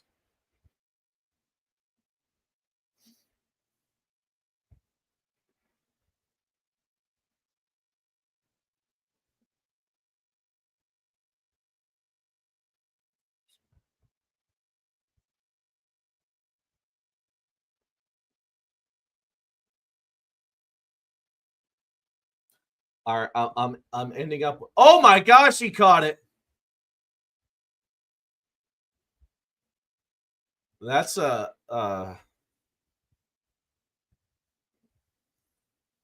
touchdown for Middle Tennessee. One play. I'm just gonna hope that was the second string secondary that gave that up. But okay. Who was the quarterback there? Was that Gagliano? No, it was. Okay, so they were talking about it. Maybe this touchdown will make things a little bit harder to figure out. Does Middle Tennessee go with Gagliano down the stretch, or do they keep it up with Vadiato? Because the season's obviously beyond cooked. And yeah, that's a.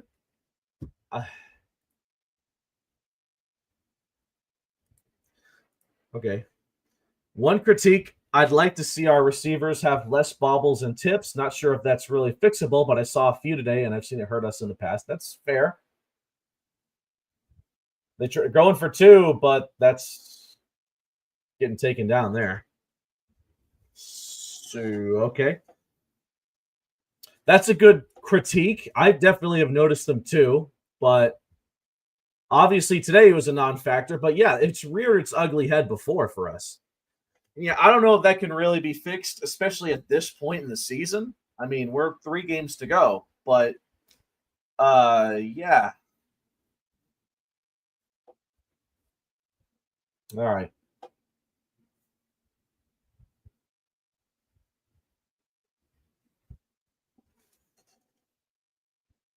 Oops, I didn't mean to post that right now. Whoops.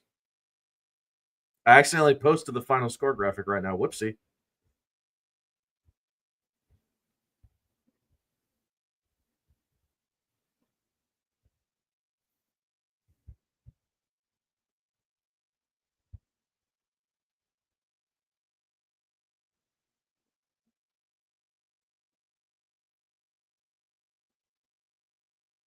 All right, well, this game is Just about over 43 seconds to go. So we'll go over stats in the post-game show briefly because, it's been a pretty long game, I will say.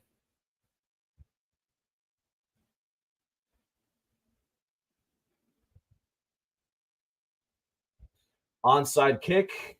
FIU gets it. This game is over. No salty timeouts for the Panthers or the Blue Raiders to use.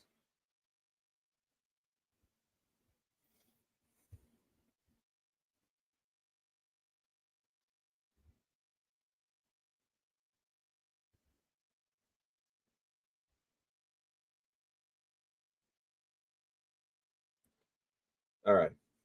Oh, I just realized I got to change the graphic again. Dang it.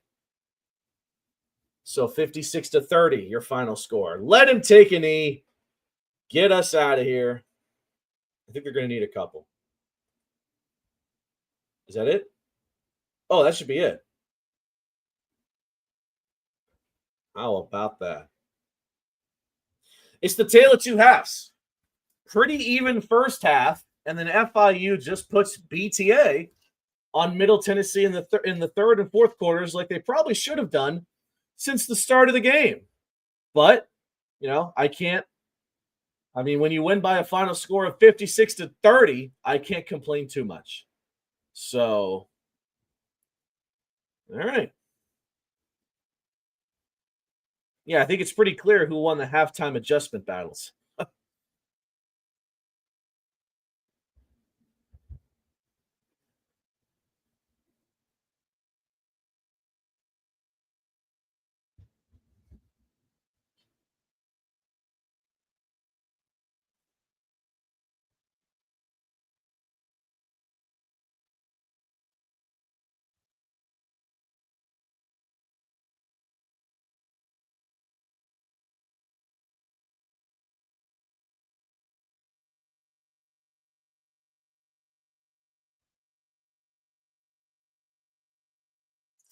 Oh my God, their senior days against Sam Houston. Middle Tennessee senior days against Sam Houston.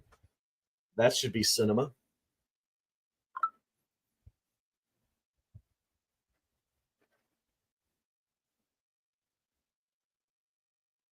Willie Simmons is talking.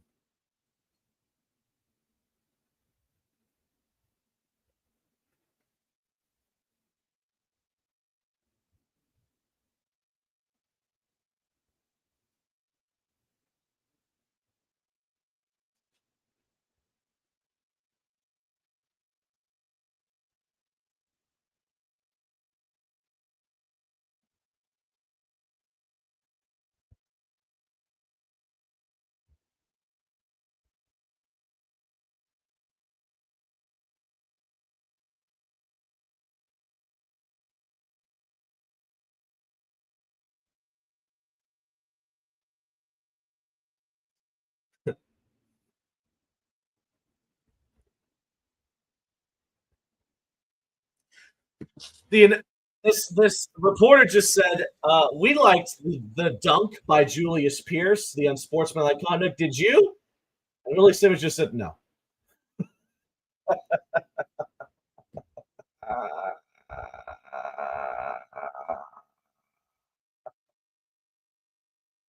401 total yards of offense for FIU. 8 touchdowns. 2 turnovers, unfortunately. But FIU forced 3 Middle Tennessee turnovers, 20 points off of those.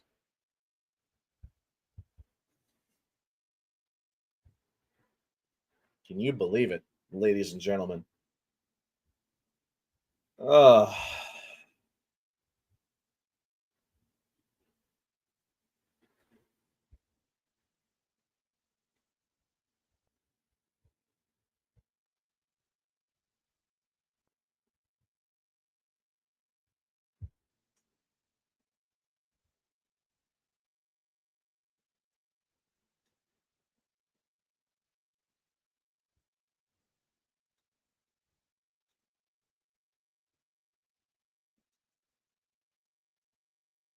How about that? Tarps off did not work there, busters. That's enough of that. All right.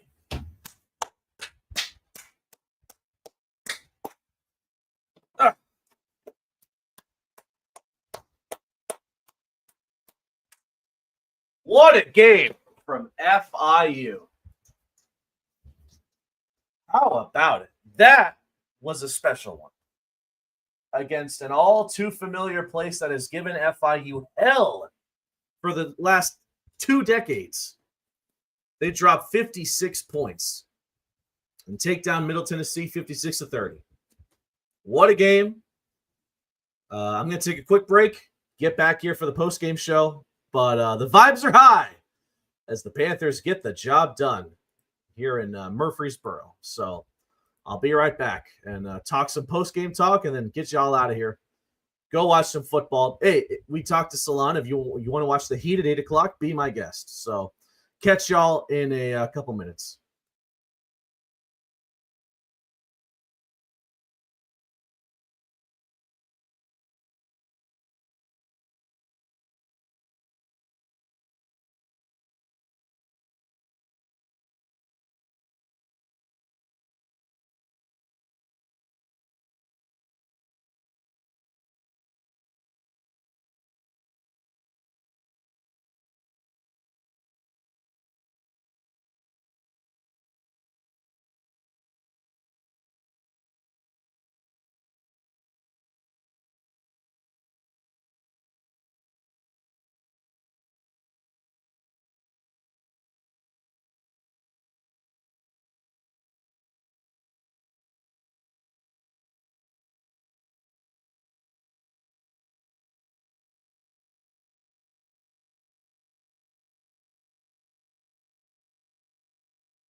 All righty, everybody. Welcome to the Paws Up post-game show. FIU gets the job done against Middle Tennessee by a score of 56-30. And it was a blowout, even if it didn't really start that way. But the Panthers, thanks to some absolutely magical second half adjustments and just playing better than a team that they were obviously better than, blow out the Blue Raiders.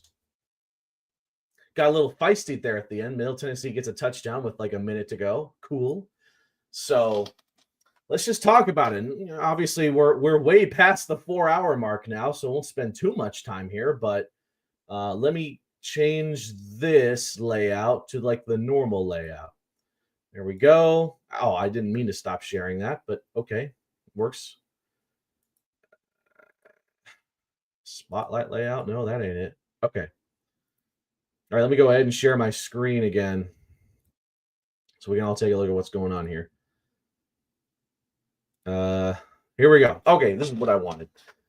So let's take a look at some numbers here. Joe Pazanski played like the greatest game of his college football career. And I know he was really good at Holy Cross, but to do this in D1, first start in D1 football or D1 FBS, and to drop 257 yards and 4 touchdowns. The 2 interceptions weren't neither one was completely his fault either. The first was a bobble, landed in the hands of a Blue Raider. The second one was on a 50-50 ball, which arguably, yeah, you shouldn't have probably thrown that, but it's okay. 257 yards and then 12 yards rushing along with a rushing touchdown. And, well, the FIU rushing attack kind of threw a wrench in my plan of saying that the rushing attack was the weakest part of the game for like 3.5 quarters. And then in the fourth quarter, they dropped most of their yardage and they ended up with 144 total rushing yards, 4 touchdowns. Keyshawn Owens gets 68, 2 tutties himself. So Anthony Carey and Devontae Lyons saw action today. Joe Bazansky, like I said, gets a rushing touchdown too. He had a couple of great runs in this game, to be quite honest with you. It was a close game at halftime. And I got to say, I felt disappointed because, as we now for sure know, FIU league's better than Middle Tennessee this year, but they kept it interesting, kept it close. And I don't care if it was at Murfreesboro, FIU had to prove that they were easily the better team here as they prepare to take on a really solid team in Liberty, who, by the way, lost to Missouri State at home earlier today. So they're beatable, but we'll talk more about that in due time. So in the second half, they said, all right, enough messing around. I want to say that Middle Tennessee scored the first touchdown actually out of the second half. Let me double check here. Yeah, it was or was it? Or actually, I think FIU did score the first touchdown. Yeah, they scored the first touchdown the first time. Okay. Well, regardless, once Middle Tennessee scored their first touchdown in the third quarter, it was all FIU after that. Touchdowns on touchdowns on touchdowns. You know, if FIU didn't go for those 2-point conversions, they'd have 59, maybe even 60 points. How many 2-point conversions did they try? Like 3 or 4. So if you just kick your extra points, you might have put up 60 points today. But you know what? 56 ain't bad. Middle Tennessee gets a garbage touchdown with like 40 seconds to go. So Nick Vadiato had a pretty nice game. 242 yards, 3 touchdowns. Had a pretty solid game all around, but the defense obviously adjusted in the second half, forced them to punts, fake punts that they didn't capitalize on, his lone interception of the game, and then he was ultimately pulled for Gagliano. That, 89 yards and a touchdown for him. But all in all, a pretty awful game for Middle Tennessee on defense. And that was it. And I think the announcer said this during the call. Middle Tennessee this season, a lot of their games have been 1-score losses. And it's a case of either the offense giving up when the defense is excelling or the defense giving up when the offense is excelling. And the latter definitely happened today. The offense, they scored 30 points. The defense was absolutely horrific against Joe Pazansky and the FIU offense. And penalty-wise, FIU committed 6, some frustrating ones in the first half, which led to a lot of those points scored by Middle Tennessee. But, I'm not going to say that our season is saved by this one game. It's an amazing performance. Hope this team shows up next Saturday. I'm not going to sit around here and be like, we're David and we just took down Goliath. This is a pure garbage Middle Tennessee team. And even worse than last year when they went 3-9. They might not even hit 3-9 this season. But in the second half onwards, FIU did what they were supposed to do. Dominate on both sides of the ball. I wish they did that from start to finish like they should, but you do it in the second half and you drop 56 points, okay. If we can get the FIU team we saw in the third quarter onwards, have them start in the first quarter against Liberty next week at homecoming at Pitbull Stadium, then we can take them down. And if you do that, you then take on Jack State. That's going to be tough. You close the season against the only team worse than Middle Tennessee in Conference USA, being Sam Houston State, who hasn't won a single game this season. That could set up the final game against Sam Houston to be the one in which FIU can get their 6th win and potentially go bowling. So, granted, we'd already have 5 wins if we beat Missouri State, which I think we still should have. I'm just saying. So, it's a great win. I'm not going to harp on it too much longer because it's what we were supposed to do. And we did. So great for us. This horrific train wreck season of a season for Middle Tennessee will continue. There are some things FIU did right, some things they did wrong. Kevin and I will go over about it in our next Paws Up preview next week. I guess we'll get we have some plans lined up for our Paws Up preview. I'll keep it real here, but that's all TBD. We'll obviously talk to Ben from Fan the Flames, get his thoughts on Liberty. I'm sure he'll have some interesting stuff to say after this loss to Missouri State that will head into next week's homecoming game. And I guess all I can really say now is thank you to everyone who spent these 4 hours watching this watch party. And now we're 2-1 in these watch parties, which I consider a success. And we'll have one more to end the season when FIU takes on Sam Houston State.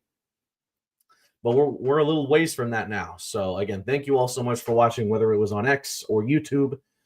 And to everyone who left comments, I read them all, and obviously love answering them, even the funny ones, even the trolly ones. It's always in good spirits. So thank you all so much for watching, and go grab some dinner and maybe watch some more college football to close out the night. Oh, and thank you to David Hondel and Alejandro Solana spending some time with me in the first half to just talk some shop. I know Solana is getting ready to cover the Miami Heat game at 8 o'clock against Portland, so might want to check that out. So thank you all so much for spending some time. This has been Jay Gibson saying so long. It's an FIU W. And Paws!